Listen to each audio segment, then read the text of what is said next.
Chapter 337. In the process of searching, Thea accidentally found a woman.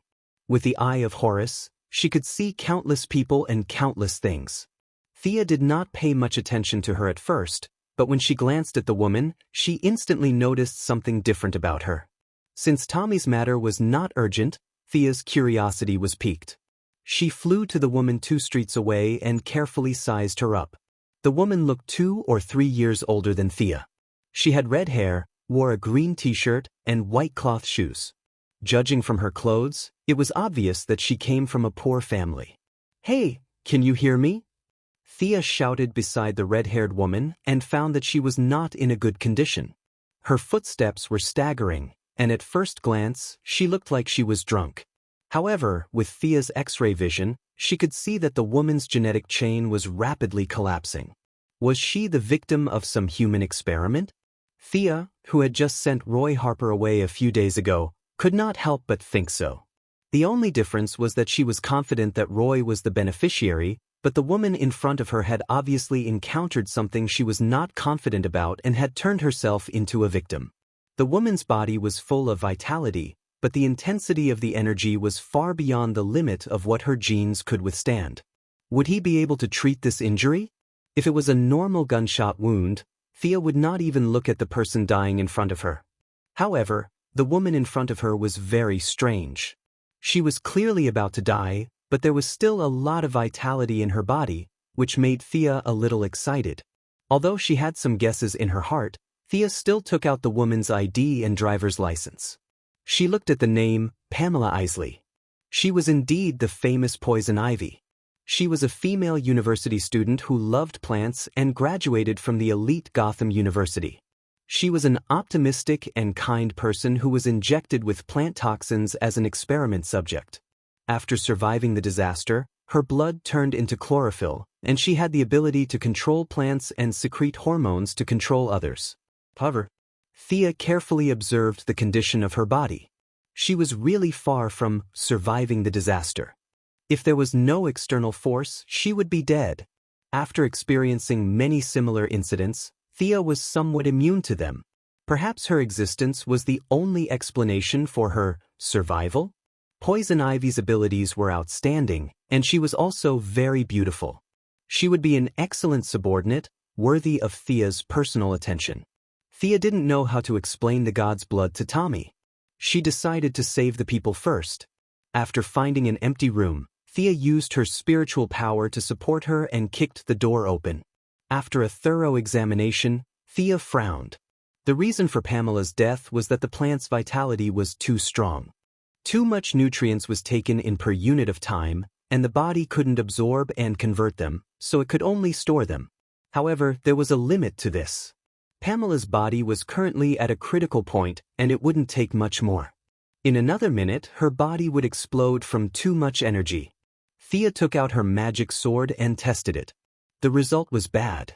Pamela's energy wasn't magic or divine power, but vitality. The magic sword had no effect on it. She lowered her head and thought about all the spells she knew, but none of them worked. If she used light magic, it would definitely add fuel to the fire. Pamela would explode in 3 seconds. What should she do? Thea rubbed her chin. She was really stumped. Should she use dark magic to counteract the vitality of the plant's poison? That would take too much effort. Maybe this will work. Thea took out a small bottle from her space ring. This was the blood that the Court of Owls had taken from Solomon Grundy's heart. The blood had a very strong corrosive property. It was too different from Thea's power system, so she had kept it. She made a cut on Pamela's arm and used her spiritual power to wrap a drop of gray blood into her blood vessel. Suddenly encountering an enemy, the energy in Pamela's body began to fight back wildly, trying to expel the gray blood from her body. However, the gray blood wasn't weak either. It clashed with a large amount of green life energy and didn't seem to be at a disadvantage. However, there was too much green life energy. A tiger couldn't win against a pack of wolves. The gray blood finally ran out of energy and dissipated like gas. It's working. A third of the energy in Pamela's body was used up. Thea dripped the remaining 2 drops into her blood. Half an hour passed. Who are you?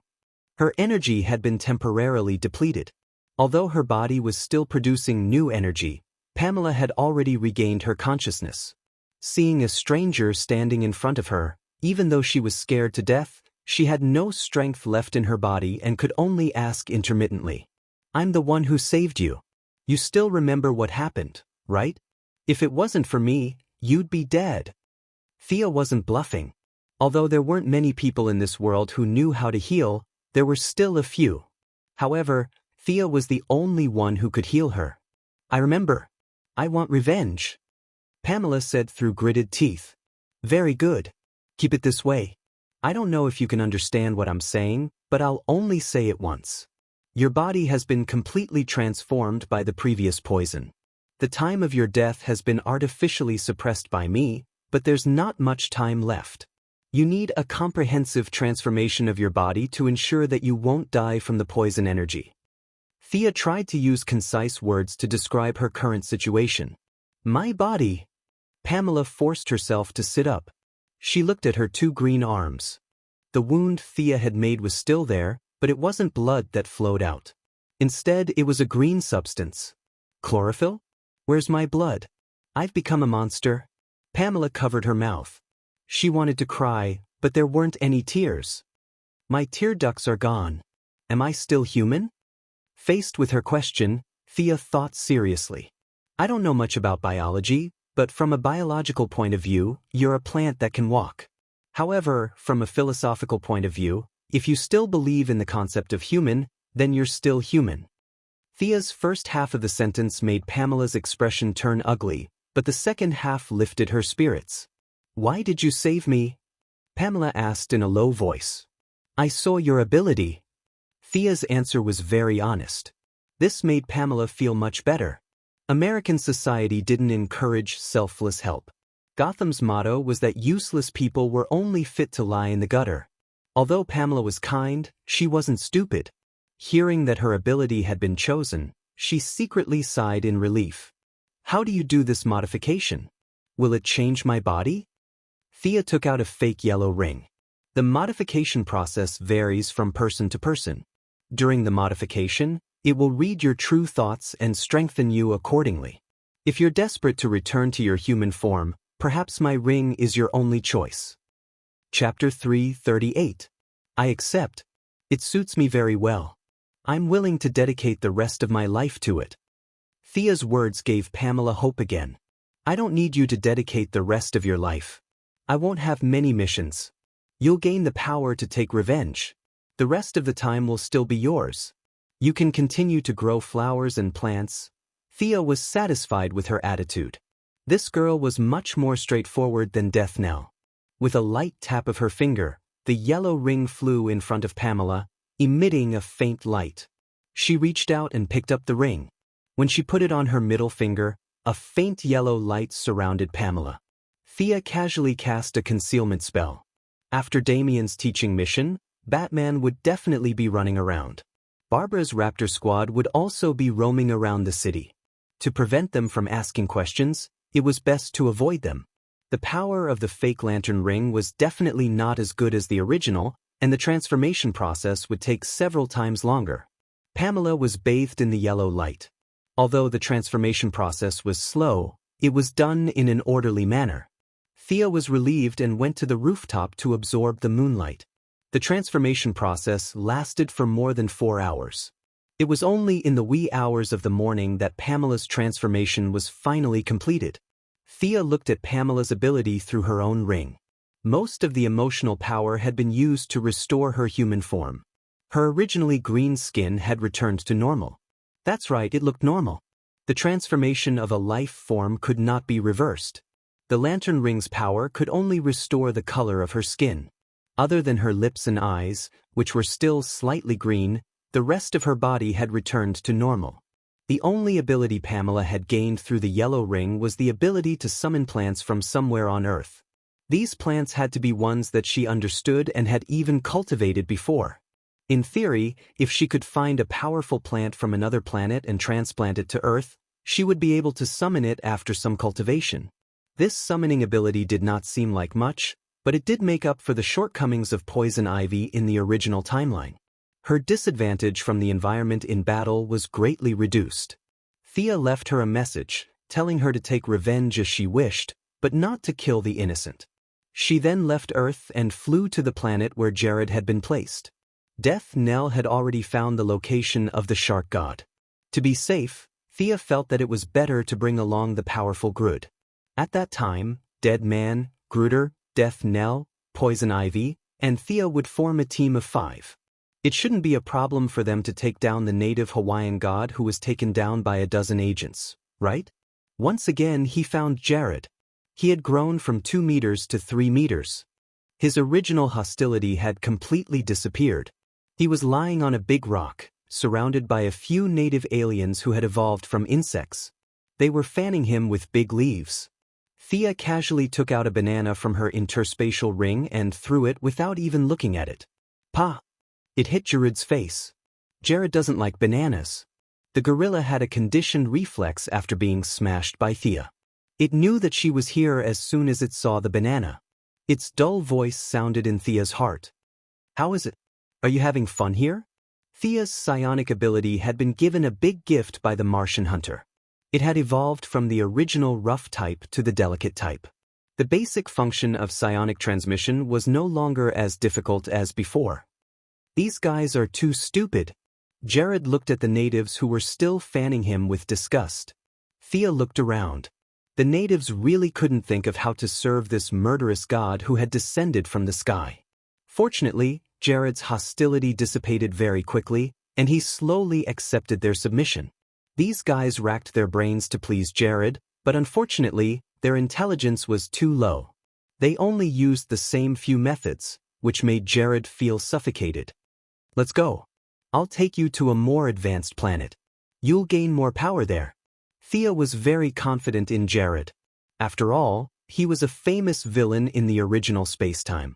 No matter how high Sinisto's standards were, Jared would be able to move him.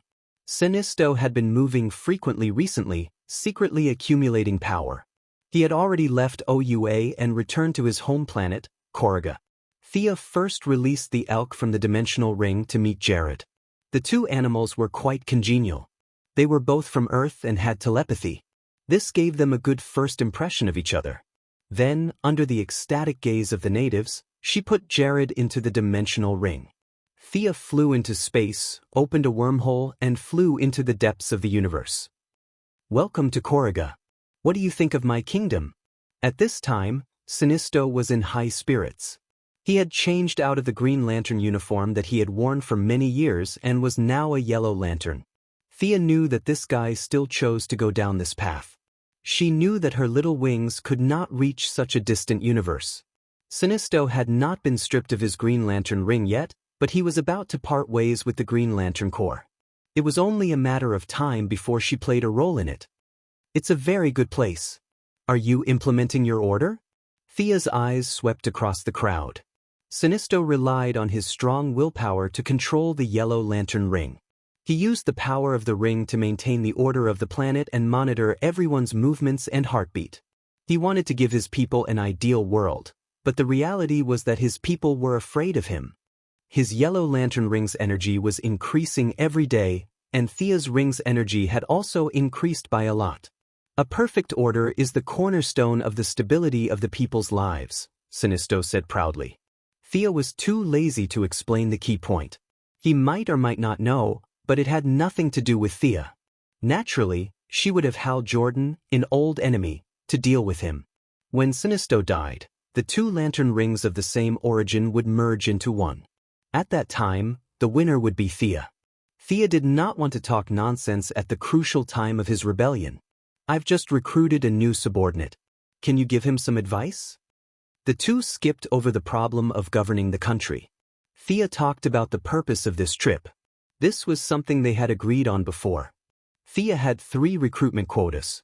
The one that caught your eye must be... What is this?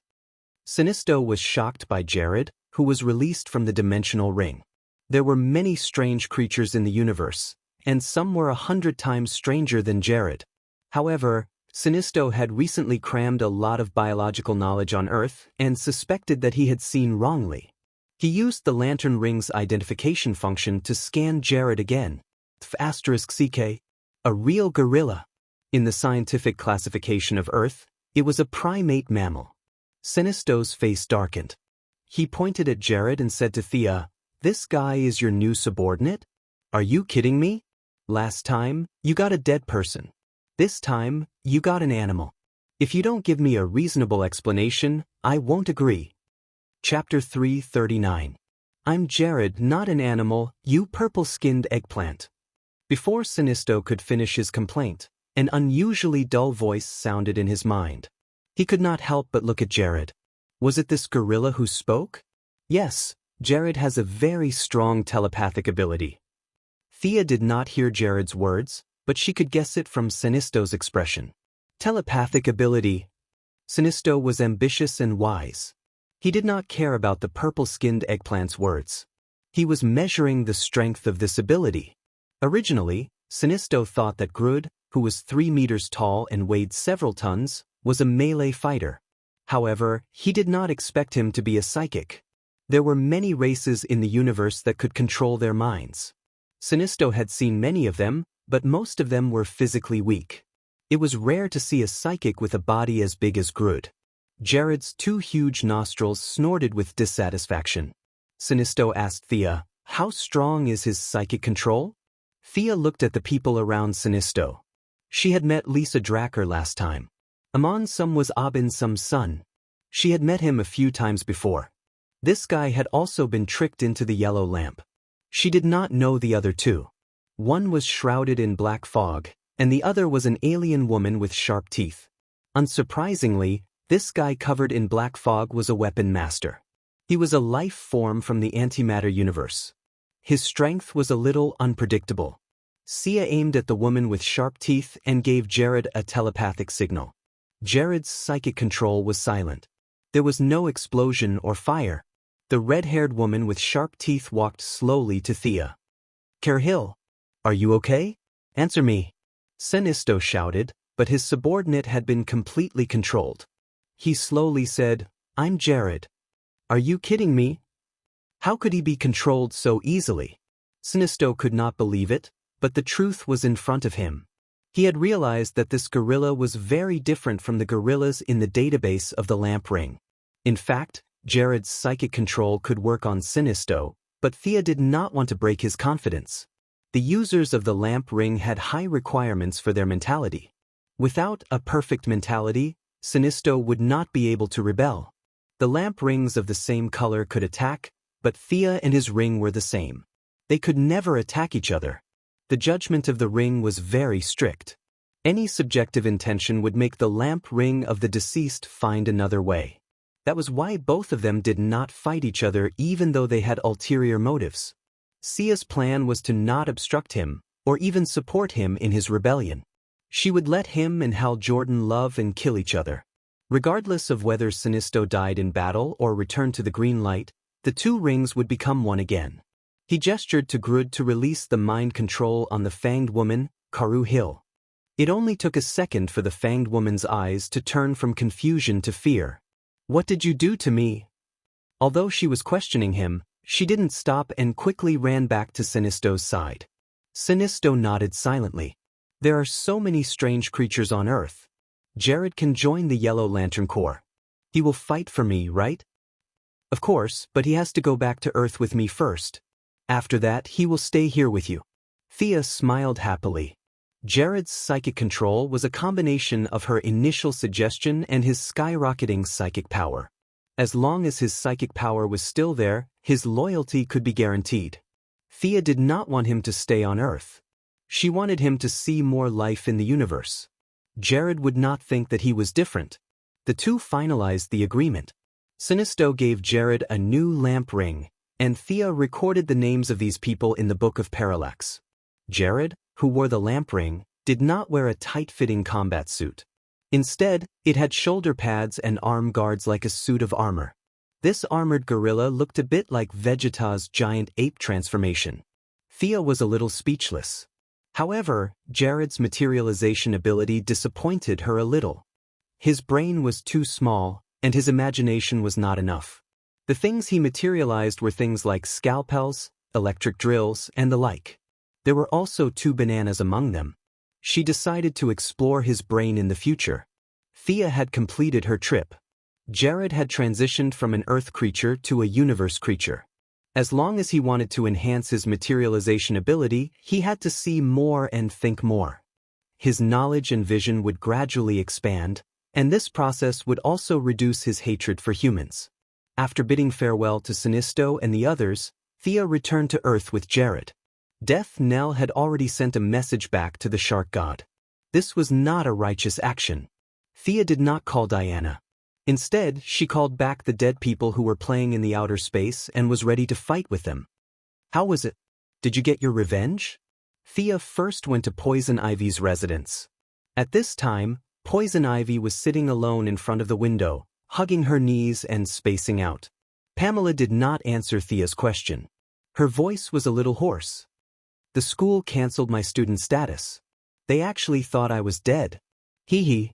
She was obviously laughing, but there was no joy in her words. Thea did not know how to comfort her. Pamela habitually wiped her face twice, but there were still no traces of tears. What do you need me to do? I want to help you expand your worldview. I want you to see how narrow your world was before. Change your clothes and come with me. Pamela was a little skeptical, but the hinting spell made her believe Thea's words. She changed her clothes and followed. Thea sensed Death Knell's location and opened a blue portal in a place where no one was around. The 2 walked in. After seeing the charm which used the portal so many times, Thea summarized her spatial knowledge. The portal could not be too big. If it was too big, it would waste magic. If it was too small, it would be uncomfortable. Thea could not open a portal at will, but she could cast a spell in advance to open a safe and comfortable portal. This little girl is the helper you found to slay the god? Death Knell, who was wearing a standard combat suit and carrying 2 swords, asked. Thea had been wearing a mask, so he could only tell that Thea was a woman. He did not know anything else. However, Pamela did not hide her face at all. She was dressed like a modern university student. Plus, she was still dizzy after being teleported. In Death Knell's eyes, she looked a little dumb. Everyone has a time when they are young and inexperienced. You weren't much better than her when you first started, right? She has a lot of potential. Thea casually explained. Poison Ivy's future was not ordinary. Thea was ready to give the task of training her to Slade. Didn't he like to be arrogant and call everyone a child? Let him train Poison Ivy slowly. Chapter 340. Death Knell did not think that a student like Pamela would be of any help. In his eyes, Pamela was not even comparable to Oliver from Purgatory Island. At least Oliver was an adult male. I've been on this island for a day. You said there were 2 more helpers. Where are they? Death Knell did not want to dwell on Pamela's problem. He only wanted to see what the god Thea mentioned was. Thea looked to the left of Death Knell's head. Boston Brand was wearing a red tights and was making a face. She was speechless. He's here. Boston, bring the light ring and let them know each other. Thea said. The dead man's physical body was in perfect condition. He could be seen and speak.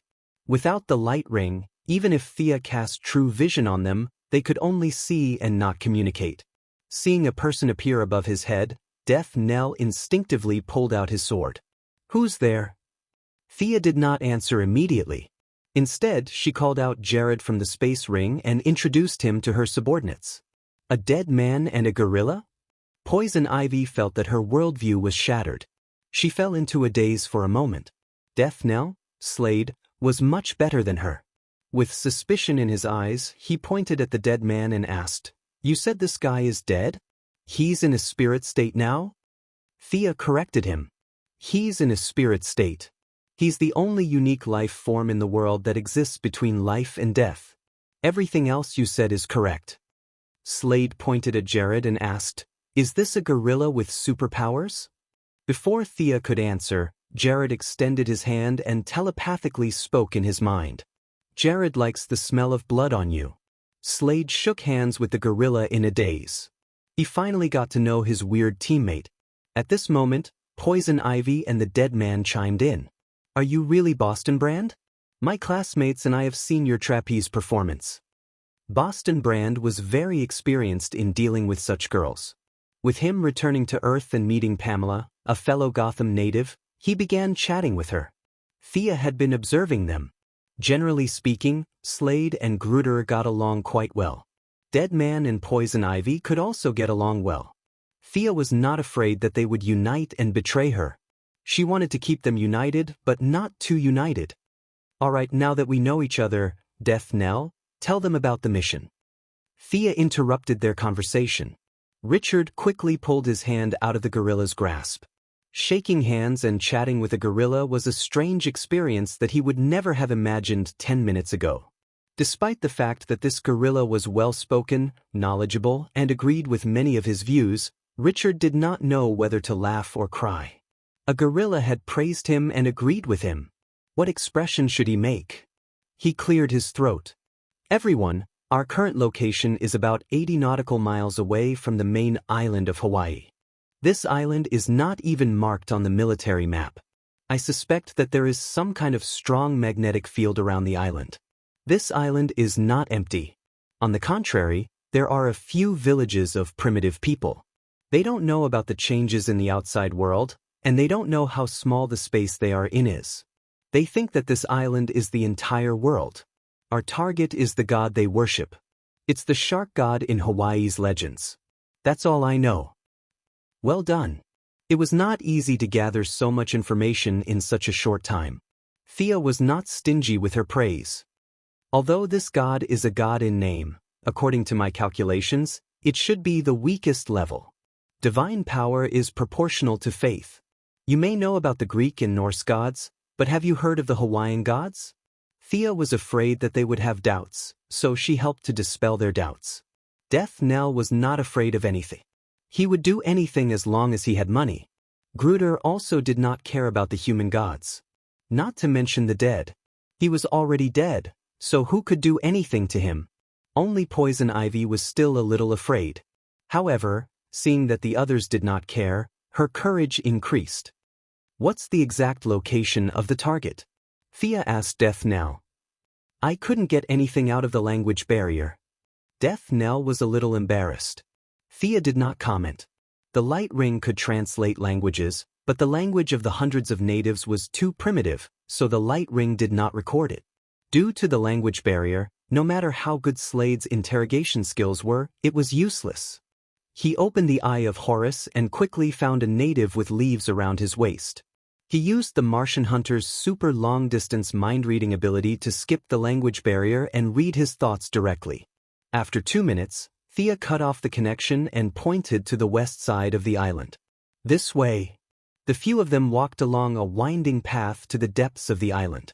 The path was slightly repaired, but the natives' tools were too crude. Usually, no one would walk here, so it still looked very desolate. Are there really gods in this world? Poison Ivy whispered to the dead man floating beside her. There should be. After all, a person like me who is neither dead nor alive exists. It should be reasonable for there to be a few gods, the dead man whispered back. Poison Ivy mumbled something that no one could hear clearly and followed the few of them. Along the way, Thea did not dare to use the Eye of Horus to investigate directly. She could only adjust the route according to the native's memory. This is it. I can already feel the trace of divine power, but it's very weak. Thea led the few of them to the entrance of a huge cave. She was not comforting them, but she felt that the divine power was very weak. Not to mention Diana, it was even weaker than Thea's. Be alert. The enemy has discovered us. Initially, Thea wanted to launch a sneak attack, but she had forgotten that Grud was a big guy. His heavy body made a loud thud as he walked on the road. Unless the guy inside was deaf, it was impossible for him not to notice it. Slade immediately pulled out 2 swords, and a handgun hovered behind him. Poison Ivy was a little nervous. She reflexively summoned a large number of plants. The green plants were under her control, and they grew very fast. In a few seconds, they covered the entire cave. Who dares to disturb the great shark god Kamal? Have you thought about how you will die? Now kneel down and beg for my forgiveness. I can spare you a painful death. Kneel down. Accept this great mercy. In the depths of the cave, a figure sat on a tall stone chair. There were static electricity lingering around the body. With the help of the weak light, they could see that it was a blue giant.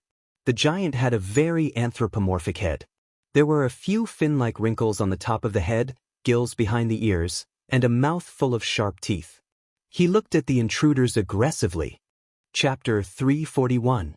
The giant itself was more than 3 meters tall, and it was sitting at the highest point in the cave. It looked down at them from above. When it saw that they didn't kneel down while trembling like the natives, it was a little annoyed. It slowly stood up. Its blue body was engraved with many unknown patterns. It was from these patterns that the static electricity was emitted, which prevented the cave from being completely dark. Your sad fate has long been decided. The giant stood up, but it did not immediately attack. It waved its huge arms, and those who did not know it would think that it was giving a speech. Cut the crap. Kill it. Thea had been observing since she entered the cave. Combined with the glorious history of the original space-time where this guy was taken down by Amanda's agents, she did not think that this guy was strong. Listening to it talking nonsense, she was annoyed. She was too lazy to guess its ability, so she threw out a chain to bind the giant's feet. Thea did not think too much. She did not know the opponent's ability, so she decided to limit its speed first. After all, there were 3 people on her side, 1 dead man and 1 gorilla. None of them were meat shields that could withstand damage. Gertrude looked big, but in fact, strictly speaking, it was a magician. So, it was a safe way to fight with long-range attacks. The first to respond to her order was Poison Ivy. She controlled countless plants, and she was only a second slower than Thea. The plants that covered the sky and the earth wrapped the giant tightly. Some of the plants that looked very strange even spewed out purple and red gas. Poison Ivy's starting point was a little high. She did not care about the damage of the plants at all. All kinds of toxins were sprayed out. There were neurological, blood-soluble, paralyzing, hallucinogenic, and many other plant characteristics that she was not familiar with. They were all thrown on the giant's face. The originally blue and majestic face was sprayed green. The giant's face showed an angry expression, but it fell into a sluggish state. Gertrude's mind control followed. The dead man's movement was slightly slower. It instantly cast a fear spell and then directly occupied the giant's body. The giant's legs were bound by chains, and its upper body was tied tightly by plants. In the spiritual world, Gertrude was desperately trying to control it, and the dead man was also trying to squeeze into its body. Fear was disintegrating its resistance, and the plant toxins were paralyzing its body. Its spiritual resistance was getting weaker and weaker. F***CK. Thea was a little dumbfounded. Her team was very strong. Each of them had a control skill, and this arrogant guy couldn't even fight back. However, they lacked meat shields and characters with high attack power. They would need to work on these in the future. Speaking of which, I don't have to go up, do I? Holding 2 long swords, Richard looked in the direction of the giant with lingering fear. Poison Vine Lady was still controlling the plants to spray poison. The air was suffused with a green color. No matter how he looked at it, the gas didn't seem to have the effect of strengthening the body. Poison Vine Lady, stop spraying. Thea hurriedly stopped Poison Ivy, who was a little excited. Even though she had eaten the fruit of the earth, she was not completely immune to these messy gases, let alone Slade and Grud. This was not a game, and they could not ignore the damage from their teammates. Huff. Poison Vine Lady quickly stopped. This round of fierce spraying was a big burden on her body. She stopped attacking, put her hands on her knees, and gasped for breath. Thea stood still and watched. She didn't care about the absorption process of the demon sword. It would be troublesome if she absorbed the Poison Vine Lady's toxins. She waited for a while until the giant's body turned from green to blue. Thea knew that this was the body's instinctive reaction. The giant's soul was being controlled, but the body's instincts were rejecting the plant toxins. Here's my chance. Thea took out the demon sword and rushed up with big steps. The demon sword was unsheathed, and a ray of light flashed in the dark cave. The sword's spine was suffused with a faint red light. It could feel part of Thea's intention. It was also very excited about being able to taste God's blood. With a muffled sound, the demon sword went straight into the giant's heart. Only this much God power? Thea used her heart to feel the God power transmitted by the demon sword. It was small, weak, and intermittent. She was very dissatisfied. She pulled out the demon sword and stabbed it 3 times in a row. The dark blue, fist-sized God power stopped in her body like a ball of water. Weakling. Thea stabbed it for the 5th time. She couldn't absorb anything anymore. She turned to look at Jared. The gorilla rubbed his chin, and his voice was transmitted to her heart. This guy's soul realm has either suddenly increased greatly and resisted my mind control, or he's dead. The dead man floated out as well. This guy should be dead? Even his soul has dissipated? Too weak. Thea could only come to this conclusion. Maybe this guy's strength and speed were enhanced, but it couldn't be that strong. He was shouting so fiercely. Maybe he was a strong braggart.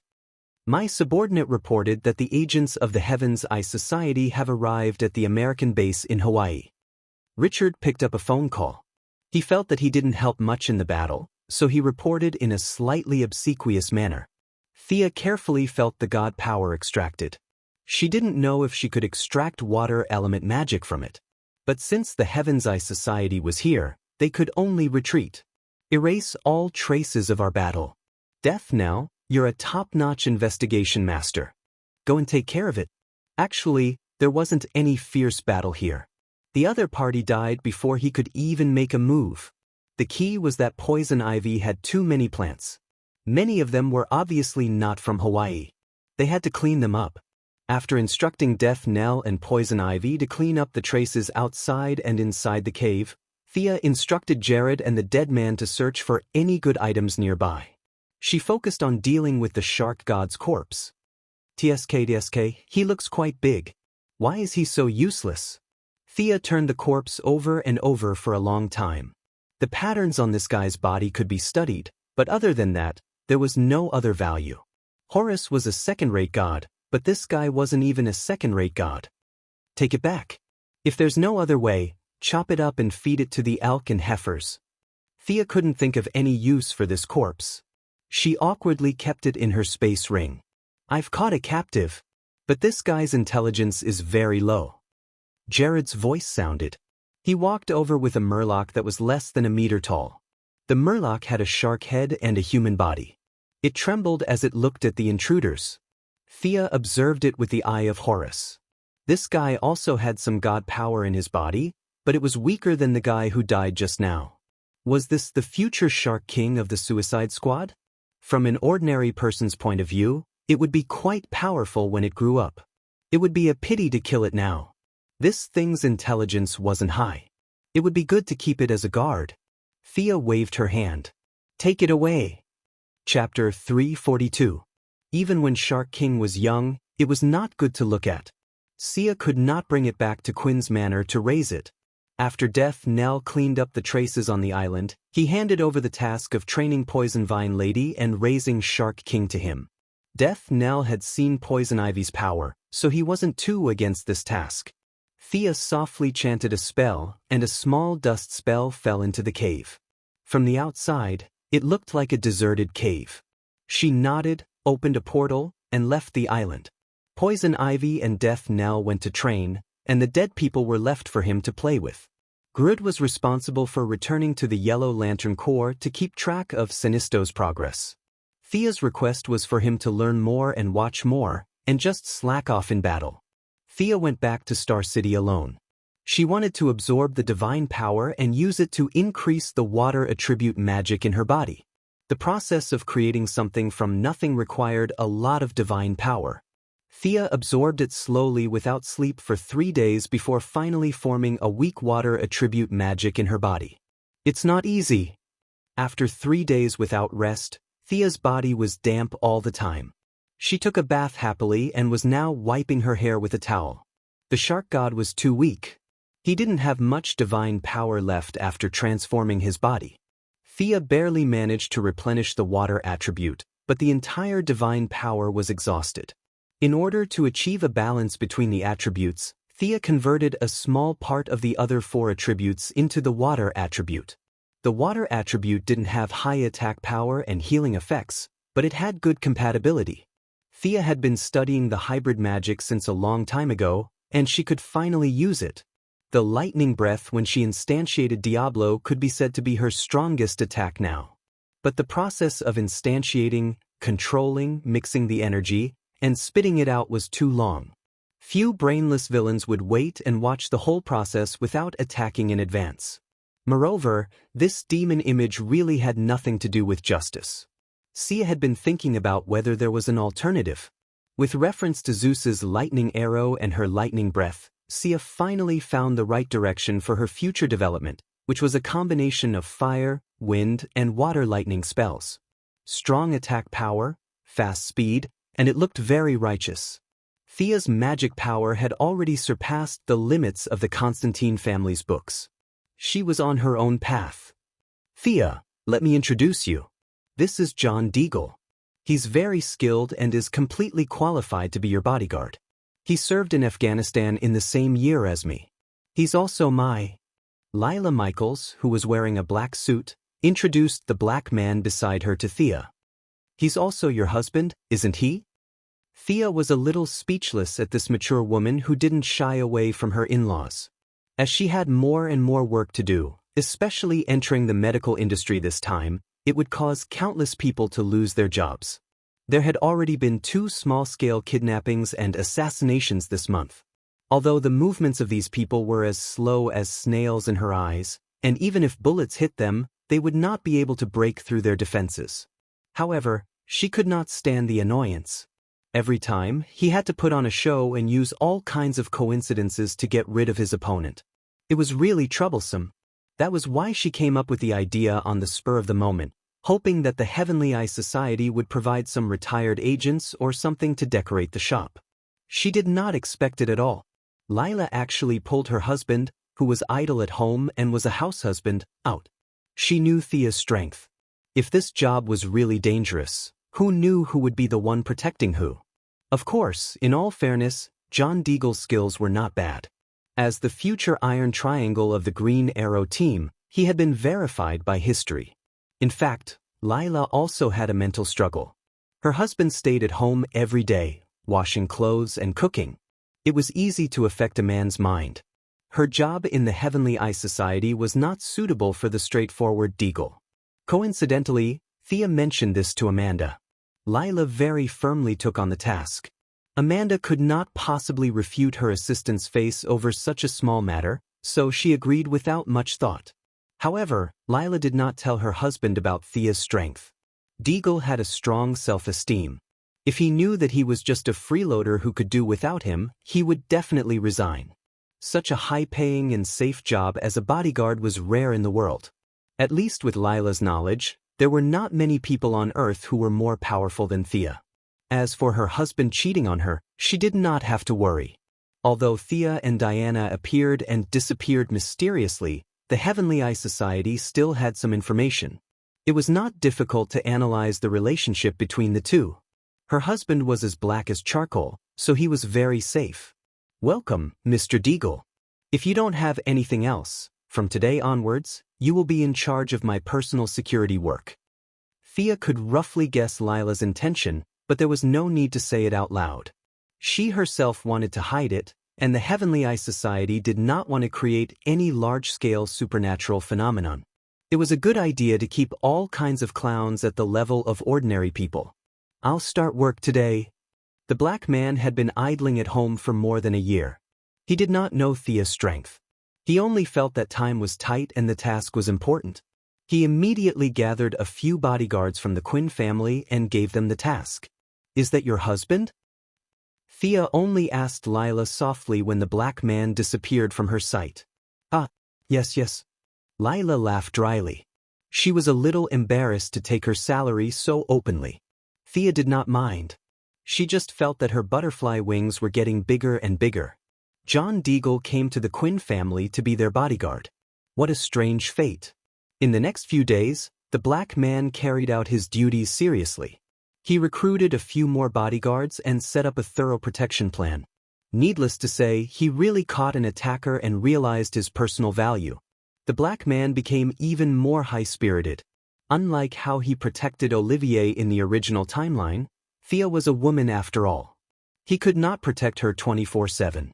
However, Thea did not run all over the city like Olivier.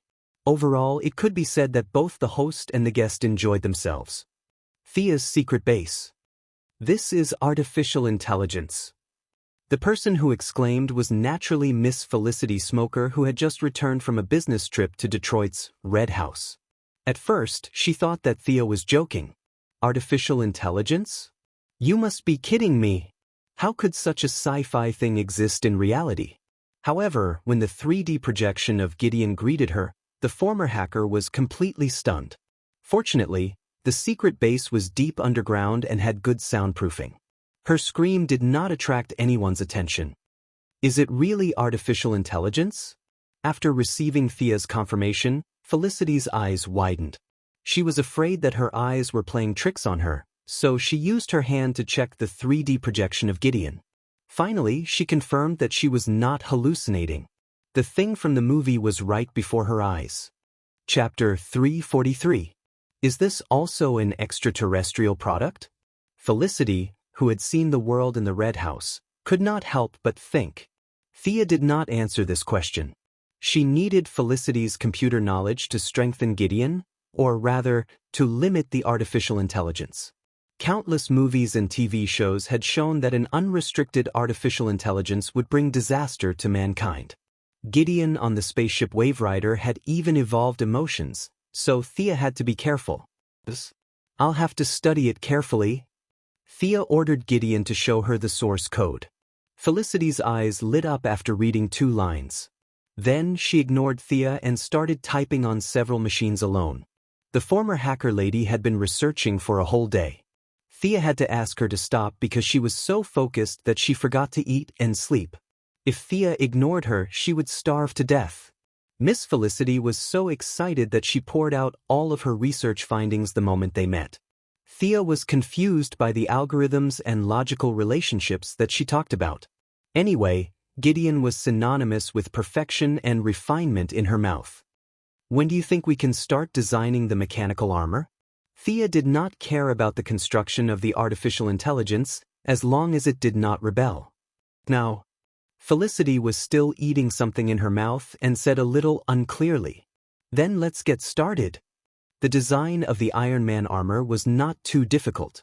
With the atom suit as the foundation, it was coupled with the new energy source developed by the Quinn Corporation.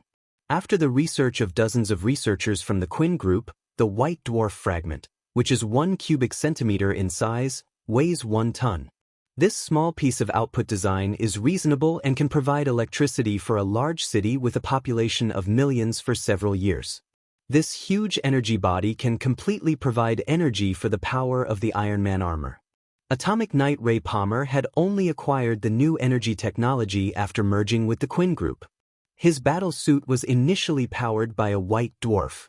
Unfortunately, the high-density and high-temperature stellar fragments were extremely unstable, and the violent explosions had accidentally caused his atomization. Thea did not need to follow in his footsteps. The Red House laboratory had the product she needed. The white dwarf star stabilizer was the size of a small box.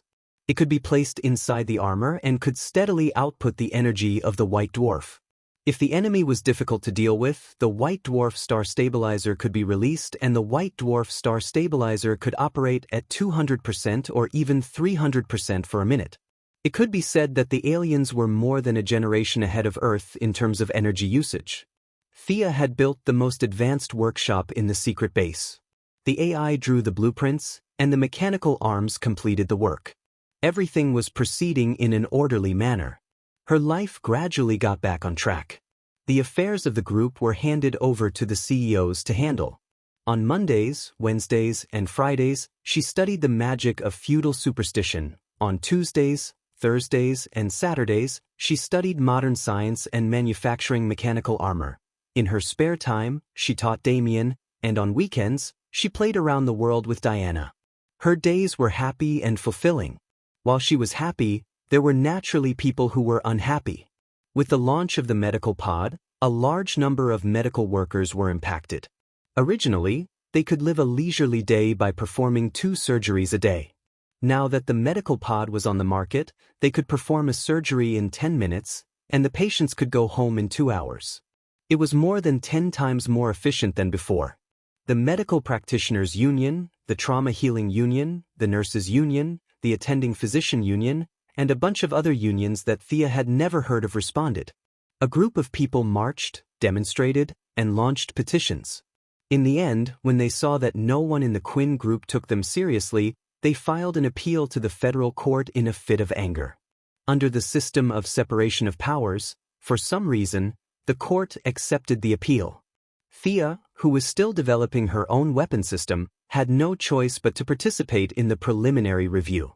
"Miss Quinn, don't be nervous. You don't have to say anything."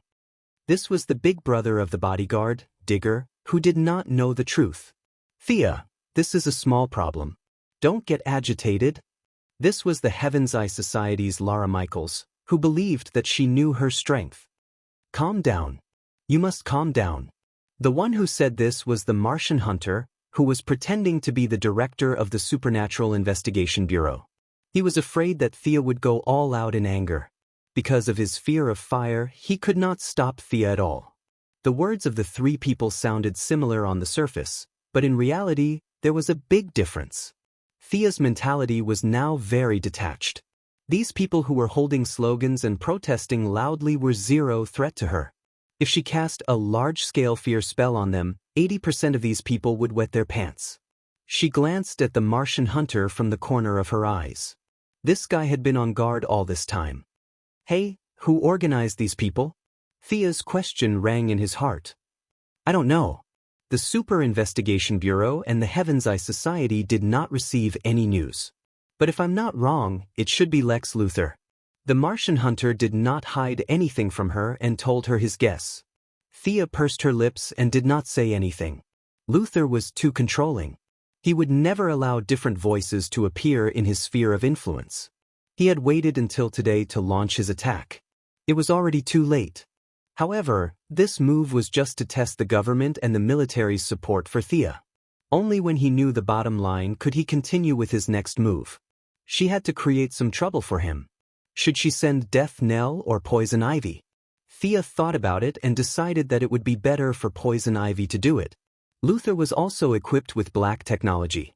Death Knell had a high reputation. It would be troublesome if they were discovered. Thea did not say a word during the preliminary examination and the press conference until she left. That night, a supernatural incident occurred in Luthor's building. From time to time, there would be overtime employees who went berserk and beat up their supervisors. It was originally thought to be a single case, but there were 3 cases in 3 days. Even a fool would know that something was wrong. "Did you do this?" The Martian hunter stopped Thea early in the morning and stuffed a newspaper into her hands. Thea opened the newspaper and looked. "Hey!" It turned out to be the Daily Planet newspaper that did not match Luthor's. The entire front page of the newspaper was news of Luthor Group's crazy exploitation of workers. The writer was not Louise Lane, but the style of writing was more pungent. The Luthor Group in his writing was similar to a sweatshop. She denied the Martian hunter's accusation. "Don't talk nonsense. You are a master of mind control. This is obviously not a mind control method." Thea made a disgusted expression. Poison Ivy's method came and went without a trace. Who would have thought that some plants could be so powerful? The Martian hunter naturally went to the scene to observe. He did not find any traces of mind control, but this made him even more confused. Who did this? Keep it under control. Don't let the situation escalate. He left these 2 sentences and hurried back to continue looking for clues. Chapter 344. Over the next few days, the media was abuzz. Today, they were saying that Quinn Corporation had forced a middle-class doctor to beg on the streets. The next day, they were saying that Luthor Corporation had driven several employees crazy by working overtime day and night. Both sides fought back and forth for a few rounds, maintaining a subtle bottom line, which was to test the waters without killing anyone. Just as several domestic analysts were casually analyzing the development of the situation, things suddenly calmed down. No one on the streets accused Thea anymore, and there were no more paranormal incidents in Luther Corporation. Things were just like the beginning, appearing suddenly and disappearing quickly from everyone's sight. Thea did not participate too much in this matter, because her armor had entered the final stage. Power system intact, propulsion system intact, auxiliary operating system intact. 3, 2, 1, start. In the secret base, Felicity carefully stared at the various indicators on the display screen. Thea stood in front of the left, and there were 4 mechanical arms in front of her, quickly helping her equip the iron armor that the two had worked hard to make for many days. Unlike the Iron Man next door, Thea had enough combat power. She just needed some strong defense, and did not need to make a fully enclosed armor. Her armor was not so much like the Iron Man's, but more like Dr. Destruction's. Traditional metals could not be perfectly integrated with magic. Thea thought for a while and finally took out the body of Kamal, the shark god. Disemboweling and chopping into pieces was not enough to describe her brutality. The inner layer of the armor was traditional metal, auxiliary operating system, and energy conduction system were in this layer. The outer layer was Kamal's bones. Although Kamal was weak, he was still a god, and his body still had good magic conduction. Thea engraved a large number of practical magic circles on this layer, such as strength, agility, endurance, and so on. These were all spells that could improve the overall performance of the armor. The outermost layer was made of hafnium metal, which could only be artificially synthesized. Its hardness, melting point, and quality were extremely high. Hafnium metal had the effect of resisting nuclear bombs, and considering several aspects, it was the most suitable material for Thea's armor. There was no need for a full-body armor like the Iron Man's, so naturally, there weren't so many places that needed to be tightened. The defense of the body's joints was lower, but the agility was much better than Tony Stark's straight punches and kicks. Thea was dressed very quickly. Shoulder pads, chest pads, arm pads, and leg pads were all equipped. She also wore a silver-white helmet on her head. The Eye of Horus crushed all detection equipment. There was no mask, but a mask would appear to cover her face during battle. The armor was silver-white in color, but there were red patterns on it. As a symbol for a long time in the future, a cape was a must. The two of them argued about the color of the cloak again. The cloak should be green, right? The green cloak and the silver armor seem like a good match. Felicity remembered the skateboard color battle that day and insisted on green. Thea was speechless. Silver armor and green cloak? Isn't that Professor Destruction? Would they cross dimensions and fight me to the death? He used the same words as before, saying that green was easily associated with decay and withering. It was a bunch of nonsense. In the end, Thea had the upper hand. The same color as the skateboard that day, a red cloak. After dressing up, there were a few tests to be done. The first test was strength. Even a child would understand the concept of strength defeating 10. Superman and Diana both relied on strength to crush their enemies. In the later stages of the game, Shazam and Black Adam were magic types, but they still fought with their fists every day. It could be seen that strength was a necessary attribute. 500 tons, 620 tons, 700 tons, 770 tons.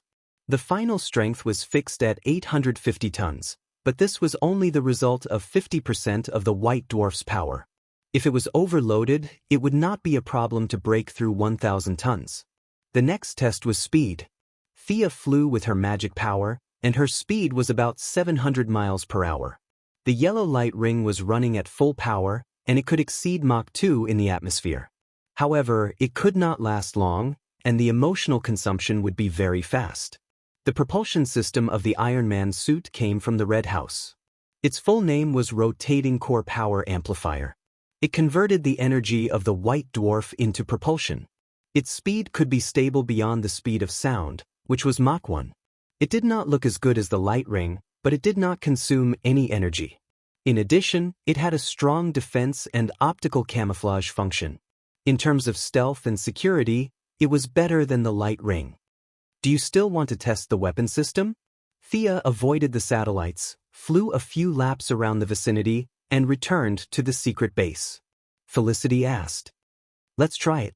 With the energy supply of the white dwarf, the frost gun will definitely last longer.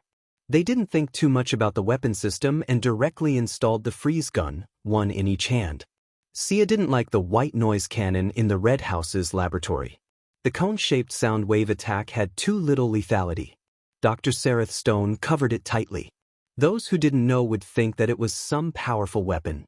After installing the frost gun on the arm, the endurance and firing speed of the frost gun were improved. A 20-square-meter house could now be completely frozen in a second.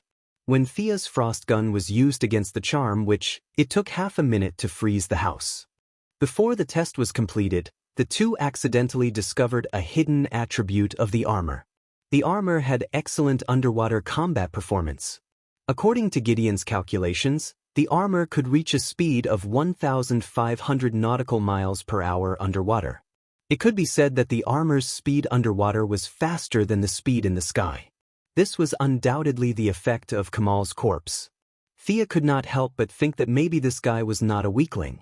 From this little data, she could analyze that he might be very strong underwater. It should be known that the fastest underwater person in this world should be the superhero Poseidon. With the divine trident in his hand, his super swimming speed could reach 10,000 feet per second, which was more than 3,000 meters, which was nearly 6,000 nautical miles per hour. Sigh. Thea looked down at the remains of Kamal's corpse. This guy probably died with his eyes wide open. After being beaten by their control skills on land, he did not even have the chance to use his full strength until his death. If it were not for this armor, he would only be left with the title of trash. There was no end to the development of armor, especially when Thea felt that the first armor she had developed with great ambition was actually an underwater armor. This made her a little unhappy. How to quickly equip the armor was also a problem that needed to be solved urgently. The only thing Thea could think of was to use the magic absorption property to complete the armor quickly, but that should be considered for the next armor set. Her defense problem was temporarily solved.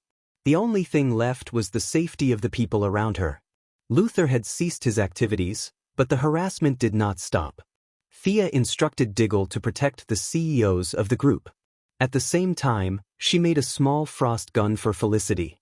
If the bodyguards were unreliable, this gun would be very useful. Chapter 345. Less than 2 days after the armor was completed, Thea, who was in the middle of her research, was called out for a meal. The person who asked her out was Shadow, the beautiful forensic doctor at the Star City police station. Is your father feeling better? Thea put down her bag and asked casually. He's still the same, but his complexion is much better than before. The two chatted for a while. Shadow looked around and saw that there was no one around. Then, she began to talk about the purpose of the meeting in Mandarin. You want to be a superhero and fight criminals? Thea was a little surprised to hear Shadow's words. A person from an indescribable country came to the other side of the ocean to be a superhero. It was strange no matter how she looked at it. The crime rate in Star City has been increasing recently. Many criminals were arrested but were released due to lack of evidence. Star City is my home now. I want to help, Shadow said with a serious expression. Thea had heard about this before. Malcolm's departure had created a vacuum in Star City's underworld. Many criminals who had been suppressed by him before were showing signs of reemergence. In addition, the number of immigrants in Star City had increased over the past 2 years. The conflict between the locals and the foreigners had also increased the number of violent criminals in the city. Recently, the Quinn group had encountered several small troubles, which were inseparable from these people's eagerness to stand out. However, Sia was so busy every day that she really didn't have the energy to fight the criminals. Maybe she's a good candidate? Thea kept looking at Shadow. The little beauty was getting nervous. What's wrong? Why are you looking at me like that? Let's go to my secret base. I'll introduce you to a friend. No. You know her, Thea said something that confused Shadow. Then, she pulled Shadow to her secret base. Miss Felicity Smoker, a computer expert. You should have met her before. She's been my assistant. She's been supporting me. This is Shadow. She wants to be a superhero. I think you should cooperate with her. After all, I'm not in Star City most of the time. The two women knew each other before, but they were not close. Now that they shared some secrets, their relationship skyrocketed. Thea waited for them to chat for a while before asking, "Shadow, how do you want to fight the criminals?" Shadow didn't hesitate at all. "I want to inherit my father's legacy. I'll use the bow and arrow." Her tone was resolute and resolute. Thea's eyes twitched as she asked with uncertainty, "Green battle suit?" "Yeah." Thea was completely speechless. Wearing green clothes and using a bow and arrow, wasn't this the green arrow appearing in advance? Was she going to call herself Green Arrow Girl? Green is good, green is good. Felicity didn't participate in the conversation, but she couldn't help but join in when she heard the topic of green. She even gave Shadow a knowing smile. Shadow was a little confused by her smile, but the gentle Shadow responded with a smile. "Let me see your skills," Thea said, and threw her a bow and arrow. Shadow fired 10 arrows in a row. She was a little unfamiliar with the first few arrows, but she was able to fully utilize her skills after that. Not bad. Thea gave it some thought. Shadow's archery skills were amazing in the eyes of ordinary people, but in Thea's opinion, her strength, speed, and accuracy weren't enough. Compared to Thea herself, Old Ma, and the future Olivier, she was still lacking. Shadow had a rough understanding of her skills. "Father once said that I'm not strong enough. No matter how much I train, I can only reach this level. Try this on." Thea tossed her a pair of gauntlets. This was a transitional product between mechanical arms and steel armor. It could only increase strength and wasn't of much use to Thea. After development, it had been left to collect dust. Shadow was smart enough to put on the gauntlets. The sudden increase in strength surprised her. She pulled the bow and arrow hard, but the bow snapped with a crack. 1 ton of strength. The gauntlets can be adjusted. Try again. Thea tossed her another bow and arrow. This time, Shadow didn't suddenly exert strength. As a result, she could pull the bowstring to its fullest.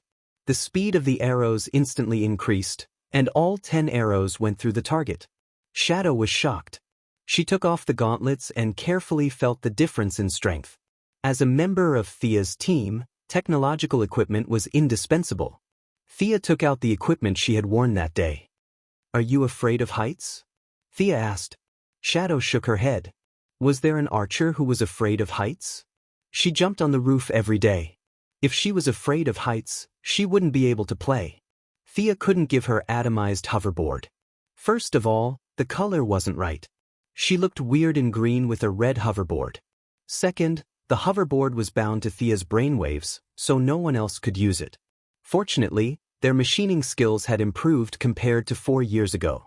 Gideon could further optimize the structure, so it wasn't as messy as before. In less than an hour, a new hoverboard was produced. Thea also prepared a Kevlar combat suit for her. They were about the same size, but Shadow was slightly shorter.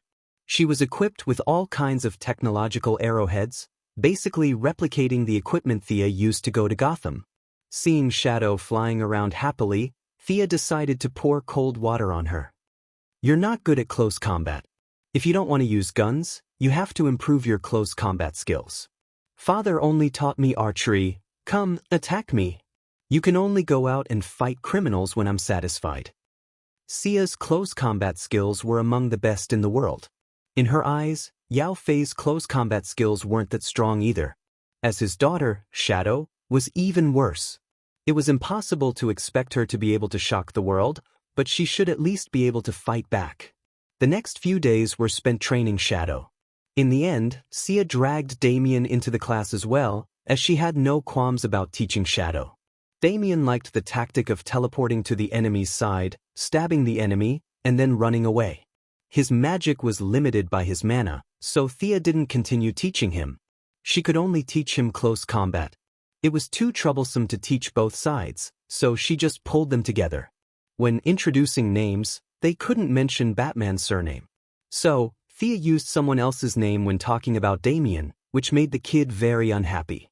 Shadow could only understand that such a young child had to learn martial arts because the United States was too dangerous. Children at the age of 6 had to learn martial arts to protect themselves. Otherwise, they wouldn't be able to survive. The gentle Shadow was quite lethal to the kid, so they got along well. Shadow's basic close combat skills were passed down from the Assassin Alliance, so they learned a lot from each other. Occasionally, Thea would feel lazy and let them practice together after teaching them. The two of them improved quickly. Chapter 346. Shadow had a good foundation, and she was an adult. She picked up all kinds of knowledge, especially some Eastern martial arts, very quickly. Damien's strength was that he had a high starting point. His physical fitness was improving every day. Whether it was Ninja Master, Batman, or Sia, their martial arts could be said to be from the same lineage. They taught him the same path. He absorbed the knowledge very quickly. He was catching up to Shadow at a speed visible to the naked eye. "All right, let's take a break first." Sia interrupted their fight. Shadow seemed to have the upper hand, but Damien had a lot of strange tricks up his sleeves. He could maintain a stalemate for 30 moves, but after 30 moves, he could no longer do so. "Thea, come and take a look," Felicity shouted, interrupting their lesson. Thea was about to reply when her phone rang. She picked it up and saw that it was a call from an old acquaintance, General Ryan. Before she could say anything, the old general on the other end of the line was already shouting, "Please come to the Ministry of National Defense as soon as possible. Now, as soon as possible." With that, the old general hung up. She could hear that the other end of the line was very noisy. It was like a market, with countless people arguing and discussing. "What's going on?" Sia muttered in a low voice. General Ryan's dream of being the Minister of Defense was shattered. Perhaps it was because his reputation for human experimentation was really bad. The new Minister of Defense was General Swanwick, a general who had commanded the American Army in many battles. An unidentified flying object is approaching Earth. The Quinn Corporation's satellites have detected that it has entered the Moon's orbit. Felicity gave the answer. "Aliens are here?" Thea's first reaction was that aliens were here to ask for an explanation. She had done a lot of good things recently, such as using the medical pod as a reference and throwing the evil gorilla out to destroy other people's planets. But how was that possible? Thea coughed and told them to watch the house. She put on the yellow light ring and flew to the Ministry of National Defense. There were not many people in the office, but Thea knew them all. The new Minister of National Defense, General Swanwick, General Ryan, Amanda, and the Martian Manhunter, who was disguised as the director of the Supernatural Investigation Bureau. "What is it?" Everyone in the room knew her identity.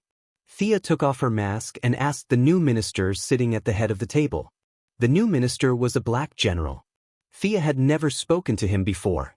When he opened his mouth, his voice was extremely powerful and straightforward. 5 minutes ago, a spaceship from an extraterrestrial civilization entered the Moon's orbit. They asked us to hand over an alien hiding on Earth. I think you're the most knowledgeable person on Earth about aliens. How do you think we should respond? General Swanwick felt a headache coming on. To run into something like this right after taking office was beyond unlucky. Fortunately, he knew Thea and hurriedly asked her to come up with an idea. Thea scratched her head. There were too many aliens on Earth. Which one were you looking for? Don't talk about the ones far away. There's one standing in our house right now. After deliberating over his words, he asked, "Mr. Minister, did the other party mention the planet? Does he have a name?" The people in the room tried to recall. He didn't mention the planet. He only mentioned that the leader was called General Zod. The one who answered her question was an old acquaintance, Amanda. "General Zod." Thea let out a long sigh. He was definitely not here for her. He wanted to ask for the Martian hunter's opinion. However, many important buildings in the Pentagon, including the Heaven's Eye Society, were equipped with anti-clairvoyance and anti-mind control technology. Her telepathy was completely ineffective here. After thinking for a while, it seemed that there was nothing she couldn't say. "I've heard of General Zod's name. He should be a Kryptonian. Krypton is 271,000 light-years away from Earth. Their planet exploded more than 30 years ago. Some say it was the end of the planet's lifespan. Some say it was the invasion of advanced artificial intelligence." Thea was counting on her fingers to calculate the reasons for Krypton's destruction. The Black Minister quickly interrupted her. He didn't care who blew up the planet. He only wanted to know how powerful the enemy was. Miss Quinn, I'm very pleased that you're so knowledgeable. But what I want to ask is, do they have any intention of conquering Earth? As far as I know, General Zod was a stubborn pro-war when he was on their planet. He had destroyed many civilized planets and believed in the law of the jungle. He was a veteran who was good at war. Thea didn't hide anything and told him everything she knew. General Swanvik's heart sank when he heard that. He had dealt with the Iraqis and Afghans by following the law of the jungle. If he put himself in their shoes, it wouldn't be difficult to guess what they were thinking. His mind was in a mess, but he still pretended to be calm. Can you negotiate with them? I don't expect any results, but at least we can express our wishes. Thea pursed her lips. What wishes? Isn't it just surrender? She pretended to be righteous and said, I'm willing to go, but you'd better come with me. I can only act as a driver and translator. I can't represent the country. *CK. What you said made sense. The higher-ranking officials in this room usually represented this and that, but when it was time for them to represent the country, they all shrank back. What a joke. Why would they go to an alien spaceship to negotiate? Even their ashes wouldn't come back. The people who usually bragged about how powerful they were all speechless. They all lowered their heads, afraid that they would be called to die. General Swanvik also had a headache. The president was hiding in the basement, and he had full authority to deal with the outside world. He also had to command the scene, so he shouldn't go. He looked around, and no one dared to look at him. The Sky Eye Society and the Supernatural Investigation Bureau were not qualified to represent the country. After thinking for a while, he said, I'll go with you. Minister, please reconsider. Several people whispered to persuade him, but no one shouted, I'll go. They all pretended to be worried, but their tense bodies were relaxed. Even Thea was a little surprised. Without fighting, she wasn't confident that she could deal with those Kryptonians. But running away was not a problem. Whether it was the power armor, the light ring, or the portal, she was sure she could escape. But all of this reflected the courage of the new minister. The grim situation had forced him into a corner, and his own decisiveness was another factor. However, it would be troublesome to bring this guy with her. Thea glanced at the Martian hunter discreetly and found that this guy was pretending that nothing was wrong. In fact, with him and Superman, they could definitely fight the Kryptonians head-on. But it seemed that he didn't want to expose his identity. Do I need to wear a spacesuit? Do you think I need to bring a pistol? The minister was about to say his last words. He asked Thea and told his secretary to hand over the things in the office to his wife if he didn't come back. Chapter 347. Should I use a spacesuit or not? Thea thought for a moment before she conjured a respirator and handed it to him. This respirator is modeled after the planet Korriga. It can handle the air in most parts of the universe. General Swanvik touched the thing that looked almost tangible. He was amazed. How are we going to get up there? Wait for me to make a plane. Thea tried to look into the distance. The enemy's spaceship did not have space-limiting technology. Opening a portal was the fastest way, but he did not want to expose his ability in front of so many people. To show his identity as an Earthling, he conjured an F-22. Come in. Thea waved at the black general. Does this thing have a firepower system? General Swanvik was familiar with his own plane. He habitually got into the plane and fumbled around. Suddenly, he remembered something. It's all in your imagination. It's all fake. Thea knew what these people were thinking and immediately dismissed the idea. Sit tight. Let's go. Someone had already opened the roof of the office. The layered, purely mechanical structure was claimed to be able to withstand the attack of medium-range missiles. Thea took control of the plane, rose vertically, and flew directly to the moon after it was a kilometer above the ground. The experience of flying out of the atmosphere was a bit exciting for the minister, but his emotions were quickly replaced by a deep fear. He pretended to be calm and asked, "They won't attack first, right?" "No, they won't." Thea answered without hesitation. In fact, she did not know. She was just judging from her impression of Zod. He was a very cautious man with leadership qualities. The two of them were obviously here to talk, so he would not turn them away. Mr. Minister, you are very brave. Thea meant what she said. Seeing that the Kryptonian spaceship was getting closer and closer, General Swanvik calmed down. When he first boarded the plane, his legs were shaking like noodles. I'm so old. No matter how useless I am, I can't embarrass myself in front of a little girl like you. General Swanvik threw away his politician disguise and revealed his true colors. He didn't have Thea's strength, and he didn't know that Thea didn't care about him in the face of danger. She threw away all her worries and focused on completing her mission. In some ways, he was a hero. Thea chuckled but did not say anything. They had already reached the side of the Kryptonian spaceship. The spaceship did not attack them. Instead, it opened the cabin and motioned for them to enter. The spaceship was not small at all. Sia steered the aircraft into the cabin and began to look around. The Kryptonians had a very advanced civilization. If they did not seek death by themselves, with their physical fitness and technological level, they would definitely be a powerful force in the universe. Earthlings, what's the matter? The person who welcomed them was a woman in black mechanical armor. She had some kind of translator and spoke in English, the language of Earth. Thea was very happy. She didn't have to translate anymore. She was already prepared to run away if the negotiations broke down. I'm General Swanvik.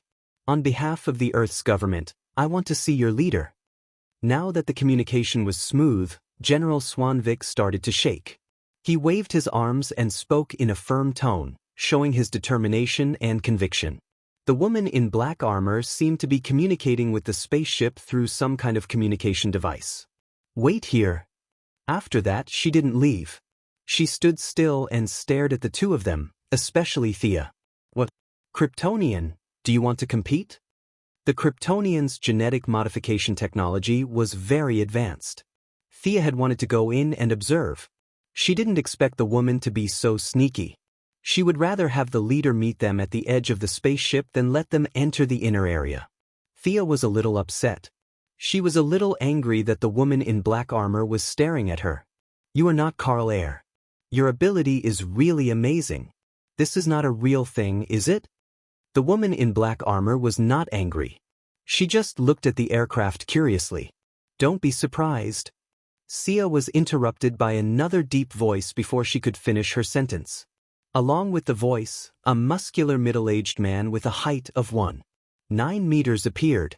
He had a very short beard, and the lines of his face were very stiff. He looked dignified.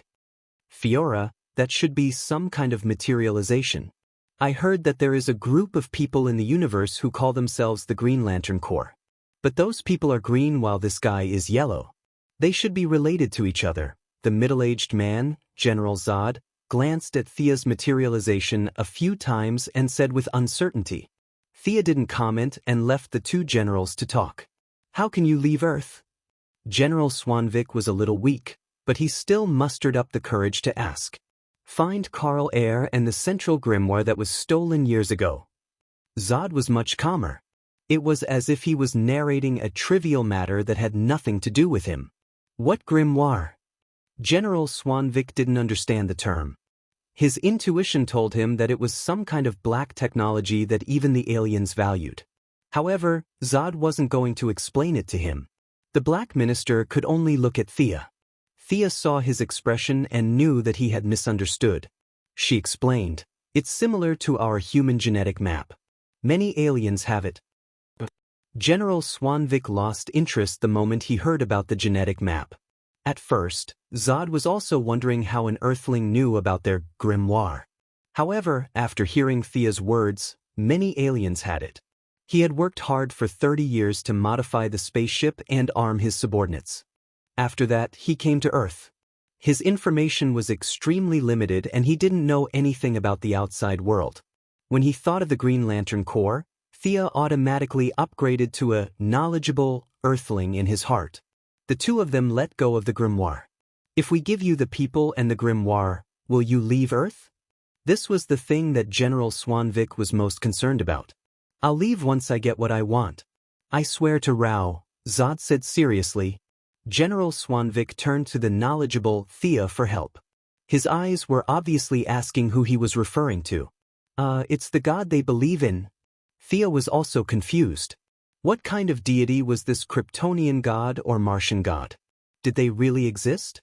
Or was it just a figment of the imagination of ordinary people? She could only explain it vaguely. You're very frank. As a soldier, you deserve respect. I agree to your terms and you'll get what you need. General Swanvik then signaled to Thea that they were almost done talking. It was time for them to leave. Thea was fine with it. She could fight in space, but her ability was not as good as fighting on a planet. Besides, there was no benefit for her at all.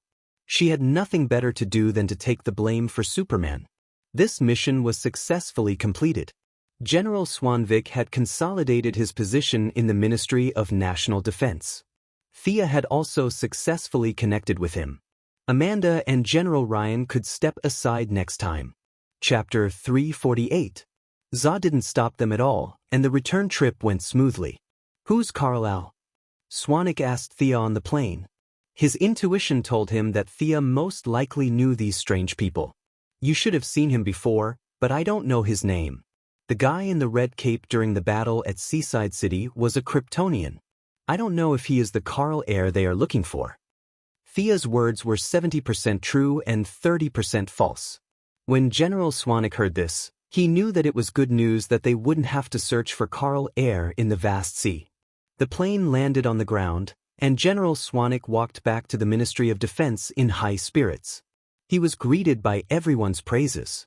Regardless of camp, brave people were worthy of admiration. For the first time, the African minister's personal reputation suppressed all the voices of dissatisfaction. Immediately, find this Carl heir immediately. The high-spirited Minister of Defense issued a new order, and everyone started to get busy.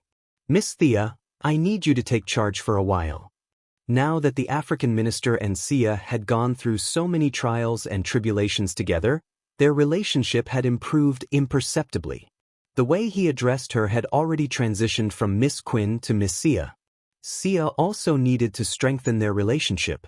At the same time, she wanted to see the internal conflict between the Kryptonians up close.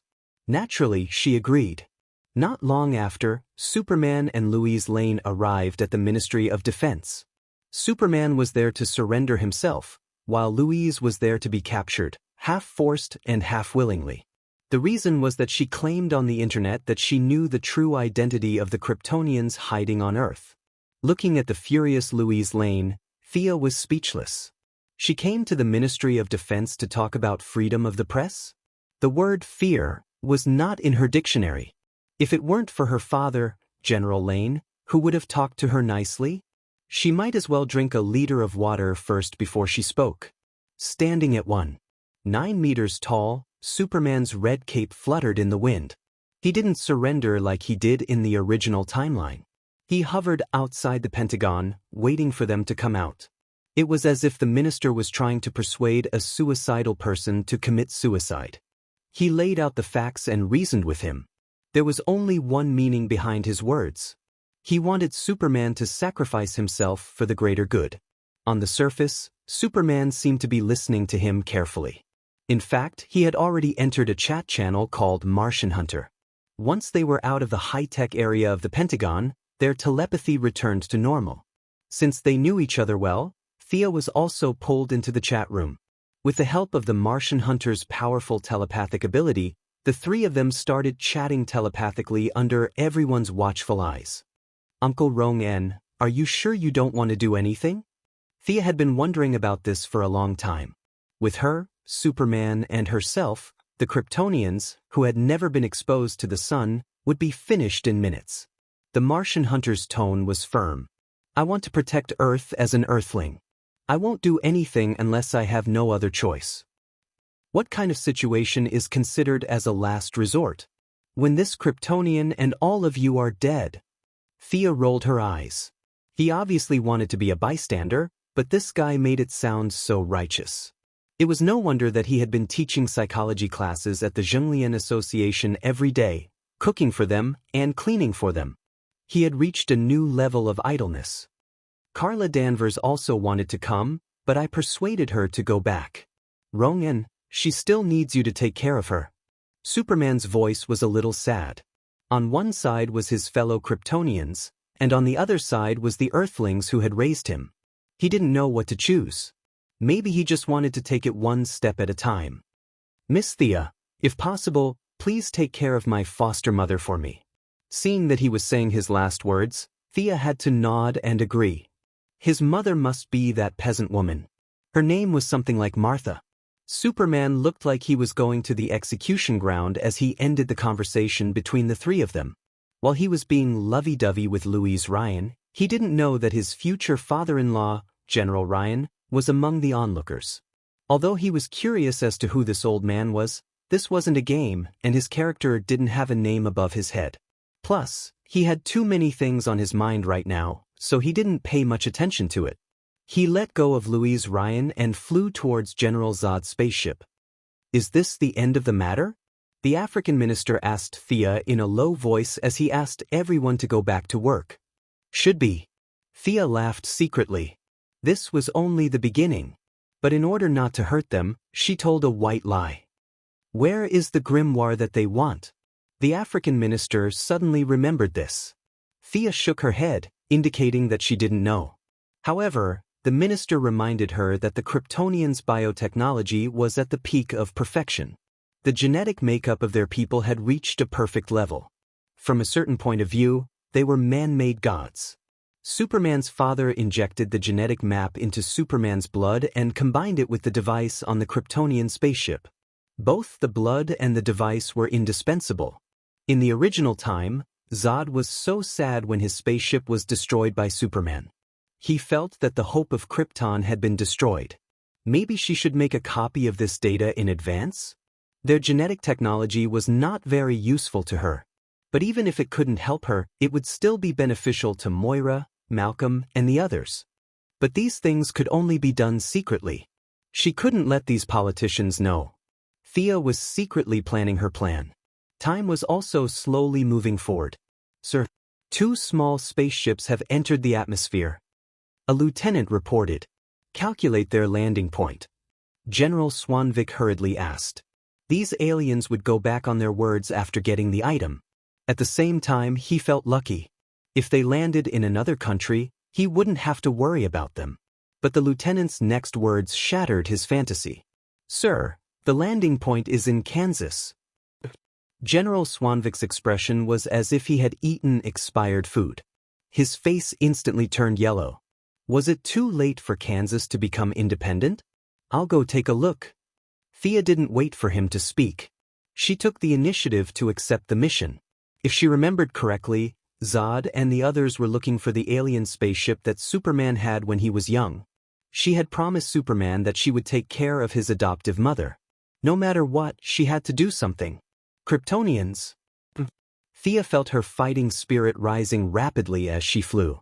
She wanted to test the combatability of her new armor. Thea finished changing her armor while accelerating. A silver armor with a red cloak covered her body. General Zod had entered through the atmosphere, while she had flown over from Washington.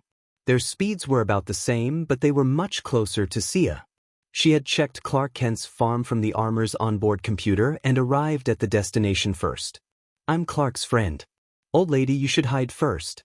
The enemy will be here soon. Thea took off her mask and waved to Martha Kent, who had mustered up her courage to come out to investigate. The old lady didn't know what was going on, but she still ran away with the dog. Chapter 349. Before the old lady could run 100 meters with the dog in her arms, 2 alien spacecraft landed on the ground. General Zod and Fiora walked out. Both of them were wearing black power armor and long black cloaks, but General Zod's armor was stronger and thicker than Fiora's. He first looked at the surroundings before turning back to look at Sia. Sia's armor was completely different from the yellow light battle suit, but with the unique aura of a powerhouse. The two still recognized her. Earthling, it seems that you want to fight us? General Zod's stern face had a hint of contempt. I'm afraid you don't understand our true strength. I have conquered countless low-level planets like Earth in my lifetime. Thea laughed with her hands on her hips. Kryptonian, let me tell you something. I have been all over the universe. I have grazed cows in Korriga and fought in Ura. You Kryptonians have only conquered a few galaxies around you. There are 3,600 sectors in the universe. Do you know which sector you are in?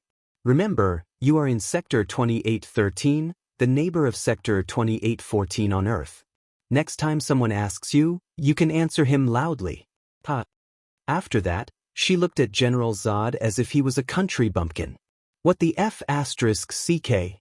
General Zod's face darkened. He was half angry and half ashamed. The Kryptonians had always thought that their civilization was advanced. Every time they conquered other planets, they looked at the local natives as if they were mentally retarded. Now that the situation had been reversed, General Zod felt extremely uncomfortable. He felt like he had just been F***ed up. However, he did not have the words to refute because he was not sure if Thea was telling the truth. The light ring could open up unlimited wormholes and warp between different regions. Although their spacecraft could also open up wormholes, it required a lot of energy, so they would not do it easily. They had landed on the surface aggressively, but now they were treated as country bumpkins. Their momentum was weakened by 20%. I don't want to argue with you. Hand over the grimoire. General Zod was not a person who was good with words. He used to look down on the people of Earth, but now he did not mention it. He only focused on the matter of the grimoire. Thea was also a little puzzled. She remembered that in the movie, after Superman walked into a trap and was caught, his blood was drawn and his memories were read.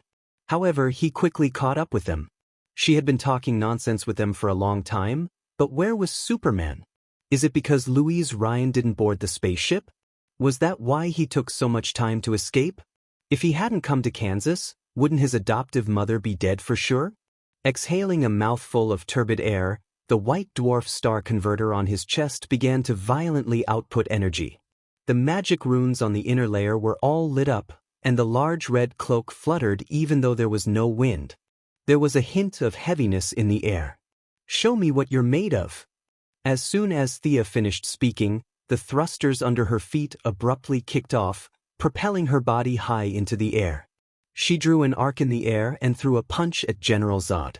General Zod roared and gathered all the strength in his body to counter her attack. Bang! There was a muffled sound, but there was no electricity or explosion. This was a pure physical confrontation. With the two of them as the center point, the shockwaves spread in all directions. Clark Kent's lawn and wooden house were all shattered. A red pickup truck was directly sent flying, rolling more than 30 meters before it fell to the ground. It was not surprising that it was scrapped. Thea did a backflip to eliminate the impact of the opponent's punch, while General Zod took a step back. The opponent's punch strength is 1,020 tons. Our armor withstood 95% of the reaction force. There are slight cracks on the right arm armor. 37% of the armor is damaged. Gideon, who was acting as the assistant control system, quickly scanned the damage of both sides. What a cheat-like race. They had never been exposed to the sun for a day, and yet they had such great strength. It was not wrong to say that they were gods who walked on the ground. I'll hold her back. Fiora, you go and get the grimoire. The fierce confrontation between the two of them destroyed the Kent family's wooden house. The spaceship that Superman rode in when he was young was particularly eye-catching among the debris. General Zod jumped up high and launched a fierce attack on Thea. At the same time, he shouted loudly to remind Fiora. You'd better come and help your general. Thea sprayed a large amount of frost on the path that Fiora had to pass through. No technological armor could ignore absolute zero. Fiora was also very knowledgeable. She paused for a moment, allowing Thea to grab her by the arm and throw her towards General Zod. Strictly speaking, General Zod was not a bad person. Moreover, he was a general now and he only had a few subordinates. There were only 10 of them in total. It was fine to call him General Zod, but it was also fine to call him Captain Zod. Naturally, he could not kill his loyal subordinate with a single punch. He twisted his body in the air and avoided Fiora's direct attack. He lightly patted her leg and changed from flying horizontally to standing upright. Fiora cooperated with him very well. She nimbly did a 180-degree turn in the air and landed on the ground again. The two of them tacitly exchanged glances and pounced on Thea together. Thea blocked Zod's whip kick with her left fist and grabbed Fiora's wrist with her right hand. Fiora pulled out a dagger-like short sword and stabbed and slashed. It was completely different from the martial arts on Earth. There was no difference between real and fake moves. Every move was ruthless and merciless. Thea's armor, which could withstand the bombardment of a nuclear bomb, was scratched by her. Unknowingly, Thea's attention was attracted by Fiora. Fiora's martial arts were very elegant. It had a kind of dance rhythm. However, there were fatal attacks hidden in the beautiful martial arts. Zod was the exact opposite of her. He used the traditional fighting style of the Kryptonians. He relied on his strength, speed, and abundant stamina. He was not afraid of getting tired and would seize any opportunity. Thea's individual strength was slightly weaker than Zod, including her armor. If it was a fair fight, it would not be a problem for her to fight for dozens of rounds. However, with Fiora, who was not much weaker than her, it was a little difficult. Thea had to rely on the freezing air of the frost gun to obstruct Zod's attacks. The surrounding temperature dropped visibly. Zod and Fiora's armor inevitably became a little sluggish. Damn it! Where the hell is Superman?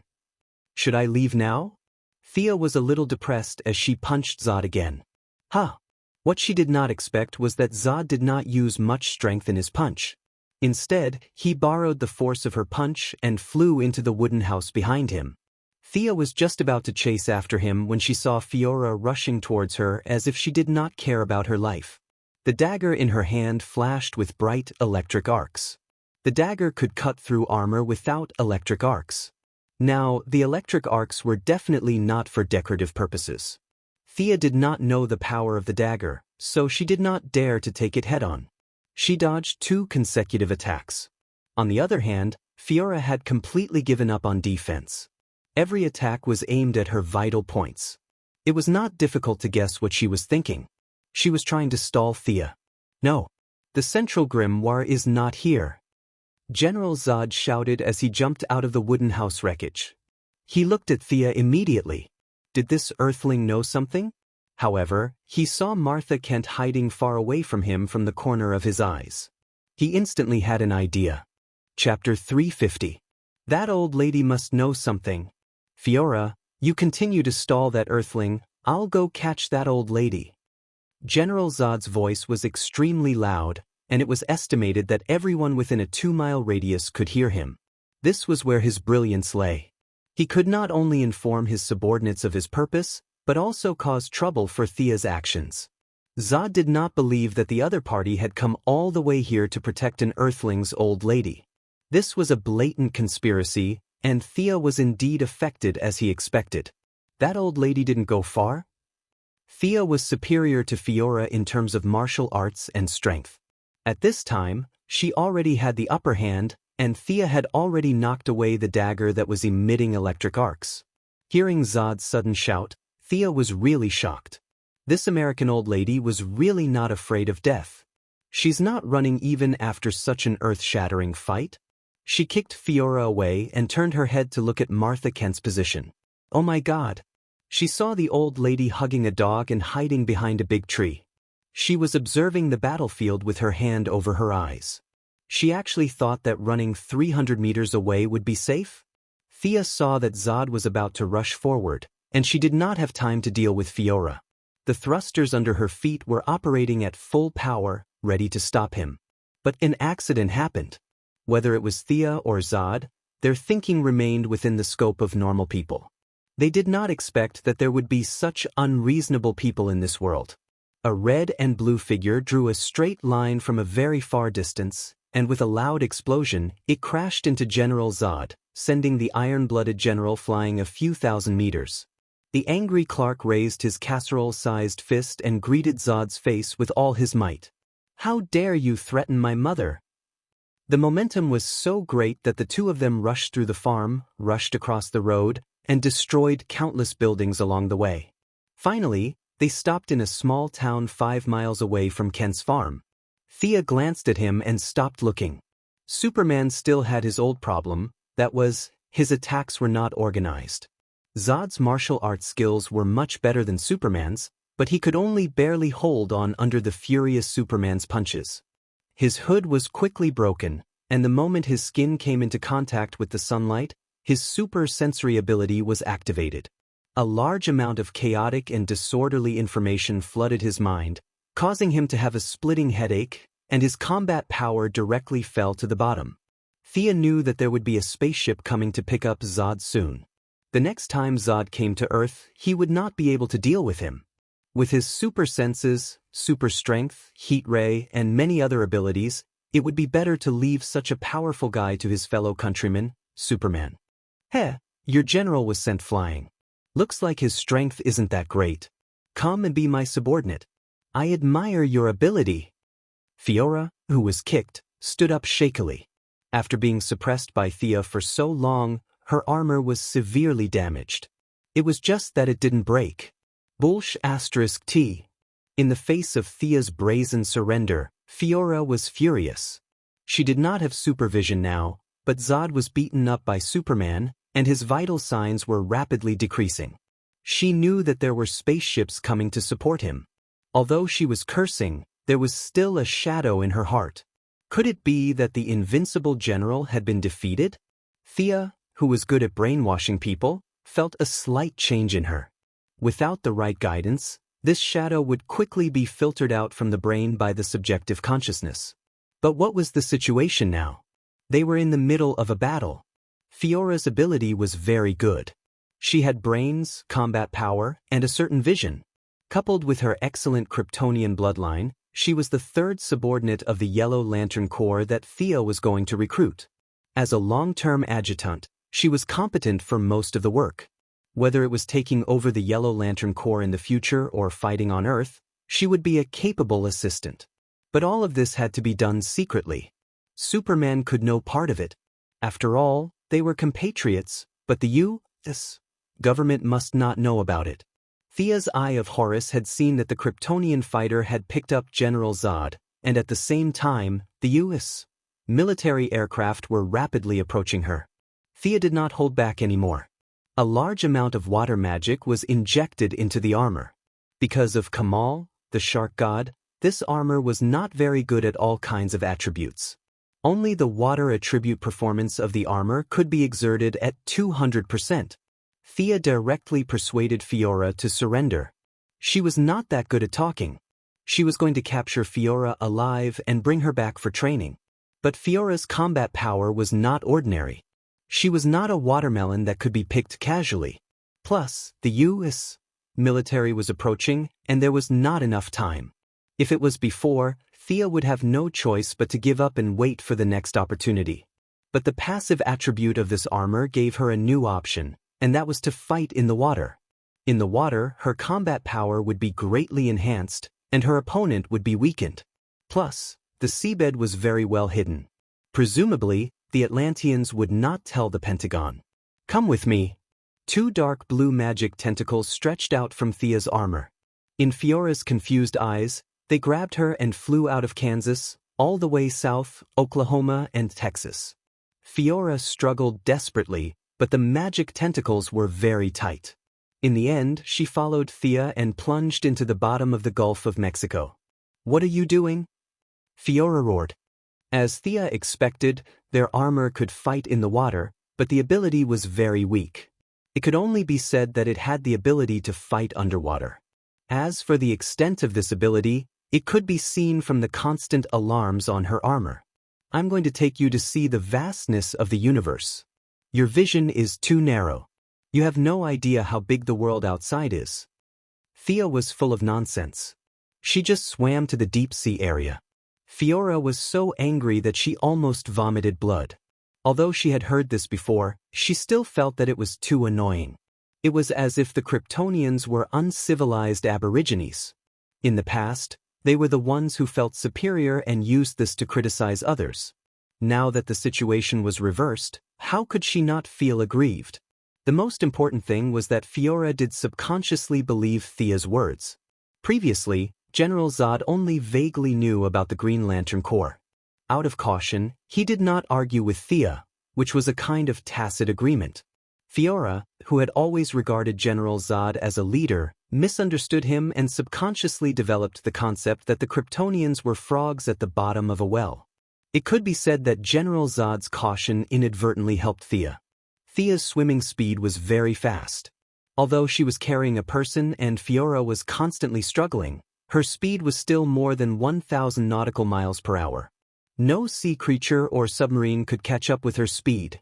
Fiora's armor was already seriously damaged. The huge pressure in the deep sea accelerated the speed of the armor's damage. At first, she could barely resist a few blows. Later, her consciousness became a little blurry, and she could only punch and kick mechanically. Chapter 351. Their fight at the bottom of the sea, or rather, Thea's one-sided abuse, startled a lot of underwater creatures. But the powerful shockwaves of the fight and the fast swimming speed made these creatures choose to stay far away. However, the Kryptonian's body was really resilient. Thea's armor was passive, so her strength under the water was not weakened, but increased. Hundreds of tons of force hit Fiora, but she did not suffer any fatal injuries. But many a little makes a mickle, and in the deep sea, Fiora's resistance was getting weaker and weaker. Finally, after Thea punched her in the abdomen, she could not hold on and fainted.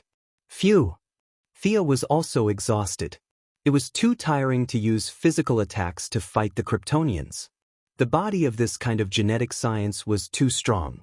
It took almost 10 minutes for her to knock Fiora out. If they were on land, how long would it take? Looking up, there were a few small islands on the sea surface. Unsurprisingly, they had swum from the Gulf of Mexico to the Caribbean Sea. Thea pulled the unconscious Fiora out of the sea surface, looked around, and found an uninhabited island to rest for a while. Where should I train this Kryptonian? On Earth? Thea quickly gave up the idea. Superman was happy to see his compatriots turn over a new leaf, but he did not like to see himself brainwashing Fiora. Thea contacted the gorilla Gertrude remotely. On the surface, he was under the jurisdiction of Sinisto. The gorilla was spreading the fear of the yellow light ring on a planet, controlling two groups of aliens to fight each other. Gertrude was very happy. After a few consecutive wormholes, Thea took Fiora to a planet far away from Krypton and Earth. Asking Gertrude to find a quiet place for her, Thea began to modify Fiora's memory with magic. Compared to the Kryptonians' bodies of steel, their willpower was not strong. Thea went into the depths of their minds without much effort. This was a forbidden area that ordinary people could not touch. It was the place where all the subconscious and original consciousness were entrenched. Except for Superman, who gave birth naturally, all the Kryptonians, including Supergirl, were genetically modified. Their fate was determined before they were born. Some were warriors, some were scholars, and their genes were optimized in this direction. The fate of all the Kryptonians was determined from birth. Even if some wanted to resist, they would not take up other jobs because they could not learn anything. Superman's parents gave him freedom, or the right to choose. Superman could do any job. Zod's combat power was about the same as his, but he couldn't do anything else. His fate had already shown that he was born in battle and must die in battle. Their genes had optimized some of their characteristics, but their overall composition was delicate and fragile. Thea searched carefully and finally found what she needed. Fiora's loyalty to General Zod was very firm and unshakable. But if one observed carefully, one would find that the object of her loyalty was not entirely General Zod. Fiora's genetic modification was a little special. She was optimized as an adjutant. She had a little bit of various abilities, but relatively speaking, they were not the best. She had to have an object of loyalty in her subconscious to realize the value of her life. God is helping me. Thea had to think so. She slowly changed Fiora's impression of Zod. Father, teacher, these were the labels that Thea put on Fiora's mind. As for the object of her loyalty, she changed it to herself. Of course, the process could not be too fast. It was estimated that it would take a month for Fiora's mind to change. Thea left a cloud of dark magic in her brain. This small cloud of magic would keep her in a coma for 7 days. She had to deal with the things on Earth first before continuing the brainwashing. After instructing Gruder to take care of Fiora, Thea returned to Earth alone. It seemed like a long time, but in fact, only 20 minutes had passed. General Zod was carried away after his first exposure to sunlight, but several of his subordinates stayed behind. Originally, Fiora, the adjutant, and another tall Kryptonian were fighting Superman together. But now, Fiora had mysteriously disappeared. Not to mention Superman, even the people on Krypton did not know where Fiora had gone. No matter how advanced their communicators were, they would not be able to find Fiora across half the universe and tens of millions of light years. In order to buy time for Zod, the tall Kryptonian guard captain could only fight Superman alone. Unfortunately, there was a big gap between their strength and Superman's, and he was beaten to the ground. Just when the Kryptonians were in despair, the Earth's army once again played the role of a useless teammate and surrounded Superman and him. Dense missiles bombarded the small town in Kansas. The Kryptonians took the opportunity to attack the Earth's army and fled back to the spaceship while Superman was saving people. Clark did not chase after them, as he did not know what to do with his compatriots. With his behavior of repaying evil with good and his strong, sunny face, he had established a relationship with the leading colonel and officially earned the title of Superman. Thea observed this scene from outside the atmosphere. Superman and Superman looked at each other from dozens of kilometers away. Superman nodded slightly, grateful that she had saved his mother. Nothing serious happened on Earth. Thea looked at the Kryptonian spaceship again. The Kryptonians were very experienced in combat. They used special means to block all the satellites on Earth. The Department of Defense was blind at this time.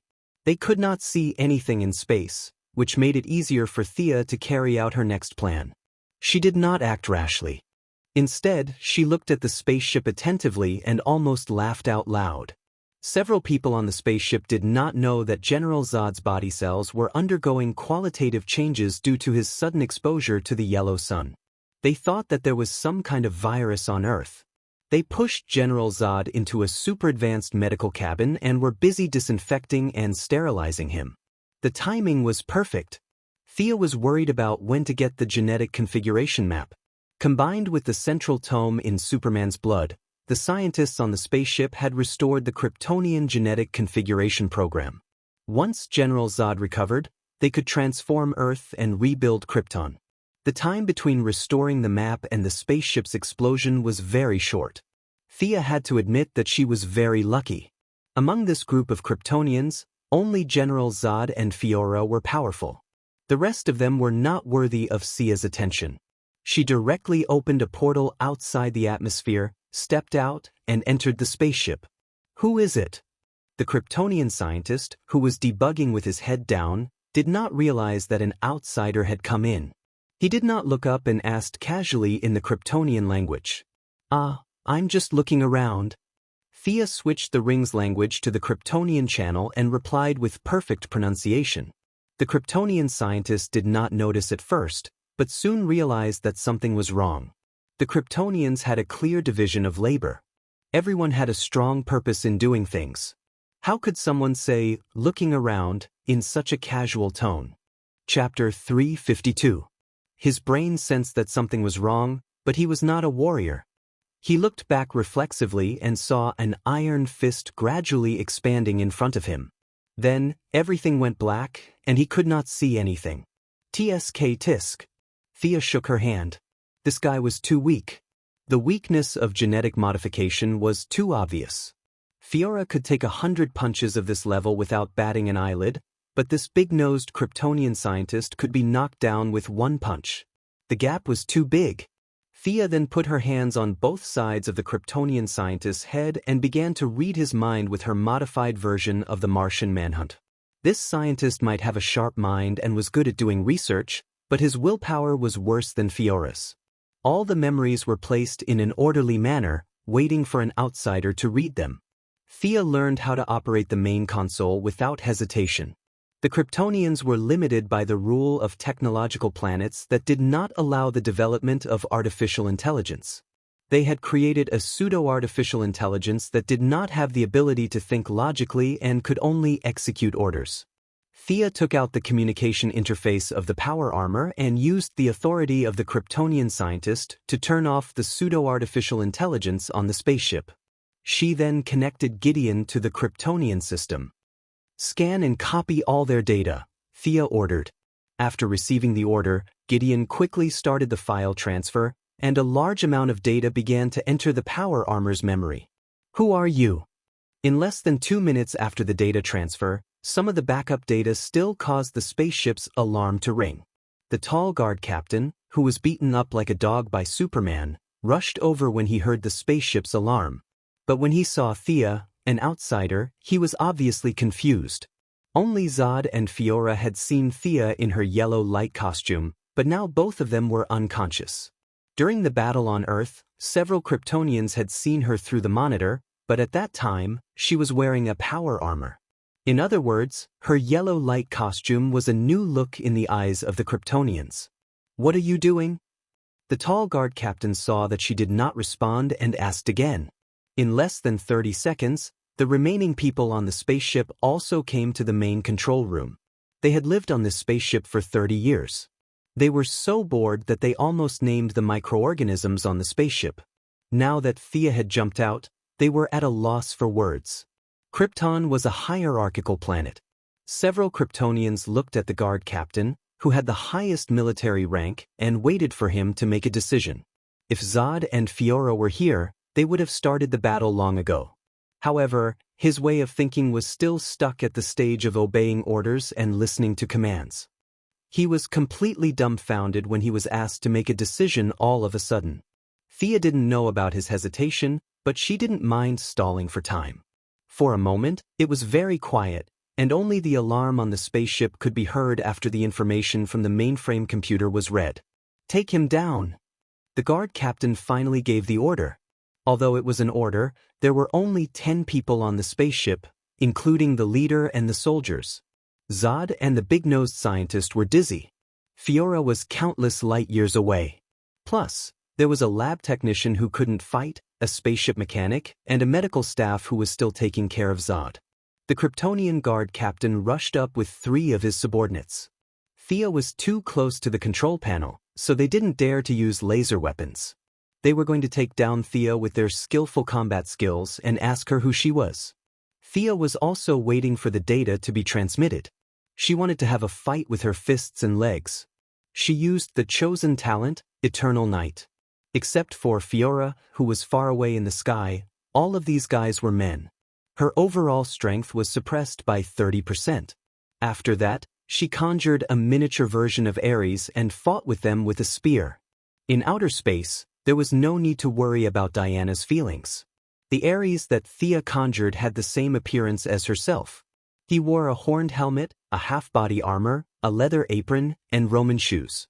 He was surrounded by fighting spirit and was not to be offended. First one. A low voice came out from the conjured mouth. The Kryptonians had underestimated their enemy. Plus, their strength was suppressed by Thea's talent. The Ares conjured quickly found a flaw. He suddenly exerted force in his arms, ignored their armor, and pierced through a Kryptonian with his spear. He then shouted and threw the unlucky guy far away. The force of the swing was so great that the Kryptonian collided violently with the hull of the spaceship. With a muffled bang, a visible dent appeared on the hull of the spaceship. Several circuits were obviously damaged, and alarms were ringing like crazy. Thea didn't look at the result of her battle. If this had happened to an ordinary person, he or she would have died. But the Kryptonians might not die, and their combat strength would not be restored in a short time. The conjured Ares let out a deafening roar and dodged the chief guard's giant axe. At the same time, he turned his spear and blocked the long swords of 2 Kryptonian warriors. The 3 of them cooperated well. When the chief guard attacked, the other 2 would defend and vice versa. Their combat skills were not as complicated as those on Earth, but they were better in terms of simplicity. Thea changed several sets of martial arts in a row, but she still couldn't break through their defense. She pierced the arm of a guard, but the chief guard also hacked at her with his axe. These guys were really good at martial arts.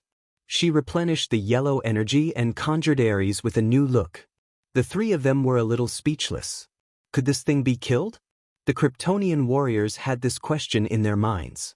Just as they were about to continue attacking, Thea threw out a chain and tied up a Kryptonian warrior who jumped in the air.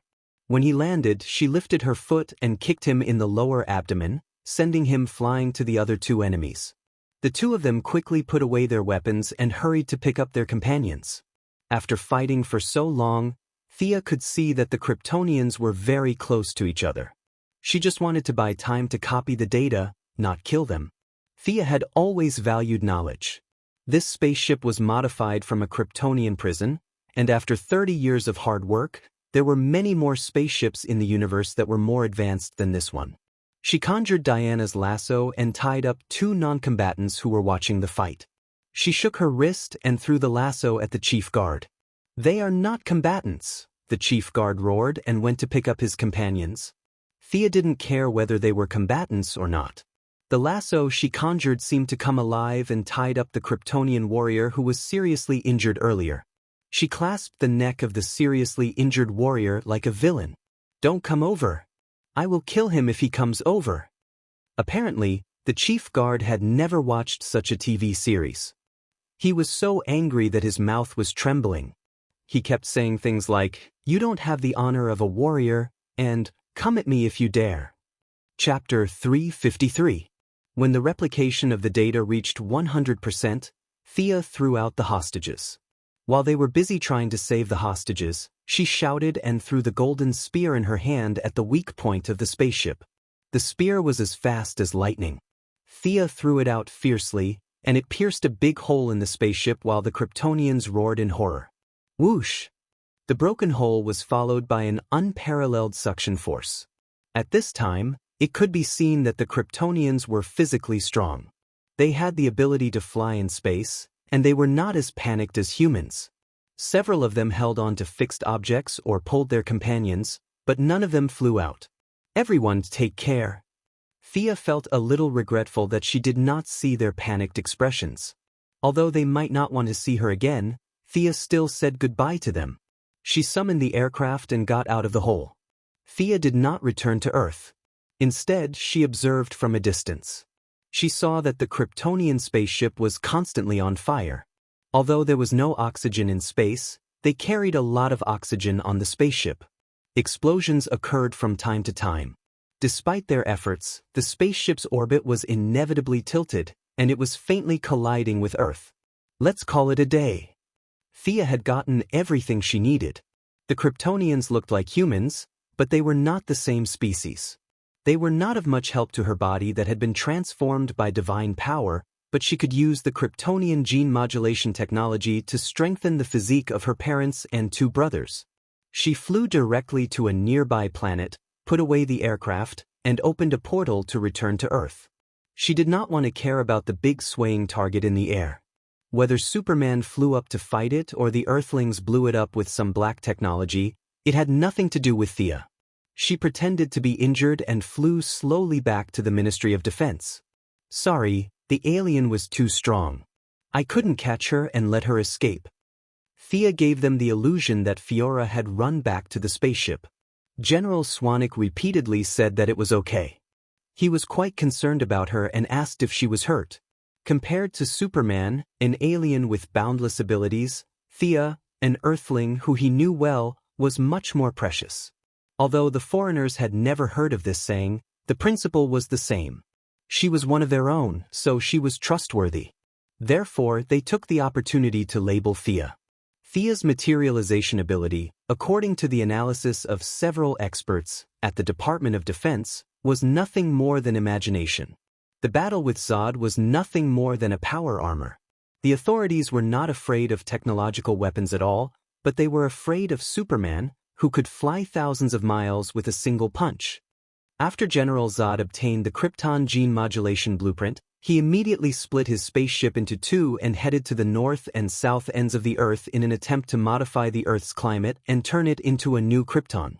But at this time, they were busy repairing the spaceship and had no time to care about Earth. The situation was a little strange. All the satellites were blocked, so they did not know what was going on in the sky. Based on their intuition, they guessed that the aliens had not left. The situation now was that the aliens could not come down from the sky, and the Earthlings could not go up. General Swanwick did not know what to do. One of his aides suggested that Thea lead the team to destroy the aliens, but he rejected it directly. What a joke! Superman was in this room. If he suddenly attacked, who would be able to stop him? Although in the minister's mind, 3 to 5 Thea together could not defeat Superman, she could at least stop him. Fortunately, Superman and Louise Ryan shared their feelings and kissed on the spot. The guilt in his heart for raising his fist at his compatriot dissipated a lot. Because his attention was on Louise, he did not see the scene when Thea destroyed the spaceship. Now that the Kryptonians had repaired the spaceship, he did not notice anything strange. "I'm going to end everything." Clark looked at Louise affectionately, then nodded to the generals and flew into space. His smile was very charming in Louise's eyes, but in General Swanwick's eyes, it was an expression of arrogance, and even a little provocation if one were to look deeper into it. They waited anxiously for the news. After a while, a guard ran in quickly. "General, the satellite signal has been restored." Everyone, including Thea, breathed a sigh of relief. The Quinn family also had satellites in the sky. Although they did not have as many as Luthor and Batman, there were still more than a dozen. If all of them were destroyed, the loss would be great. 7 or 8 military satellites immediately transmitted signals to the minister's office. Thea, Amanda, and the Martian hunter, who had been watching in the room for a long time, also saw the live broadcast. They saw violent explosions on Zod's spaceship. From time to time, people were knocked out of it. The spaceship, which was only temporarily repaired, was riddled with holes. What was more frightening was that the spaceship's power system was out of control. Under the influence of Earth's gravity, it was rapidly falling to the surface. The minister quickly picked up the phone and asked the Department of Defense scientists outside the room. "Where is the landing point? Quickly calculate it for me." The person on the other end of the line was busy talking and finally gave the minister an answer. "The landing point is in Metropolis." The minister put down the phone and was dumbfounded. Everyone in the room was also dumbfounded. The Martian hunter hesitated for a moment but stopped in her tracks because Thea had jumped out. "I'll rush over immediately. My employees are all there." After saying that, she flew out of the office without greeting them. "It's too late. It's falling too quickly." The minister wanted to stop her, but before he could finish, Thea had already disappeared. Thea had only used half of her speed throughout the journey. On one hand, it showed that she had not recovered from her injuries. On the other hand, she was the one who had directed this scene. When she was copying the data, she had secretly instructed Gideon to hack the spaceship's control system. Regardless of whether Superman came to wreak havoc or Earth launched a nuclear weapon, the wreckage of the spaceship would rush toward the tallest building in Metropolis. Lex Luthor's Building L. Gideon had calculated 2,239 possibilities for the spaceship to be damaged and had arranged 551 alternatives. Unless the spaceship was smashed into powder, its target would only be Building L. The Quinn group had entered Metropolis. Unlike the Luthor group, they had no foundation at all. What should they do? Thea's idea was to increase her reputation. She would not expose her ability to stop the spaceship from crashing in front of the public. Instead, she was prepared to use her original identity to provide disaster relief. If the group's reputation grew, her reputation would naturally rise. If there was no place to stay, the Quinn group would build a house for them. If they were injured, they could lie in the medical cabin and be done with it in 10 minutes. If there was no food or drink, the former Merlin shipping department would send them a large amount of food and drinking water. These were all free. In a few days, when the Quinn group's new headquarters was set up in Metropolis, the citizens would welcome them with food and drink. Chapter 354. Zod's spaceship crashed very quickly. Not long after Thea flew out of Washington, she saw the Kryptonian spaceship slamming into Lex Luthor's building. Thea even deliberately used the Eye of Horus to observe Luthor's expression. Disaster came from the sky when one was at home. Normal people would have been stunned, but Luthor, one of DC's 3 most popular villains, reacted very quickly. Sensing that something was wrong, he left his secretary, who was reporting to him, and flew up. His shoulders smashed through the floor-to-ceiling glass, and in mid-air, he pressed a switch on his watch. A pair of green hang gliders bulged out from the back of his belt. Luther glanced at the trajectory of the spaceship, which glided in the opposite direction. He's lucky. Thea and Luther were competitors now, and many people knew that. Her identity as a superhuman restricted her from using illegal means to deal with Luther. Although Luther didn't know her ability, he had a lot of black technology in his hands. He was also restricted by the rules and couldn't use these lethal means to deal with Thea. Their respective abilities limited them, and they could only fight in a small area. Unless one of them had the ability to crush the world and ignore all the rules, the fight would last for a long time. Today's spaceship crash was an outside trick, and in the eyes of outsiders, it was an irresistible factor. Unfortunately, Luther was too decisive. He left his secretary and bodyguard behind and jumped down from the 100-story building. He didn't have superpowers. If the glider malfunctioned, there was a 1,000% chance that he would fall to his death, and it would be the most tragic kind. But this man's decisiveness was unparalleled. He didn't hesitate to make the choice to save his life. His subordinates, his employees, they were all abandoned. Unlike the old lady in Kansas who loved to watch the fun, Luther's hang glider flew straight to the roof of a building, climbed onto a helicopter parked there, and chose to leave the city directly. Thea flew forward slowly. When she arrived at the metropolis, the formerly prosperous city was like purgatory on Earth. General Zod's spaceship crashed into the Luther building at a 45-degree angle. This landmark of the metropolis was directly cut in half. After that, the spaceship continued to roll on the ground for thousands of meters, destroying all kinds of houses and buildings. In the end, the spaceship exploded into two pieces with a deafening boom. All the Kryptonians in the spaceship were killed. Only Superman, who could not be killed, and Zod, who could absorb the yellow sunlight, survived. Thea was speechless as she looked at the furious General Zod, who was having a good time with Superman. Back then, Superman's adoptive father, Jonathan Kent, would rather die in order to save a dog than allow Superman to use his superpowers to save him. If he saw this scene today, he would probably feel that his death was not worth it, right? It was hard to understand why this Kansas farmer made such a decision. He might have hoped that Superman would live out his life as an ordinary person, but the arrangement of fate was not something he could control.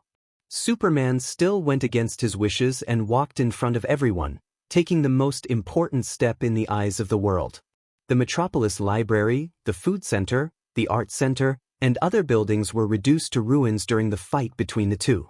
In the end, in the struggle between the two, Zod used the lives of humans as a bargaining chip and threatened Superman to make a choice.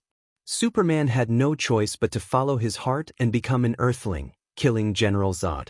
Seeing the end of the fight, Thea knew that it was time for her to enter the scene. She found an empty room, changed back into her clothes, took out her mobile phone, and began to arrange the disaster relief mission. Although the CEOs of the group felt that it was a bit strange to go to the metropolis for disaster relief, they did not refuse. These CEOs were all employees, and the disaster relief cost was not their own money. They could earn a good reputation if they contributed their own efforts and gave instructions on the spot. Why would they not go? All of them went. A large group of people took the group's Airbus to the metropolis. What? Miss Thea, you went to the metropolis? After receiving Thea's call, Digger was completely dumbfounded. He was still looking for someone in Star City, but his employer had gone to another city. He did not know what to say. Although he was a little dissatisfied, Thea asked him to lead a team to save people. For John Digger, who was full of a sense of justice, this was a mission full of honor. He had no reason to refuse. Thea instructed Digger to bring out the hundreds of bodyguards he had recruited. This group of young and strong people was the main force of the disaster relief. After that, she contacted Bruce Wayne and Lucius Fox in Gotham, hoping that the Wayne group would also help. In the original space-time, Batman inexplicably went to the metropolis to save the injured because his Wayne building was also in the metropolis. But in this space-time, because of Thea's participation, things took a turn. The merger of the Wayne Merlins and the news of the new headquarters being located in the metropolis made the Wayne Group give up on the strategic deployment of advancing into the metropolis. They chose to wait and see, and even had thoughts of benefiting from the conflict between the Snipe and the Clam. At this time, Bat was watching TV with Fu at home. After receiving Thea's call, although Batman was a little dissatisfied with Superman's unscrupulous fighting, nothing had happened to his people, so he naturally would not hate Superman so much. He expressed his support for Thea's wish to help with the disaster relief. As for him personally going to the disaster relief, he did not have the time because the clown had run away again. Jason Todd, who had become the second-generation Robin, was working hard to track down clues. After watching the live broadcast of the metropolis, he still had to catch the clown. Lucius Fox's relationship with Thea was naturally a little cold because the Wayne Group had been snatching the Wayne Group's business recently, but he also said that he would send people to participate. Thea went directly to the Wayne Group's stronghold in the metropolis. Luthor was in the north, Wayne was in the south, and the spaceship landed in the Luthor building in the north. Naturally, the battle site was also in that area. The south was affected, but the losses were not great. She found the person in charge of the scene and explained her purpose. The person in charge had no objection. After all, it was Thea who paid for it. Many of their employees were locals of the metropolis, so there was nothing to say about helping with the disaster relief. Many people took all kinds of tools and started to follow Thea to save people. Little friend, be good. Follow this uncle to the side and rest. We will save your mother. Madam, don't worry. Your husband's injury has stopped bleeding. A medical cabin will arrive soon. This kind of injury can be treated very quickly. Your boyfriend is still down there? Okay, you go to the side and rest first. We will save him. Thea kept searching for survivors in the rubble. She did not use the Eye of Horus. She only relied on the thermal imaging equipment of the Wayne Group to rescue many trapped citizens.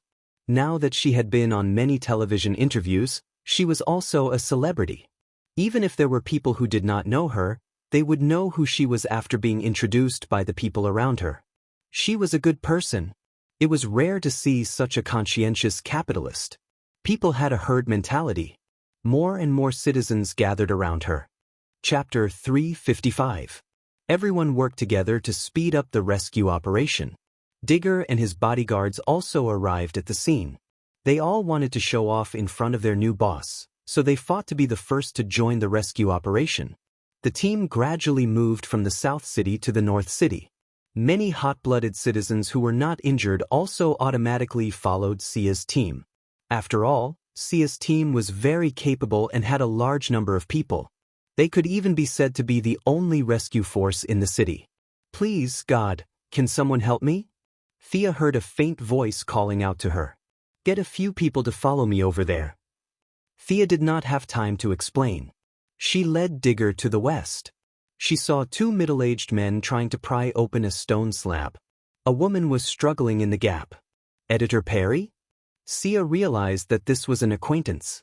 This guy was the editor-in-chief of the Daily Planet. Although Louise Lane had done all the interviews, Sia also knew the editor-in-chief. You are? Oh, Miss Thea, come help.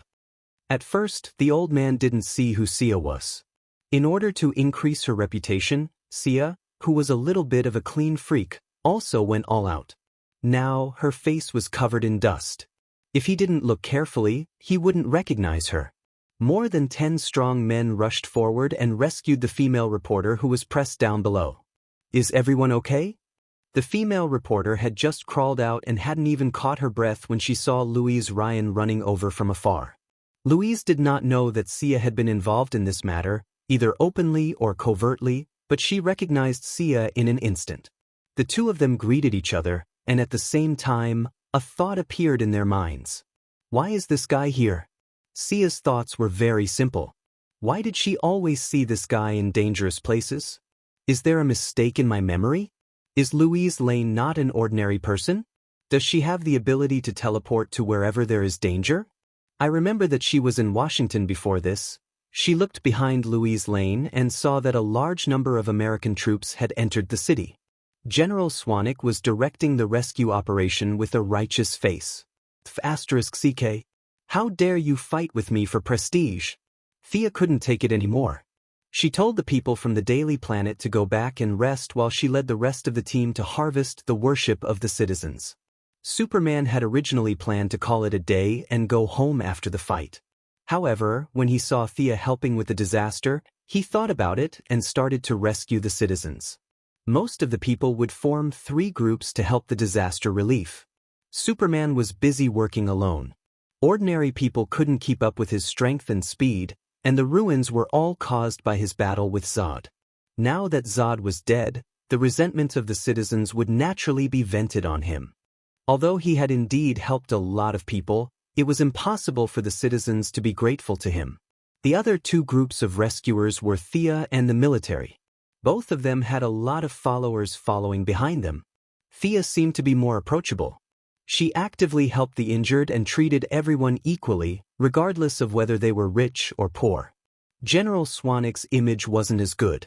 After all, he was in his 50s. Thea helping an old lady was an act of kindness. He really couldn't bring himself to help an old lady. What if he was called a hooligan? However, the military's reputation still attracted many citizens to join his rescue team. Those who didn't know the inside story of Thea's actions would only think that she was being kind. However, General Swanwick knew the truth. He wasn't sure if she was being kind or not, but Thea leading 4 or 5 young people and pretending to be struggling to rescue the citizens under the cement pillars was 100% putting on a show. However, he didn't object to putting on a show. How many people around him didn't put on a show? From a certain point of view, he was even a little relieved. This was the performance of one of his own people. Politicians weren't afraid of putting on a show because they did it too. It didn't matter if there was one more or one less person.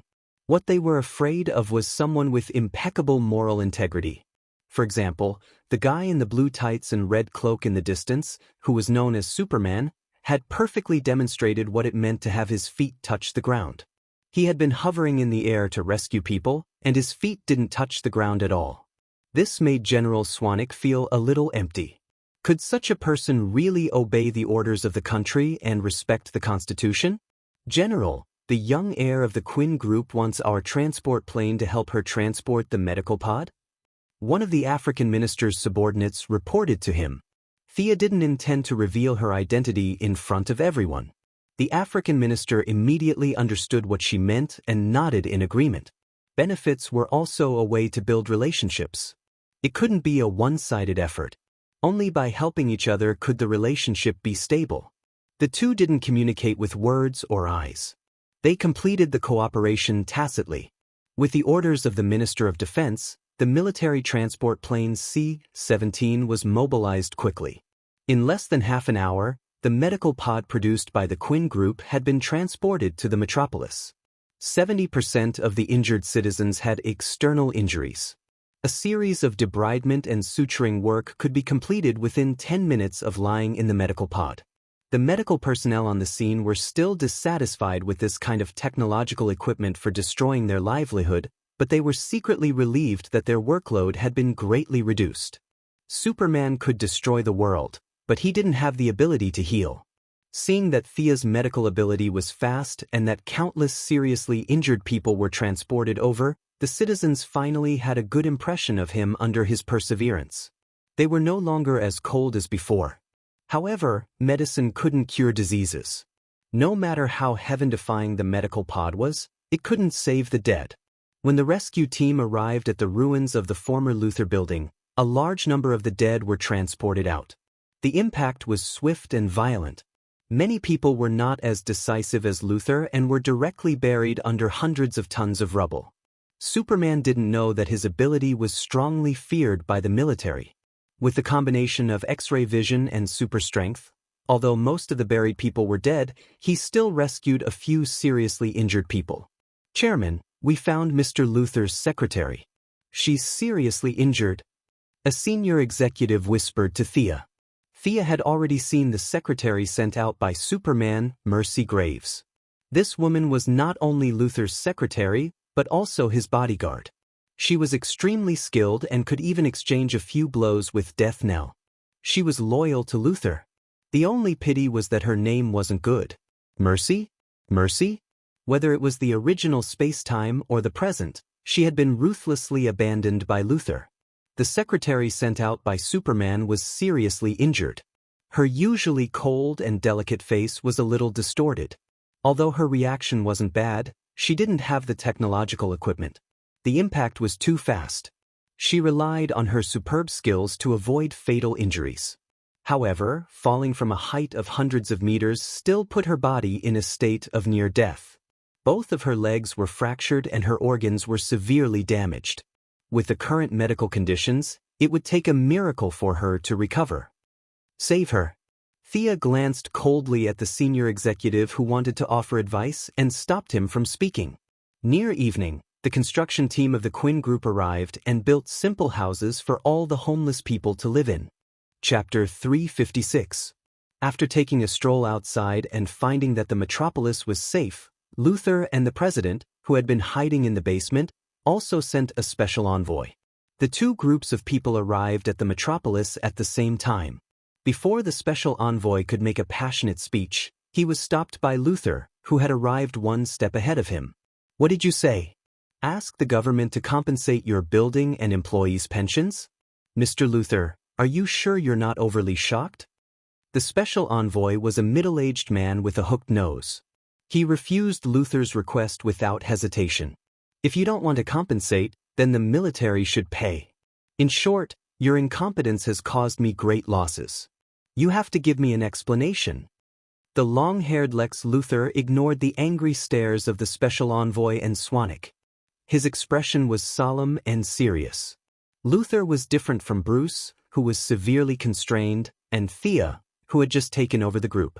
His personal prestige was at the top of the group. He had hidden some technological weapons and secret bases all over the world, always in case of sudden changes. He didn't care how much the building and the employees' pensions cost. He just wanted to take the opportunity to get some benefits, such as the wreckage of the alien spaceship or Zod's body. But he seriously underestimated the military's fear of Superman. Dream on. You want the military to compensate. The military also provided protection. Now most of the people who are treating the civilians are soldiers.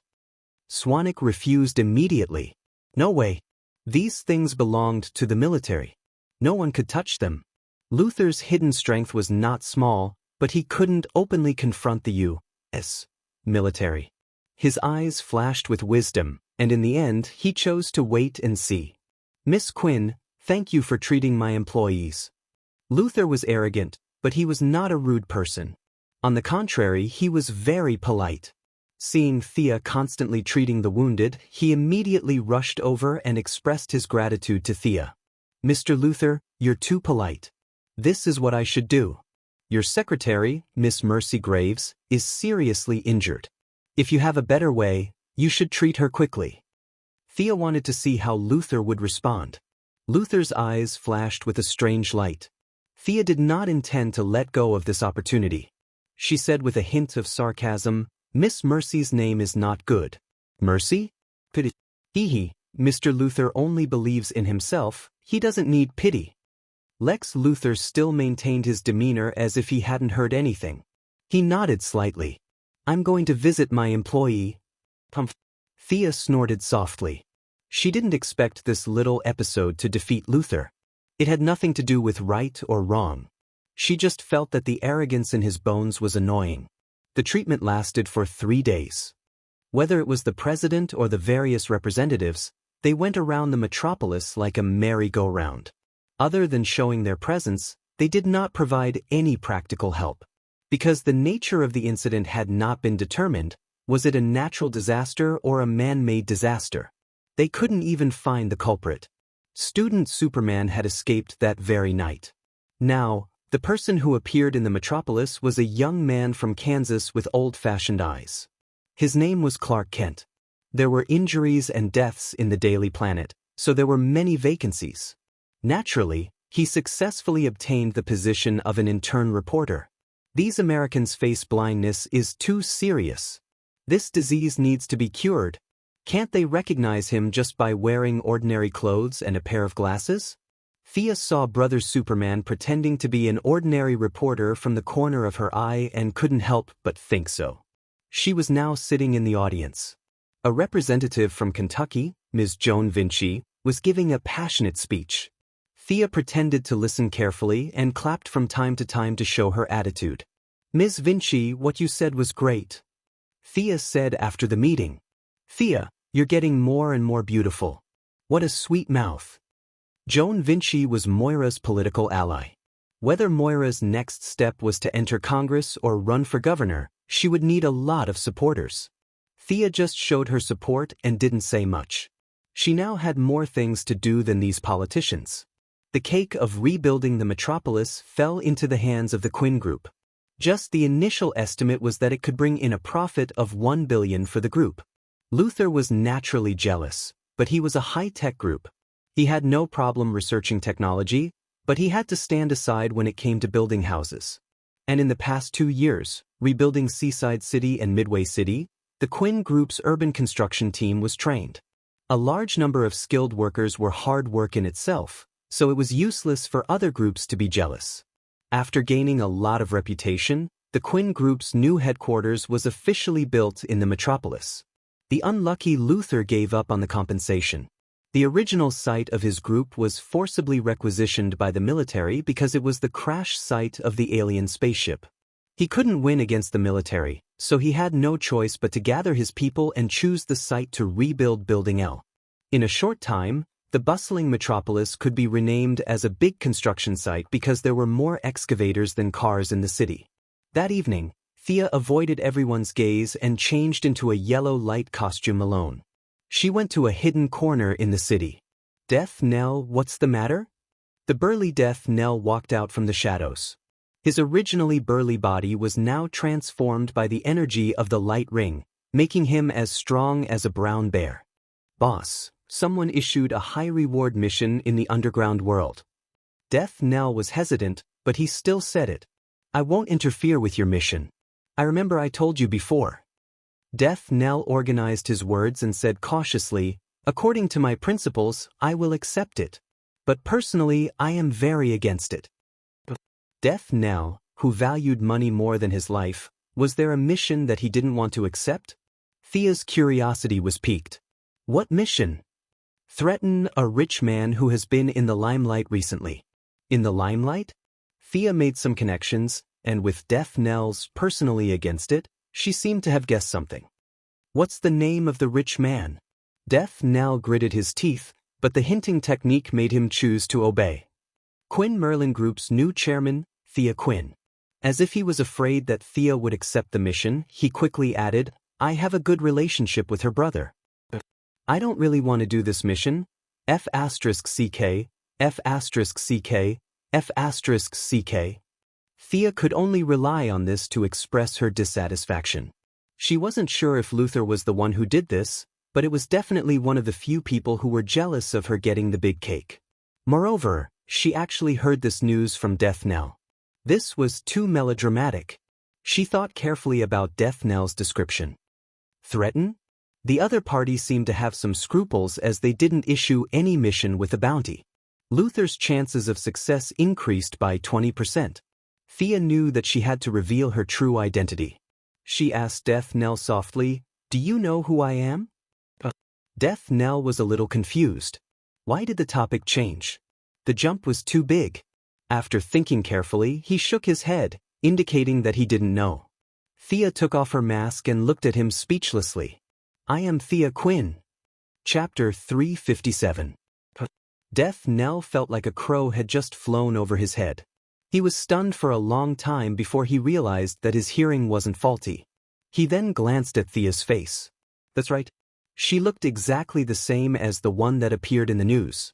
After Thea's heroic act of saving the citizens of Metropolis City was exposed, the number of people who knew her increased at an alarming rate. Her picture appeared in many newspapers, magazines, and online media. "You're Olivier's sister?" Death Knell asked with uncertainty. Thea nodded. "That's right." Death Knell didn't say anything. He lowered his head and fell into deep thought. What did Olivier say about his sister back then? Kind, cute, obedient, naive, and pure? He couldn't help but tilt his head to look at Thea. This switch in front of him has nothing to do with any of those words, right? He recalled Olivier's vow to protect his family and his sister. But does this guy really need you to protect him? Even if the earth exploded in the next second, she would still be able to survive. The experienced death knell couldn't help but think deeper. Olivier definitely didn't know about his sister's abilities.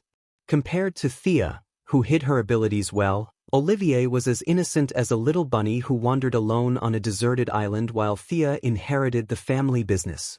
Is there some kind of inside story? Thea didn't know about Death Knell's wild thoughts. Since she had shown her true colors, there were some things that she could tell Death Knell. She said half-truthfully, "That day, I went to Purgatory Island to look for you guys. Unfortunately, I was delayed by something. When I returned to the island, you guys had already left." The amount of information he received in a short period of time was a little too much. Death Knell's sharp mind spun a few times before he understood. The one in red on Purgatory Island that day was you. You're the one who took Shadow away. In his anger, Death Knell's suggestion spell almost failed to suppress his emotions.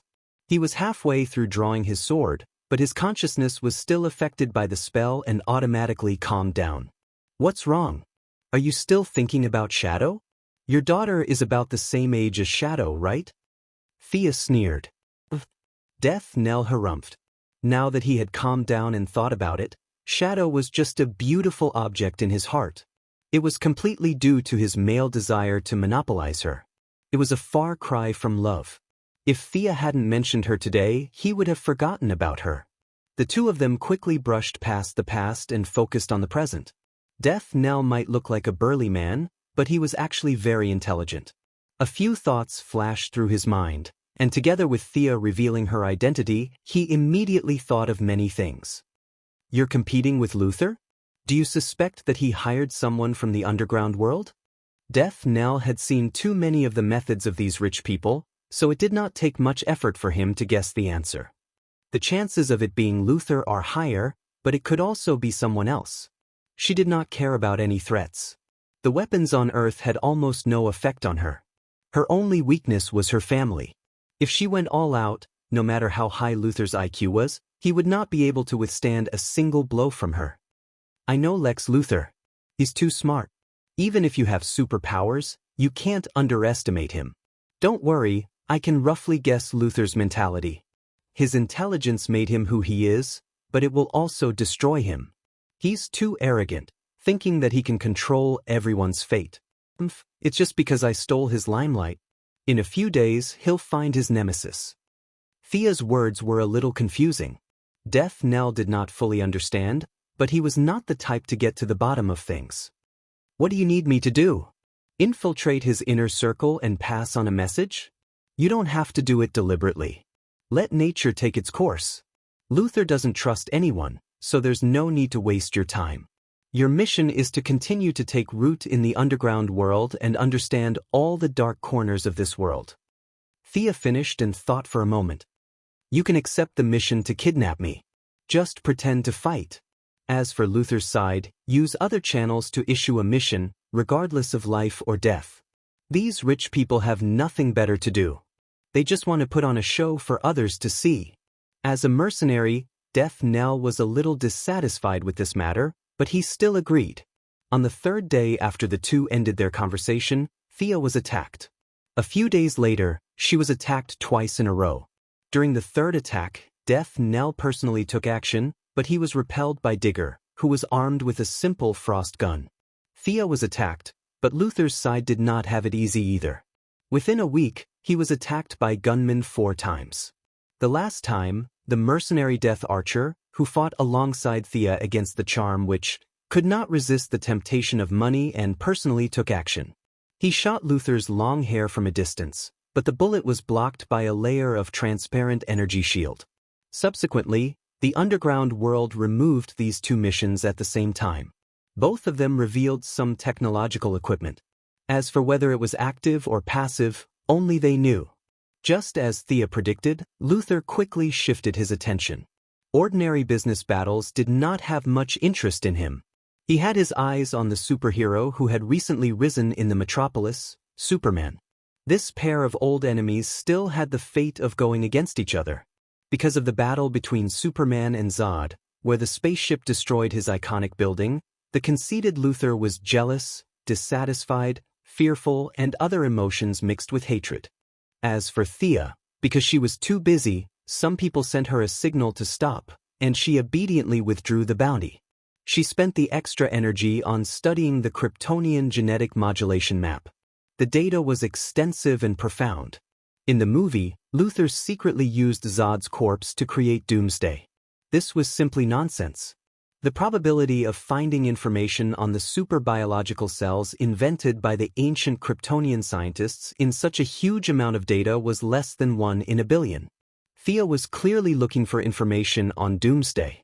Gideon worked with the supercomputer and searched for 2 days before he found it in an inconspicuous corner.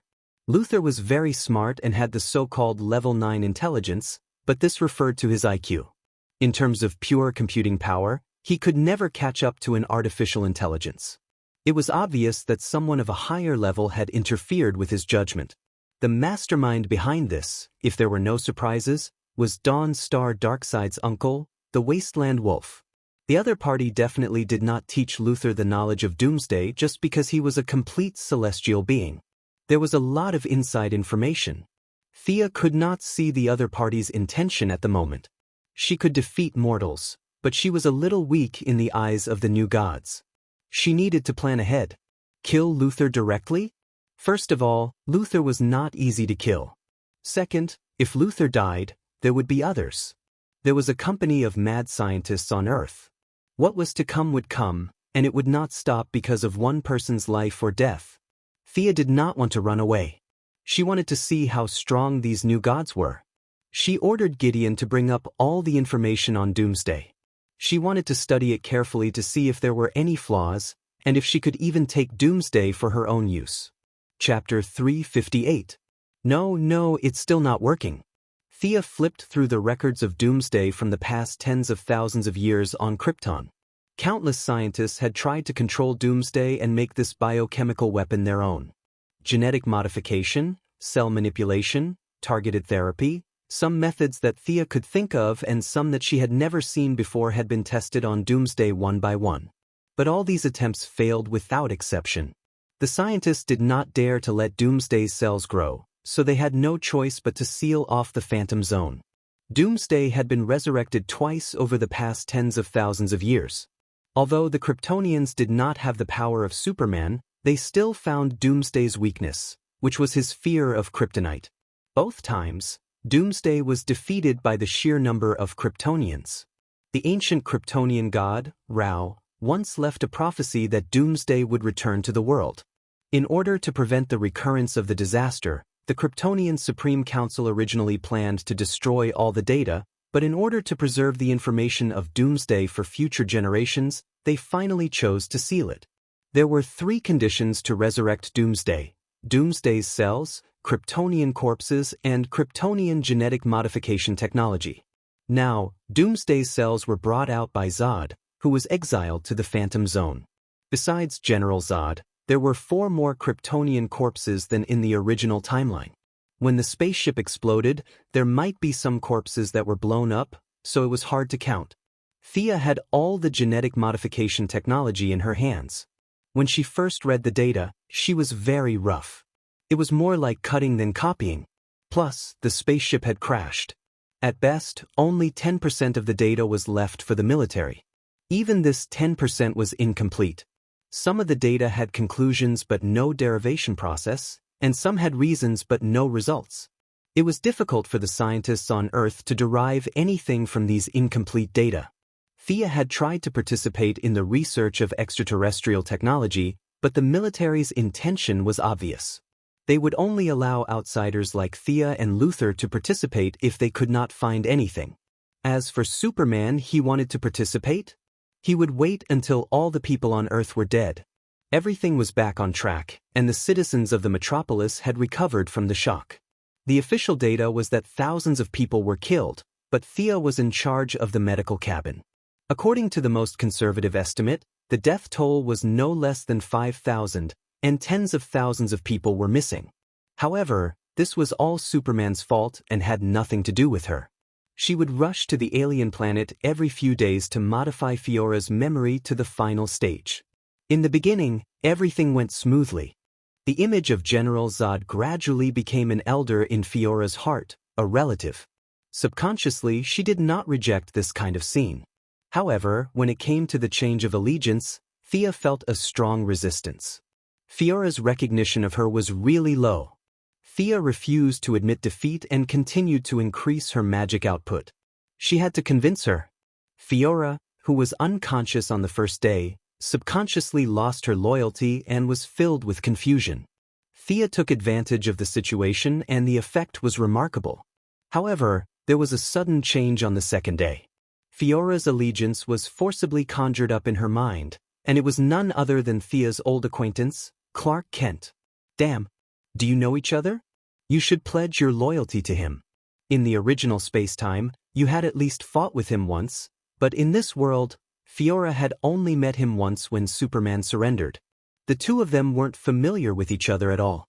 She had painstakingly spent half a day to train someone else's underling?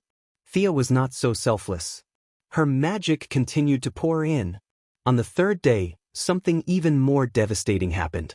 Perhaps Fiora really did not have a deep impression of Superman, and the idea of pledging her loyalty came and went quickly.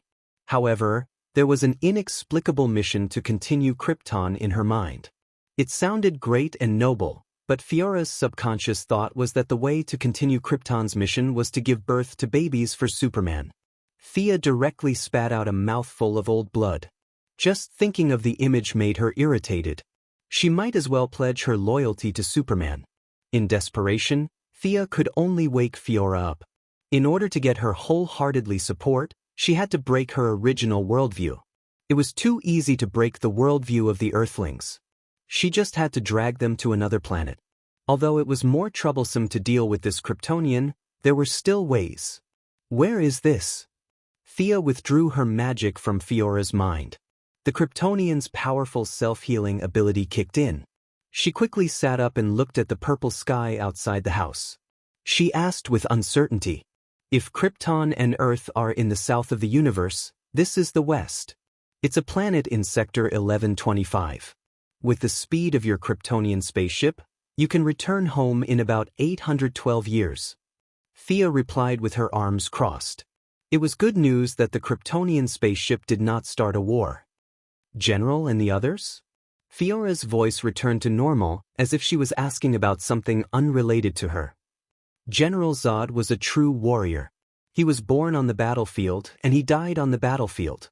Thea had been studying Kryptonian genetic modification recently. The information revealed between the lines gave her some understanding of Kryptonian customs. For someone like Zod, who was born a warrior, dying on the battlefield was definitely more honorable than dying at home. Especially since he was of the same generation as Superman's father. He was not young anymore. The destruction of the planet and the continuation of his race weighed heavily on his mind. It was not a bad thing for him to die on the battlefield. Is that so? He died on the battlefield. Fiora was silent for a while. You want me to be loyal to you? Sorry, I don't see that you have the ability to help me restore the glory of Krypton. You can kill me, but I will not be loyal to you. Hee, Fiora, I once said that you are short-sighted. My words are still true. You don't understand the true nature of this world. Do you want to see it? Thea said with a faint smile, like a tempting demon. Fiora was actually hooked by her words. The true nature of the world. It sounded very high and mighty, but where was this thing? Could she see it? I want to see it. I have also sailed in the universe for many years and conquered countless planets. You are the most boastful person I have ever met. Fiora looked at her seriously after she finished speaking. Let's go to space. She took the lead and walked out. Fiora thought for a while and followed her. When the two of them reached space, Thea immediately opened a wormhole and started a long-distance journey with Fiora. When they crossed the 16th wormhole, the surroundings were dead silent. It was as if they had walked into the desert of civilization. There were no more intelligent planets and no signs of life. Fiora could not hold it in any longer. Where are you taking me? The end of the world, The edge of the universe. The continuous large-scale long-distance warping consumed a lot of energy from her light ring. She had never been to this area before. There was only a void around them. Only her yellow light ring could emit some light, allowing the two of them to see each other. Chapter 359. The End of the World? Fiora's head was full of question marks. Wasn't this a philosophical concept? Did the universe really have an end? Curiosity killed the cat. Fiora felt that if she continued to follow Thea, she might be able to see something unimaginable. This Earthling's knowledge was beyond all the Kryptonian scholars she knew. Let's keep going. Thea saw her hesitation and did not explain further. She opened a wormhole and continued to follow the coordinates in her mind. Yes, she was going to take Fiora to see the wall of origin, the boundary of the universe. If Thea could maintain a complete worldview after seeing the wall of origin, she could only say that she was impressed. During the battle with the Parallax Demon, as the first person in the world to wear a dual-color light ring, the light ring showed Thea the existence of the wall of origin and left a unique coordinate. Otherwise, she would not be able to find it even if she searched until the end of time. When the wormhole jumped for the 33rd time, Thea was so tired that she could not speak. "Are you okay?" Fiora asked. Her tone was a little hesitant. She was not worried about Sia, but she was afraid that if Sia died, she would not be able to return. Fiora did not have much knowledge about space, but she knew that her location was probably beyond the limit of the universe described by the Kryptonian scholars. Kryptonians could survive in the universe, but if something happened to Thea, she would not be able to fly back even if she was exhausted. "We'll be there soon." Thea pretended to be calm, but in fact she was cursing in her heart. This time, she was a little too arrogant because the journey was much further than she had imagined. She had planned to bring Diana here next time, but now she had to give up. If there was nothing else, she would rather die than come here again. At first, Thea was worried that she would be discovered by Yojia Khan, who was glued to the wall. He was a fierce man who could scare Darkseid into peeing his pants. If he had not insisted on sticking to the wall of origin, no one in the entire universe would be able to defeat him. The light rings did not want the air of the emotional spectrum to go up against him. The coordinates they left for Thea were the few places where she would not be discovered. It was as if they were sneaking into the village to shoot at her. "We're here." Thea panted as she spoke. Fiora was not in the mood to care about her anymore. What did she see? There was actually a wall of unknown height in the universe in the void? Fiora couldn't see where the boundary of the wall was even after using her eyesight. All she could see was a mysterious brilliance. All kinds of brilliance reflected each other's brilliance. It was really difficult to use words to describe the wonders here. "This is the world boundary you mentioned?" Fiora had to admit that she was stunned. If Krypton hadn't been destroyed, she wouldn't have been able to witness such a scene for the rest of her life. Thea rested for a while before carefully looking at it. It was also her first time here, and she found that it was countless times more sacred and solemn than she had imagined. Even though she was mentally prepared, she still felt incomparably shocked by the vast and distant sense of mystery. Facing Fiora's question, she cleared her throat and said, "This is the universe boundary I mentioned, the end of the world. The ancient scholars called it the wall of origin. Outside the wall is the source, and all the answers are there. The source of everything is there. Countless strong people have tried to pass through this wall to find the source, but without exception, they all failed. Those who failed would be stuck on the wall. Currently, there is an unparalleled strong person on the wall. We can't call him by his name directly. You only need to know that even the most powerful evil god in the universe would turn around and flee upon hearing his name. You can imagine how terrifying this place is. Then why did you bring me here?" Fiora couldn't see what the wall had to do with her. "It has nothing to do with you, but it has something to do with me. I'm still very weak now, but I want to go to the other side of the wall to see what the source is. If I can control the source, perhaps I can have the power to change cause and effect, change time, and turn non-existence into existence," Thea said softly. She didn't finish her sentence and hid the second half of her sentence. Perhaps if she could control these powers, she would be able to compete with those existences whose names couldn't be mentioned. Just thinking about it made her excited. Turning something that doesn't exist into something that exists? Fiora muttered in a low voice. That's right. On that day, perhaps Krypton could return to the universe again. Your parents and friends might still be waiting for you to return home like before you were destroyed. Thea didn't know if she had such an ability, but she wanted to draw a big picture first. Anyway, she was determined to reach the peak. If she were to die midway, then there would be nothing left to talk about. But what if she could succeed? What if she could really embark on the path of immortality? At that time, it wouldn't be difficult to restore Krypton. Fiora was completely stunned. She couldn't think of such an ingenious idea even in her dreams. She wanted to ask Thea if she was bragging, but the endless wall in front of her reminded her that Thea was indeed extraordinary. Seeing her hesitation, Thea decided to give her another dose of medicine. Do you know how Krypton was destroyed? Fiora didn't know why she suddenly asked this question, but she still answered, the core of the planet was destroyed, and the planet exploded. This is what we saw with our own eyes in the Phantom area. What you said is only one of the current mainstream views. Thea didn't give Fiora a chance to interrupt and continued. The Green Lanterns once went to the wreckage of the planet to investigate. There were traces of the advanced artificial intelligence Brainiac's activities at the scene.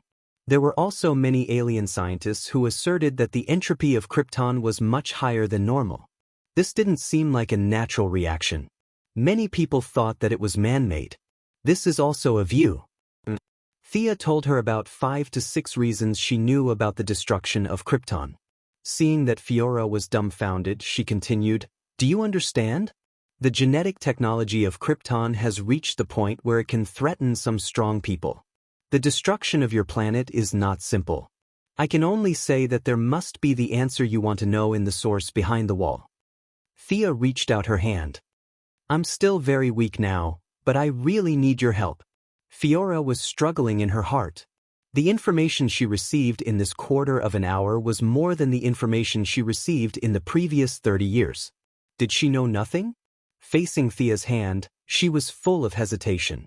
Pledging loyalty to an outsider was simply unimaginable. But the glory of Krypton was restored, and she was full of expectations. How should she choose? Thea didn't urge her, but just raised her hand and waited for her response. Time passed by, and finally Fiora made up her mind. Her genes determined that she was an adjutant, and she could only be an adjutant. If there was no one to assist her, her life would be meaningless. This was a command that was deeply rooted in the genes, and she couldn't refuse. But I promise you. The two of them shook hands with each other. Sia revealed a satisfied smile. Chapter 360. Thea was very happy that she had successfully subdued Fiora. This time, she did not use magic. Instead, she used facts and reason to convince others. This feeling of accomplishment was really intoxicating. Although Fiora's desire to revive Krypton played a decisive role, the deterrence of the Wall of Origin was also a factor. With the combination of several factors, Thea was able to persuade the Kryptonian adjutant to surrender. It's really not easy. Thea could not help but sigh. This Kryptonian lady was good at fighting and tanking. She was currently the most lacking strength in the small team. The next time they formed a team, there would finally be someone who could stand at the front and tank the monsters.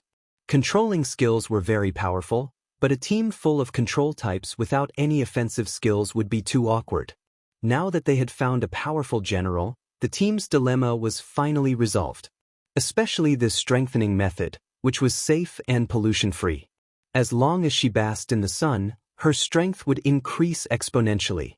There was no easier way to strengthen than the Kryptonians in the entire universe. As for once Fiora was out of control after strengthening, Thea was not very worried.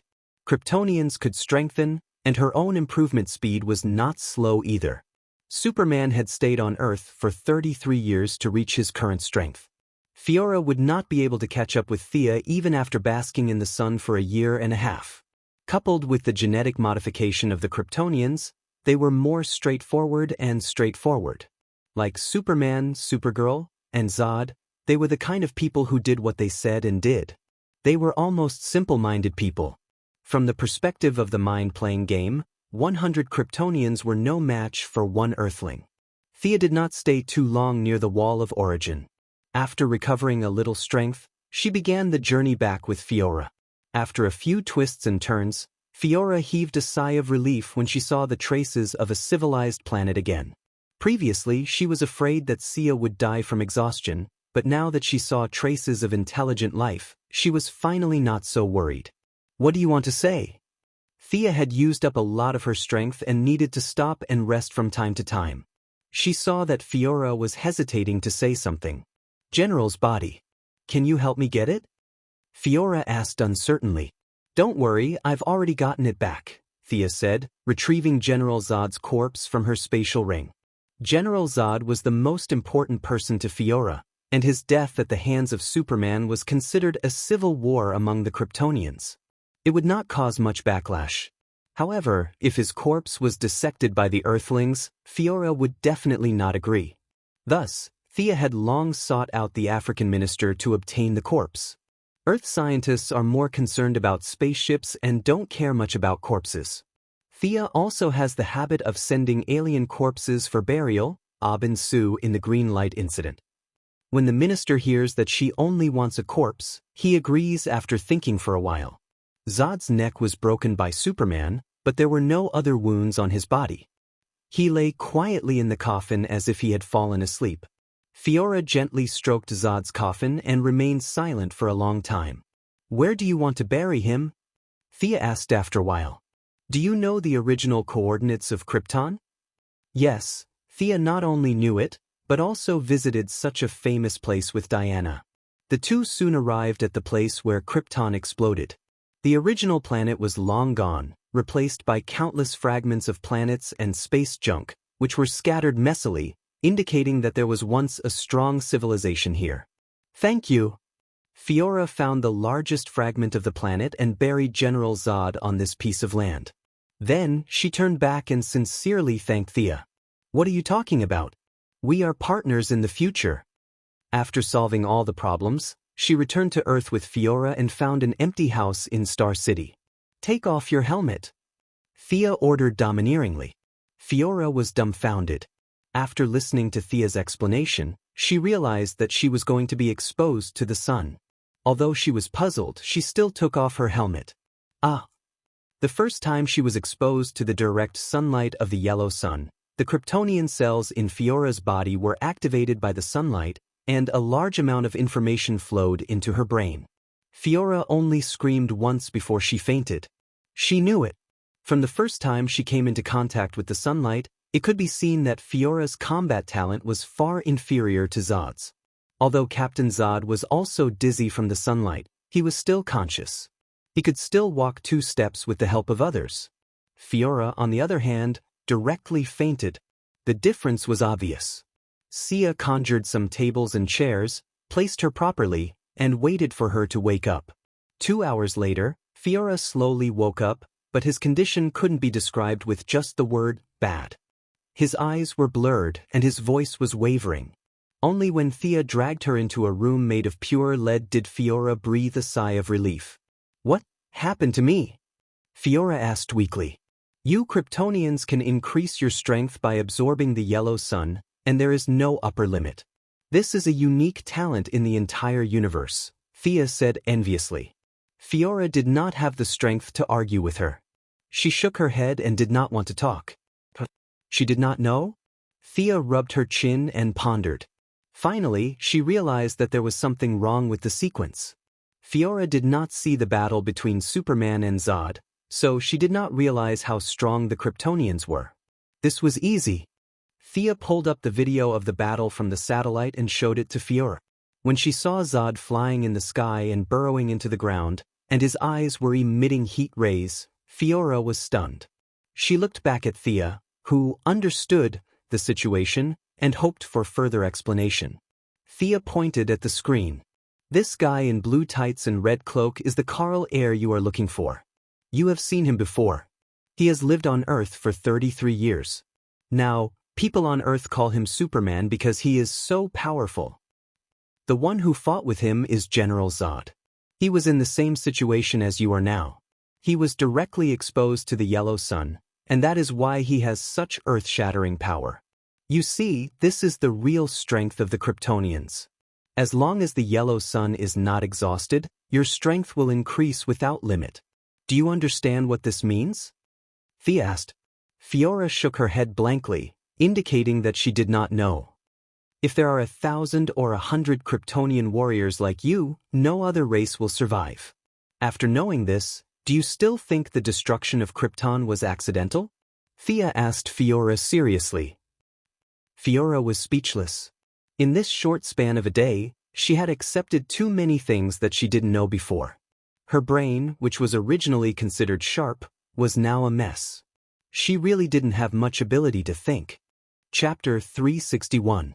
The Kryptonians' first exposure to sunlight was mainly due to receiving too much information in a short period of time, causing them to faint.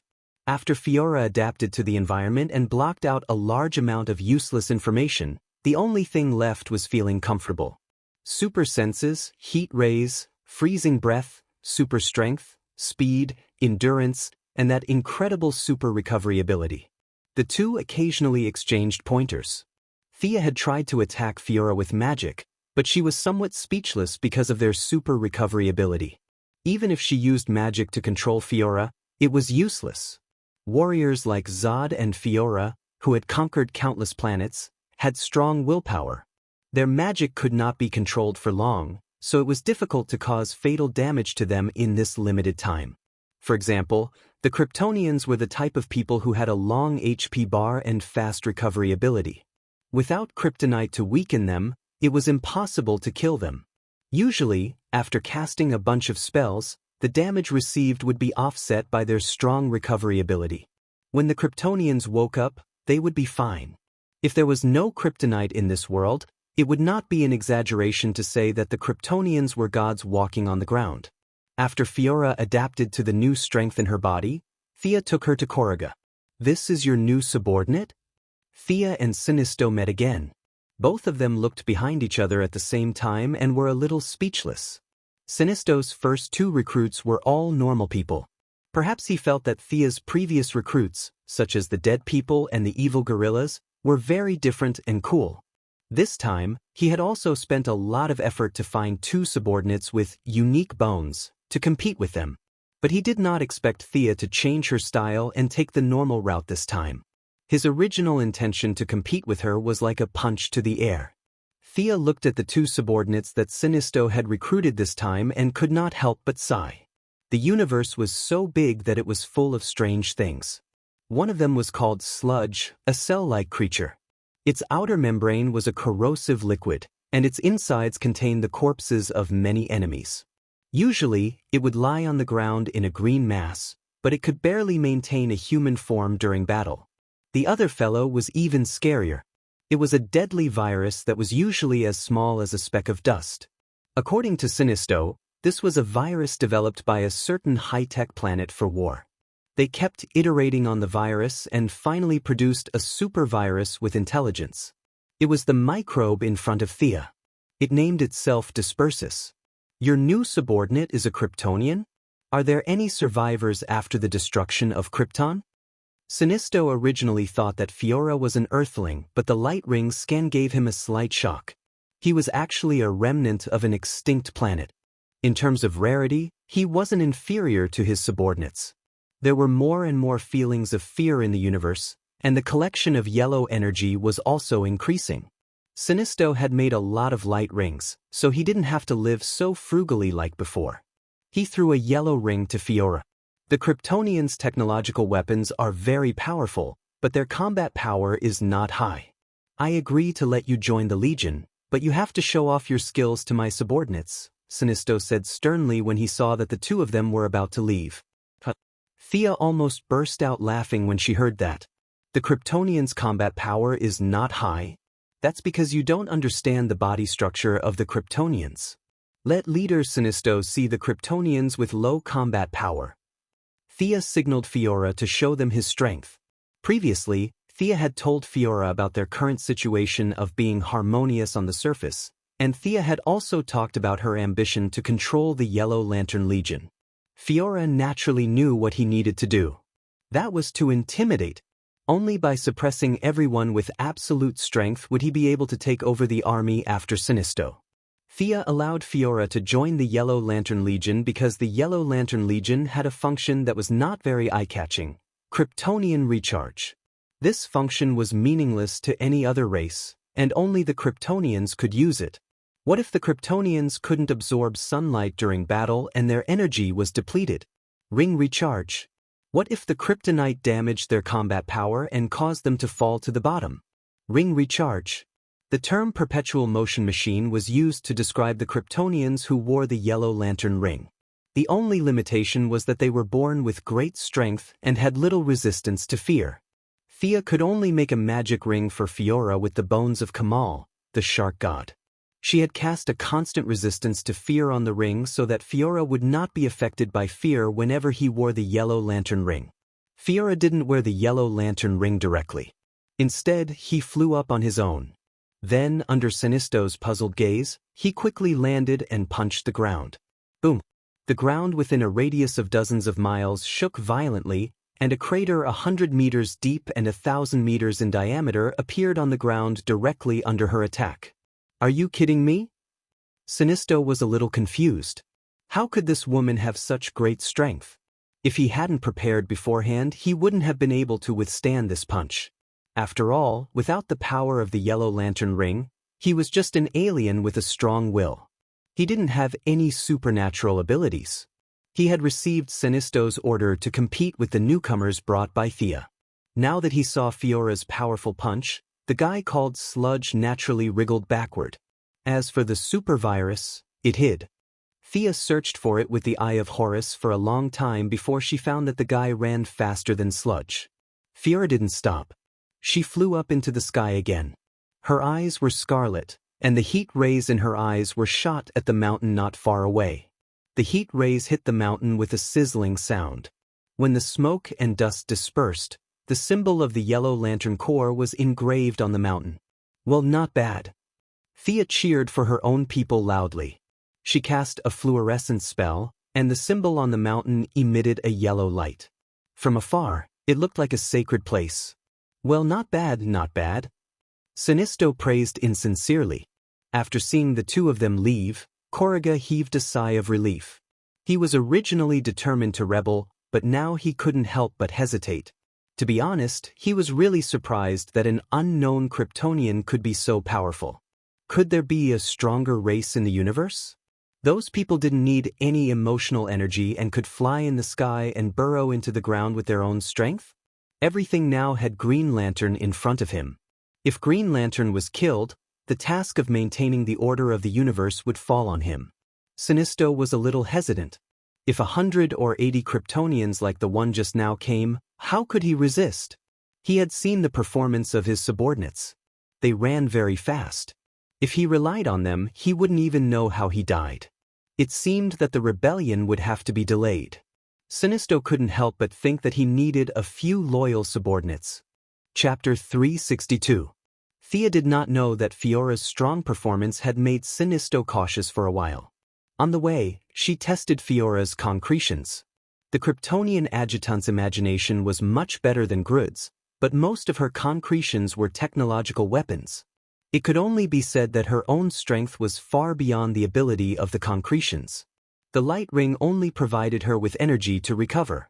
Relying on the power of emotions to replenish the energy lost in the battle was a fantasy in Fiora's eyes a few days ago. But these days, her worldview was so shattered that she silently accepted this unscientific explanation. When the two returned to Earth, Thea did not arrange a job for her. She just told her to adapt to life on Earth first. Fiora could absorb the yellow sun every day and see her strength growing. She was not dissatisfied with that. But soon, a problem arose. Superman had a super mind. He could learn all the medical books on Earth in 5 minutes and master the knowledge that others learned in 10 years. Fiora was not an omnipotent Superman. The adjutant's genetic modification allowed her to learn a little bit in all aspects. Compared to the Kryptonians of the same race, she was considered to have a strong learning ability. But compared to Superman, who gave birth naturally, there was a big gap. Thea drew a tube of blood from her. The needle was naturally made of kryptonite.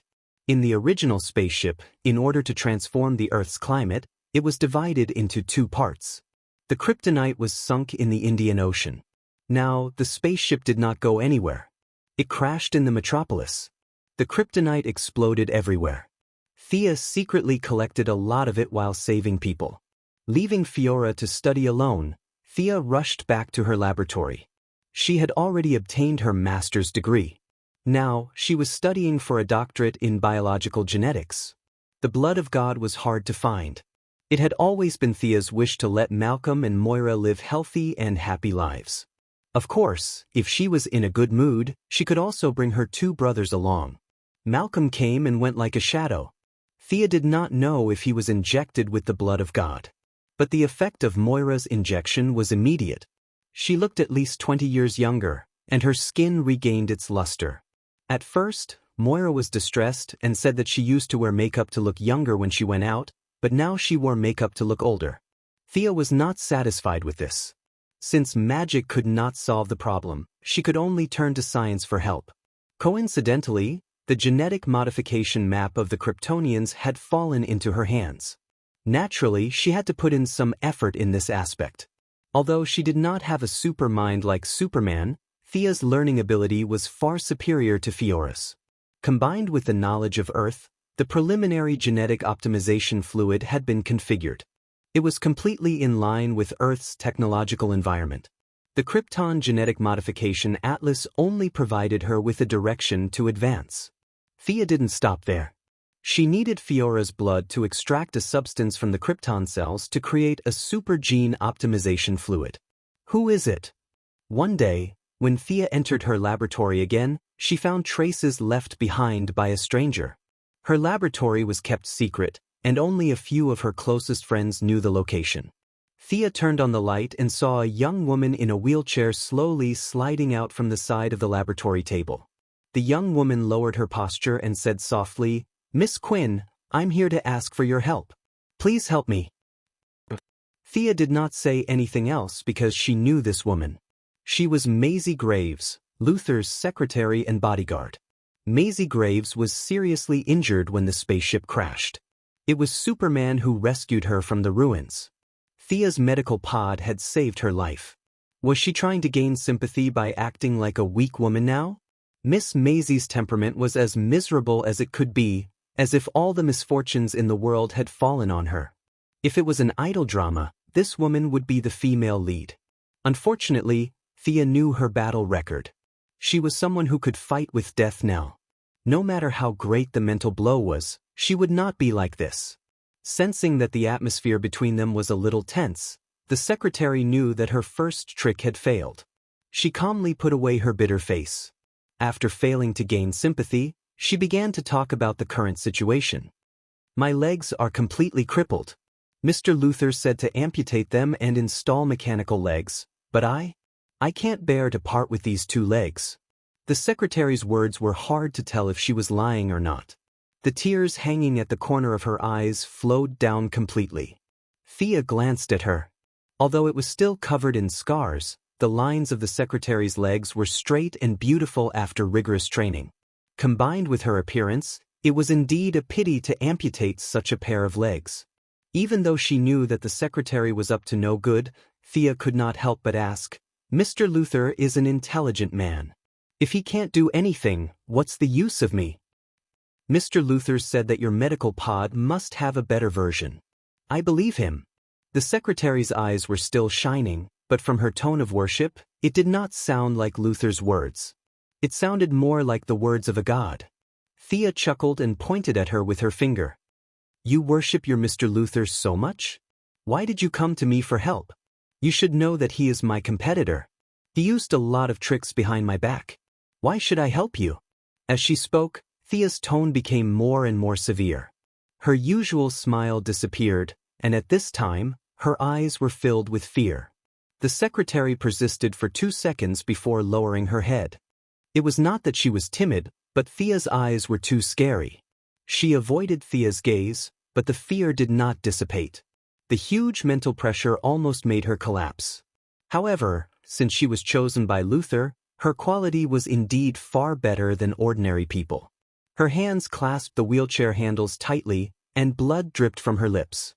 She did not beg for mercy. She just silently endured the mountain-like pressure in her mental world. Thea withdrew her mental deterrence. The secretary's willpower was extraordinary. According to Thea's observation, among the ordinary people who had not been strengthened, only Nightwing, Barbara, and a few others could reach this level. Even Laurel and Tommy might not be able to reach this level. Of course, Batman was not in the discussion. You are indeed not an ordinary person. My judgment was right, the secretary said, panting. Of course, Thea would not admit it. It's just a simple psychological hint. The secretary did not care about her explanation. Mr. Luther used to consciously collect information on all the special people in the world. I am the one in charge of this work. This lady has been with you a lot in the past few years. After that, the secretary threw a large folder to Thea. Thea pulled out the first page, and what greeted her eyes was an old black and white photo. It was the photo of Diana in the village in Belgium, the one taken with Steve and the others after killing the German soldiers. Chapter 363. Good stuff. Thea looked around. She wasn't a photographer, so she couldn't tell if it was the original or not. The only pity was that she had scruples about the timeline. Otherwise, she would have taken a photo and given it to Diana today to reminisce about the past. Although the person in the photo was Steve, Thea didn't tear it up like in the TV series. After all, it was a memento. It would be a pity to tear it up. She took out a few more pieces of paper from the folder. Without exception, they were all shots of Diana in the city. Some were from the front and some were from the side. She also included a lot of records of the citizens that Diana had met. The secretary organized it very carefully. When she spoke, what she said, what her accent was, the climate at the time, the clothes she wore, etc. There were even a few photos of Thea. Although she was very careful, Diana didn't care. Thea didn't want to be like a thief on a date. At first, she tried to cover it up, but later, she just let her be. So it wasn't surprising that Luther's satellite could capture her. Miss Secretary, what can these things prove? Thea flipped through the papers. On the day of the battle with the Parallax Demon, the scene was surrounded by yellow fog. The world's satellites only captured some blurry figures. There was no real image at all. This was also the reason why Superman was called the first superhero. It was because the previous information was too fake. The battle between Superman and Zod was real and clear. The secretary couldn't figure out the details between Thea and Diana. She could only rely on the inherent impression.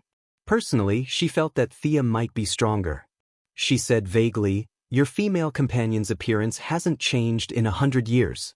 Is it because?" Thea looked at her watch. She was a little annoyed after talking nonsense with the secretary for half an hour. "Even if I can cure you, are you sure you can still gain Luther's trust?" It wasn't that Thea didn't think of bribing her, but it was just a thought. It was impossible that Luther wouldn't suspect her. The secretary's reaction was not beyond her expectations. Her voice was still calm, but there was a trace of sadness in her words. "I'm asking you for help. No matter what the result is, Mr. Luther will definitely not trust me." "Then why did you come looking for me? Are you crazy?"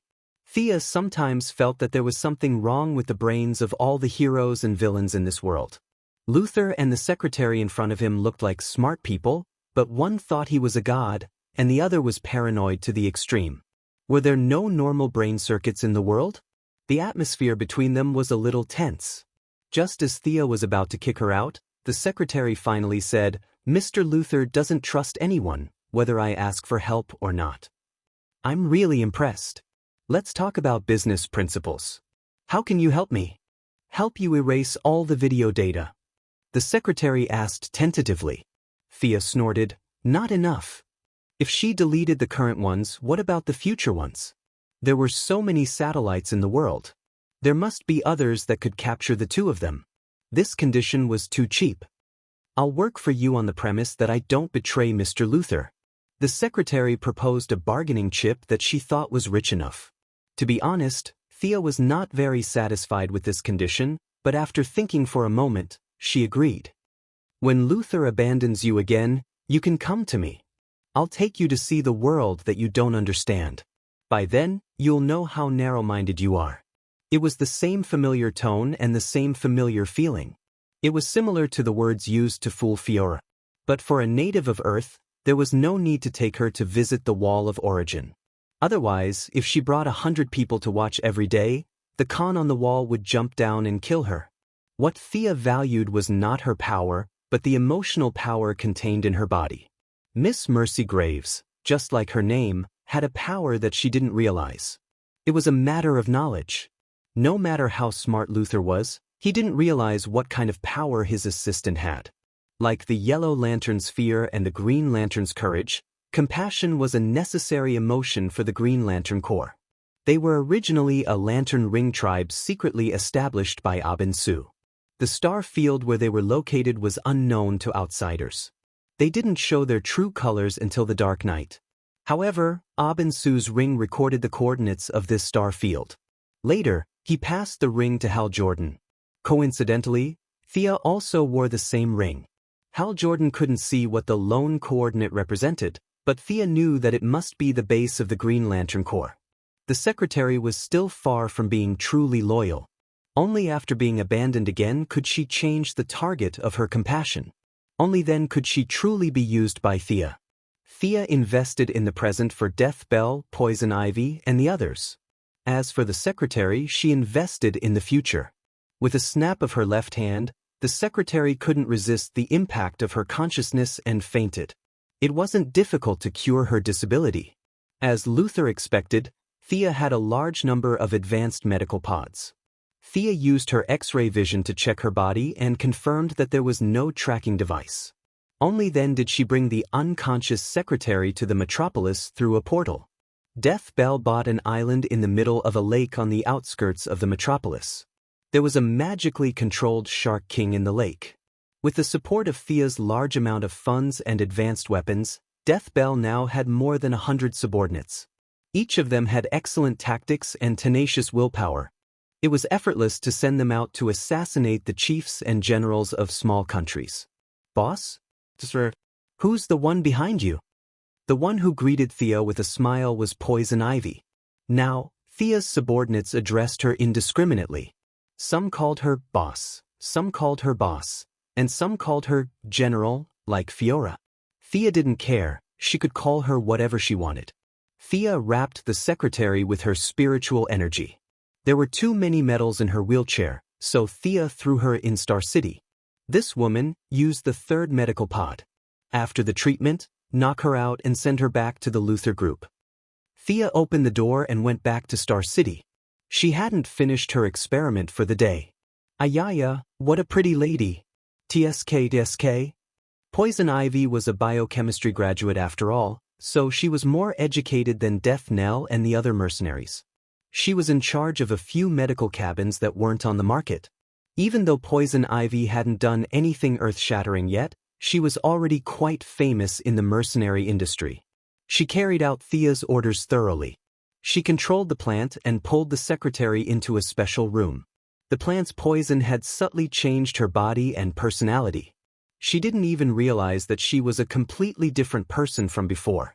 She looked left and right to make sure that no one was looking at her. She took off the secretary's clothes. Even if someone asked, she would use the excuse of checking her injuries. As for whether it was true or not, only God knew. Chapter 364. The next day, when the secretary woke up, she found that she had returned to her residence. Her wheelchair was beside the bed. She moved her toes nervously and found that the familiar feeling had returned. She turned over and sat up. The harsh training had restored her calmness. If it weren't for the clothes on her body, she would have suspected that yesterday's experience was a dream.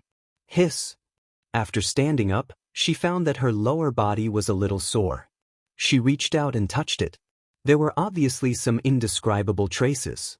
Thinking of the relationship between Thea and Diana, she couldn't help but think more. Although it felt a little strange, she was still very excited that her body had regained the ability to move. She tried to take a few deep breaths to restore her calmness. Only then did she dress up and go to work at the Luther group. Lex Luthor acted as if he didn't see her amputated leg yesterday, but she could walk as usual today. He continued to instruct her to do her work as usual, and then waved his hand to dismiss her. The secretary, who was originally a little excited, felt as if a bucket of cold water had been poured over her head. The joy in her heart disappeared, and only bitterness and grief remained. On the African prairie, in a wooden house in Ethiopia that didn't communicate with the outside world, the house was filled with a tempting fragrance. Thea and Diana had a very long practice, with a warm and tense atmosphere. The effect of magic to transform the body was not as good as divine power, but it was more or less. Recently, Thea had been violently absorbing sunlight and moonlight. Her physical level was rapidly catching up with Diana. At this time, the practice could go back and forth for a few rounds. Is there any problem with the daily management of the temple? Diana stood up and gracefully wrapped her body with a bath towel. She asked Thea, who was combing her hair. Well, the Isadora you recommended is indeed a fanatical believer of the moon goddess. Under her leadership, many nearby citizens have a shallow level of faith. I can even absorb the power of faith from the temple. I think the situation with the moon goddess will be much better. Thea was very happy to mention this. Initially, with the addition of the water element to her body, Thea's overall magic power had decreased a little in order to balance the various elements. But with the reconstruction of the Temple of Artemis, the statue that Thea left on Paradise Island had transmitted a lot of faith power to her through some unknown attraction. This power of faith was provided by the Amazon female warriors in the past 100 years. The amount of faith was not much, but it was pure enough. The power of faith had been converted into divine power, and then into magic power, greatly making up for the previous deficiency. Her overall magic power had even increased by a notch. Now, Thea's 5 elemental magic powers were operating more flexibly and naturally. As long as she could find more earth element magic to add to her body, she would be able to form a perfect cycle in her body. Light, darkness, earth, fire, water, and wind elements would circulate. It would be an exaggeration to say that she would have an endless cycle, but her endurance would increase to an unimaginable level. Isadora is a member of Mother's personal guard. She has rich combat skills and is devout in her faith. I think it would be foolproof to have her in charge of the temple. Diana was generous with her praise for the person she recommended. Thea did not speak. At first, the temple was just to attract Diana's attention. Later on, Thea basically did not care about it. Everything was done by Bruce Wayne. He must have worked so hard to return the favor. Looking through the information provided by the secretary, Diana sighed when she saw the old photos. Just as she was about to speak, she sensed something and said sternly, "Someone is coming and it's very fast." Thea looked outside the door and said softly, "Amanda, how did this guy find this place?" They looked at each other, a little confused. Fortunately, Amanda came quickly and pushed the door open and walked into the wooden house alone. "It's not easy to find you." Amanda's tone was calm, without the slightest hint of panic. She chose to ignore the fact that they were only wrapped in bath towels, their shining long legs, and their flushed faces. "You've been running all over the world. I've mobilized 30 satellites and 2 action simulation analysis teams to find you." Thea nodded. She did not want to hide her relationship with Diana from anyone. She knew what she should know and would never know what she should not know. She was just curious about why Amanda was looking for her. "Amanda, we met 3 days ago. I even congratulated you for becoming the leader of the Heaven's Eye Society." The Minister of Defense had just gained a foothold. Amanda had joined the Minister of Defense very quickly. With the help of the last charm witch incident, she had finally succeeded in becoming an official. The second in command had become the boss, and the boss had become the second in command. She had swapped positions with Steve Trevor, going from a subordinate to a leader. Thea was a little confused. She should be very busy now. It was not her style to be in such a hurry to block the door. Amanda smiled faintly. "I'm not looking for you. I'm looking for Miss Prince." "Looking for me?" Diana's beautiful eyebrows frowned. In this time and space, she did not have Steve's shackles. She had nothing to do with the Heaven's Eye Society. Why would they look for her? Amanda did not intend to play games with them. 9 hours ago, there was a thief in the Black House. The thief was your friend, the archaeologist Minerva. She stole a dagger of unknown origin. Panther Lady. The name instantly came to Thea's mind. In the original time and space, Panther Lady used Diana's relationship to enter the Black House and stole the Godslayer blade that was possessed by the cheetah god. After that, she used the dagger to stab herself in the chest and became the supervillain Panther Lady. But in this time and space, their relationship was just ordinary. Diana did not have too many entanglements with the Heaven's Eye Society. Panther Lady still stole the Godslayer blade as before. In the later stage, Panther Lady could scratch the running Flash, bite through Superman's skin and infect Superman. All signs showed that this guy was not simply possessed. She might have been directly possessed by the cheetah god. Otherwise, how could an ordinary person be so powerful after being corrupted? This was too exaggerated. The surveillance video shows that she's extremely fast now. We've been tracking her for 5 hours and she disappeared into the crowd. But in the places she passed by, many people were infected and turned into walking corpses under her control. I need your help. Amanda took out her tablet and showed a few photos of the infected. Thea looked at it. Since it involved Diana, she could not ignore it even if she wanted to. This guy was obviously an evil woman who had lost her virginity. Just shoot her to death. She took out the divine longbow from the dimensional ring and turned to ask Amanda, where was she last seen? Amanda was a little puzzled. Why did you take out the bow and arrow? How far away was that person from here? Amanda did not know that Thea had the ability to snipe from a very long distance, but Diana did. She hurriedly pressed Thea's arm. She's not a bad person. We should try to save her. Chapter 365. Thea gritted her teeth. Heroes of justice were too unlikable. They were stubborn and stubborn. These were all words used to describe them. The principle of not killing had allowed many criminals to escape with their lives. After that, they would break out of prison and continue to do evil. It was a cycle. However, she couldn't ignore Diana's emotions. She could only put away her bow and lead Diana around to let her realize the leopard lady's evil. When the time came, she would shoot her to death with an arrow. Thea was a little depressed as her vacation plan was ruined. She reached out her hand to Amanda. Give me all the information. Whether she's alive or dead, we'll take care of her. Amanda smiled happily. It's best if she's alive. If you catch her alive, I'll return you a huge favor. A huge favor? Thea's eyes rolled twice as she thought quickly. If she wasn't wrong, she was talking about Oliver. Using something she knew as a huge favor made Thea's heart sour. However, Amanda really didn't know that she knew. Overall, she was still very sincere. In the original space-time, Oliver had mysteriously escaped from Amanda's control in the 5th year before he returned to Star City. Presumably, it was because of this huge favor? On one side was her lover, and on the other was her brother. Even if Thea was 120% unwilling, she had to make this trip.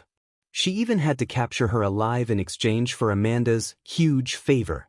The two of them ignored Amanda. She could go back the way she came. Thea directly opened a portal and rushed to the place where the leopard lady last disappeared. It was a dense forest in Louisiana. They weren't Special Forces scouts and didn't know how to observe footsteps. However, Thea's Eye of Horus could see very far. She hovered in the air and observed with rapt attention. There are a few people over there who are staggering. They seem to be the infected that Amanda mentioned. Thea pointed to the northeast and the two of them quickly flew over. Tell me, where did Minerva go?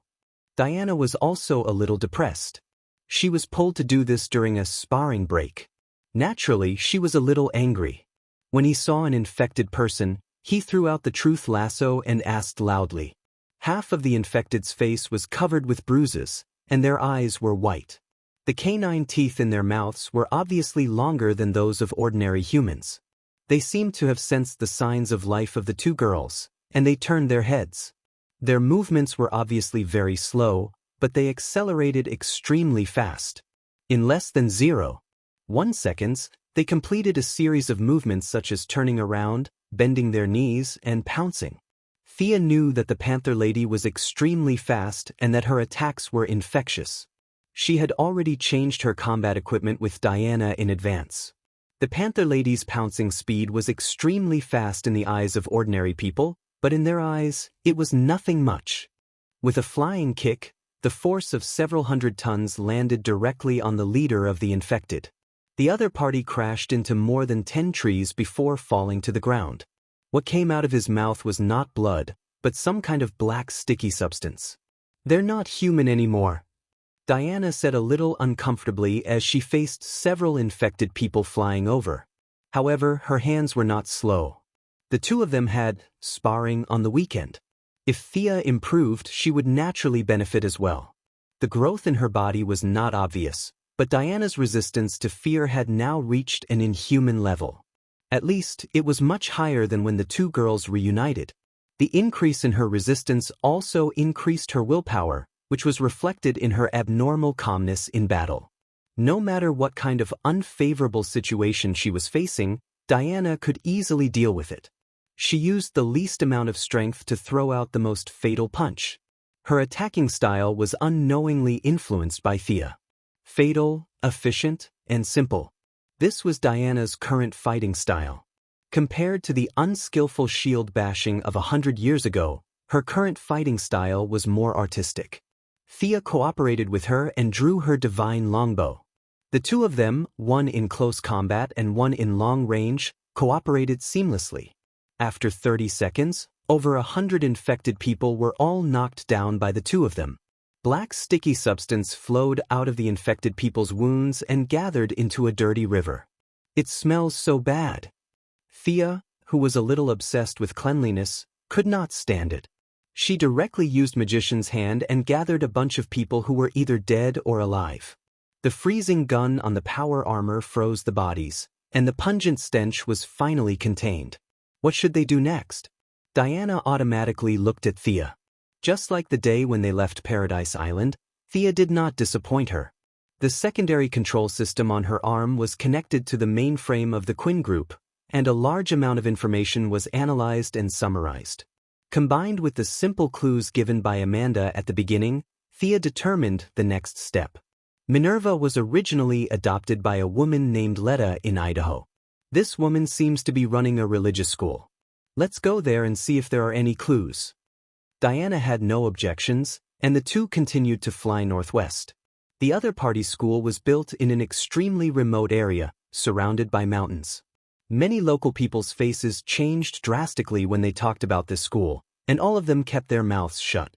Sia finally got the detailed address from an old man with fear and hints.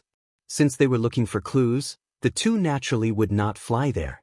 Instead, they changed into casual clothes and drove a jeep. The two sitting in the jeep looked like adventure enthusiasts going out for a vacation.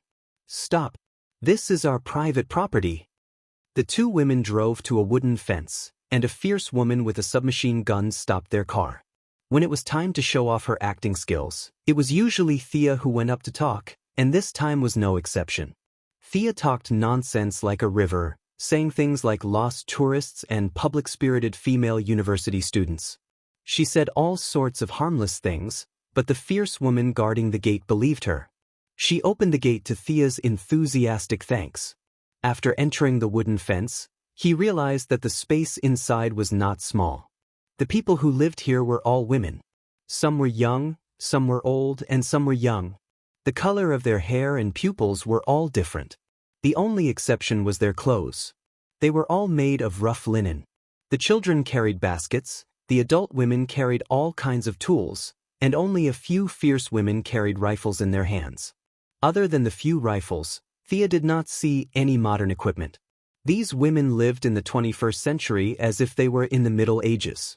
However, she did not look at them for long. Thea's eyes were automatically attracted to a statue standing in the square. A young girl with antlers and a bow and arrow. Thea looked at Diana and found that she was also looking at her. It was unbelievable. This statue was a statue of Artemis. In other words, this group of people climbed mountains and waded through rivers to America to worship an ancient Greek god. That's not right. After all, Thea was a chosen. Her perception of the goddess was higher than Diana's. She quickly found the problem. This statue did not have a trace of holy power. Combined with the ascetic attire of the surrounding people, it was not that they were not devout, but that there was something else going on. Chapter 366. Xia carefully observed the expressions of the women around her. Pain, numbness mixed with cruelty. All kinds of emotions were mixed together, and it was difficult to determine their true feelings. The only thing she could be sure of was that they were not happy. This was not in line with the teachings of the moon goddess. Her teachings were cheerful girls in the forest. These people in front of her were far from cheerful. What should we do? Diana gave Thea a small look. The question was obvious. Thea shook her head slightly. She had already sensed the fluctuation of divine power. Although it was weak, the evil in the aura was obvious. On the surface, this place was worshipping the moon goddess. What kind of evil god was actually worshipped? Only the leaders knew. Ms. Letta, which god are you worshipping in the middle of the square? Aren't you Christians? Thea asked the old woman who was the leader. She had introduced herself earlier. She was the nominal organizer of this school, Panther Girl Minerva's adoptive mother. The old woman pretended to be kind, but when her lips parted slightly, her two canine teeth flashed under the moonlight. We are an ancient race. People call us the Amazons. As for what we worship, it's the moon and the goddess of the hunt. *CK. Do you have any shame? Thea's expression was obviously suspicious, but her excellent acting skills quickly turned this suspicion into shock. Her shock was fake, but Diana's shock was real.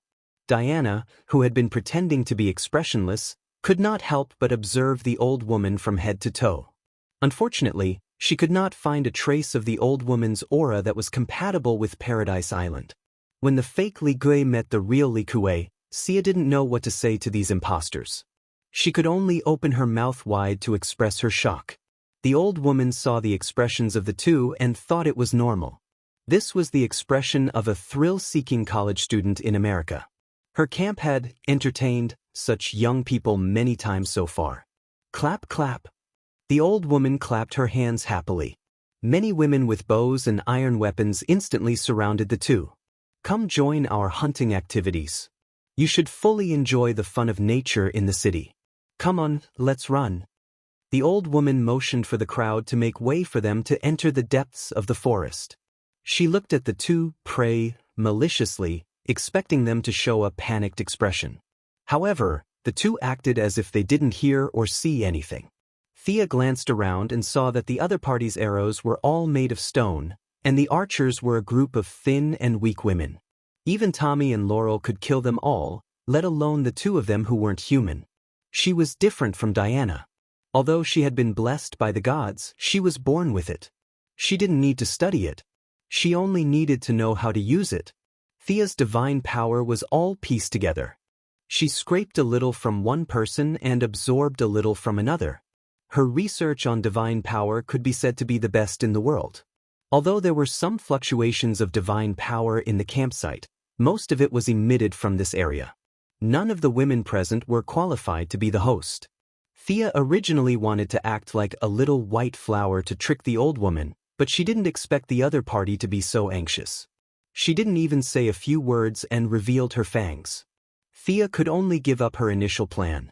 Since you like to play rough, we'll play with you. The old woman put on the face of a cultist during the day, but found that the other party was not afraid at all. Strange? The young people in the past would have been scared and ran forward trembling. Why weren't the two women afraid? There was a murmur in the air. It was as soft as the wind, but when the words fell into the old woman's ears, it was like thunder. She immediately reacted and ordered, "Attack!" Although the women felt that this was different from their usual habits, they still mechanically drew their bows and shot dozens of arrows at the two women. This level of attack was like a joke in the eyes of the two women. Thea raised her left hand, and a small whirlwind appeared around the two women. All the arrows were sucked in. She clenched her left hand, and the whirlwind trembled violently. The arrows that were mixed in the wind were directly shattered. Blasphemers! Kill them! The old woman shouted loudly, and at the same time, she retreated quickly. Thea couldn't let her run away. "Dear, you can ask that guy." Diana had been holding back for a long time. She threw out the lasso of truth and tied the old woman up like a rice dumpling. She pulled the old woman back to the two women. "Kill them, kill them." The old woman was still in midair, and was still shouting loudly. If it wasn't for her previous behavior of running away, one would think that she would rather die than submit. The leader was invaded at first sight, but he didn't stop the enthusiasm of the rest of the women. The originally numb and dull faces were replaced by fanaticism. Cold light flashed in their eyes as they rushed towards the two women. Many children even picked up stones on the ground and tried to attack the two women. "Back off." Thea completely released her aura, and the power of fear instantly spread out in all directions with her as the center. The few women closest to her were paralyzed with fear, and the women in the distance were all stumbling. Obviously, their souls were damaged, but their bodies were still under the control of the evil god, and they were ready to continue attacking. Quite tenacious. Thea observed the results of her battle. The evil god here was the so-called god of the cheetah. How ironic. The prey pretended to be the hunter and enjoyed the worship. She didn't know if this guy was a Native American god or an African totem animal spirit. "Let me give you an even bigger surprise." Thea put on the yellow light ring and magnified her emotions 100 times. Using the method of the Martian hunter, she released a wider range of mental shock. An invisible shockwave swept through everyone's hearts like a hurricane. This time, no matter if it was far or near, old or young, except for Diana, who had a high fear resistance and was sparring with her, everyone was knocked out. These people were not injured physically, but because their minds were controlled by the evil god, it meant that the evil god took all the power of the shockwave. They just needed to rest after the battle. However, the evil god was in trouble. Its biggest weakness was that its consciousness was divided into hundreds of parts to control these believers. Its original consciousness might have been able to resist Thea's mental shock, but after being divided into hundreds of parts, its resistance was weakened 100 times. It would be strange if it could resist it. The cracking sound was faint at first, but it grew louder and louder. A big crack appeared on the statue of the goddess of the hunt, and a pure black cheetah rolled out from it.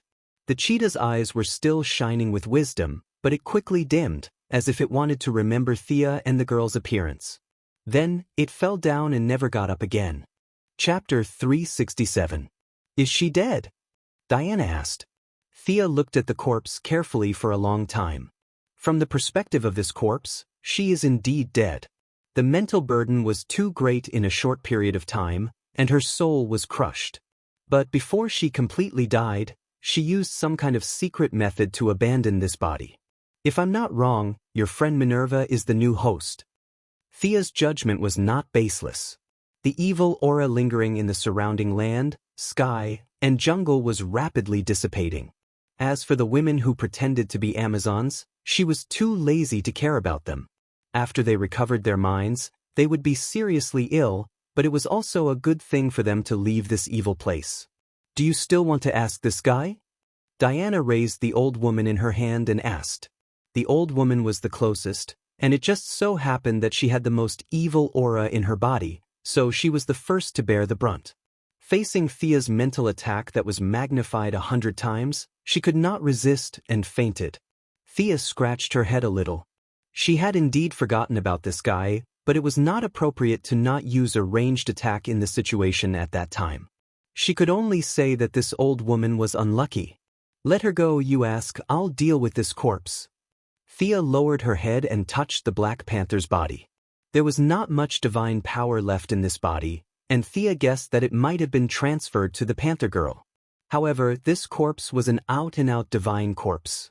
It was of a slightly higher level than the shark god Kamal that Sia's team of 5 had killed. If they brought it back to make a new set of armor, it would definitely be very effective.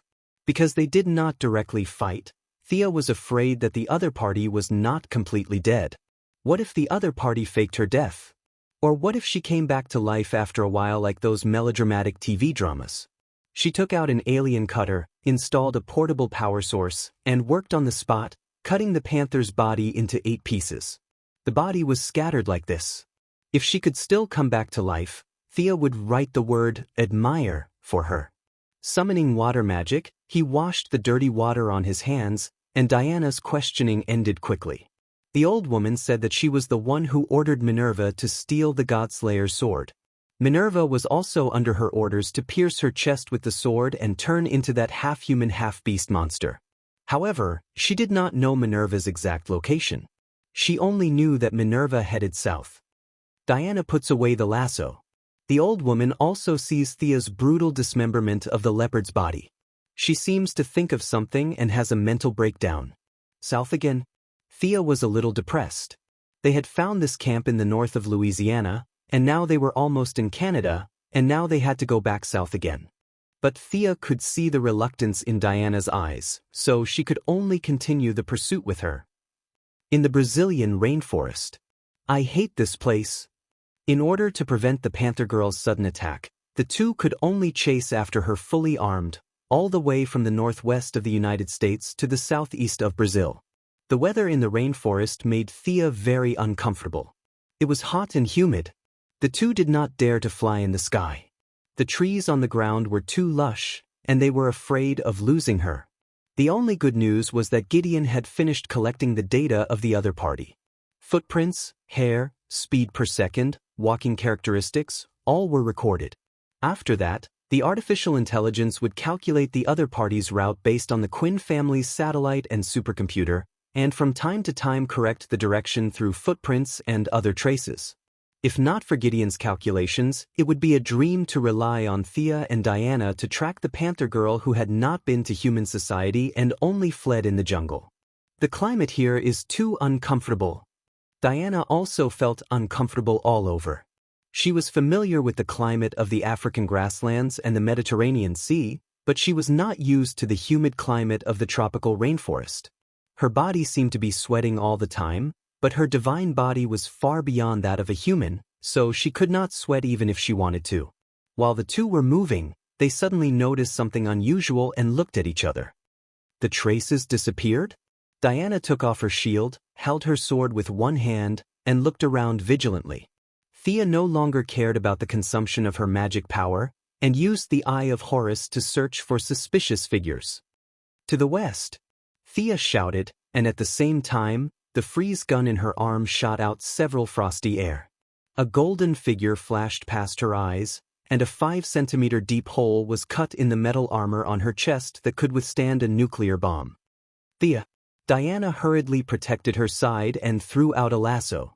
Unfortunately, the other party was too fast, and after missing the first attack, she escaped into the forest again, preparing for the next sneak attack. In fact, to deal with this kind of fast guy, flying to a high place and bombarding from above was the most convenient. However, Thea and the others still had to catch the other party, so they had to spend some effort. You don't want to come out, do you? The two of them were vigilant for a long time, but the other party was very calm and only silently waited for a good opportunity. Thea and Diana established a telepathic connection, so the two of them could discuss plans at any time during the battle without worrying about the other party's vigilance. Dark magic. Thea gathered all of her magic power and suddenly released it. Thea was the most familiar with this spell, and although its level was low, sometimes low-level spells could be effective. A thick fog shrouded the space within a few miles, and although Thea couldn't see anything, she was the one who released the magic power, so she could more or less sense it. She quickly found the leopard girl hiding in a pile of withered leaves. The other party was stunned by the sudden darkness, but her bloodthirsty personality made her not escape, and instead wanted to kill the two girls. Thea's magic power sensed that the other party was cautiously approaching her. You bastard! Do you think I'm a pushover? If I don't make you lose a layer of skin this time, I'll take your surname. Close your eyes. Thea instructed Diana in the telepathic connection, and then she estimated that the leopard girl was still 3 meters away from her. The other party stared at her, bent her knees, and was about to attack, but Thea instantly cast another spell, Illumination. A bright light shone in the darkness, and the leopard girl was completely unprepared, especially when she was staring at Thea. Her eyes were wide open, afraid that the other party would nimbly dodge her attack. Plan 2, Plan 3, The leopard girl thought about several sets in her heart, preparing for possible situations. But the premise was that Thea would dodge her attack, otherwise, all of her ideas would be useless. The leopard girl calculated many possibilities, but unfortunately, she missed out on the variety of spells. A low-level spell like illumination, not to mention Thea, even Damien could instantly cast it. The leopard girl didn't expect this possibility, and the strong light was instantly received by her retina. Her pupils shrank, and her eyeball muscles spasmed. The leopard girl reflexively covered her eyes with her hands. Diana cooperated with her very well, holding the shield and slamming it down. At the same time, Thea also kept casting mud spell, oil spell, and dense spiderweb spell in the trees, with only one purpose, and that was to reduce her speed.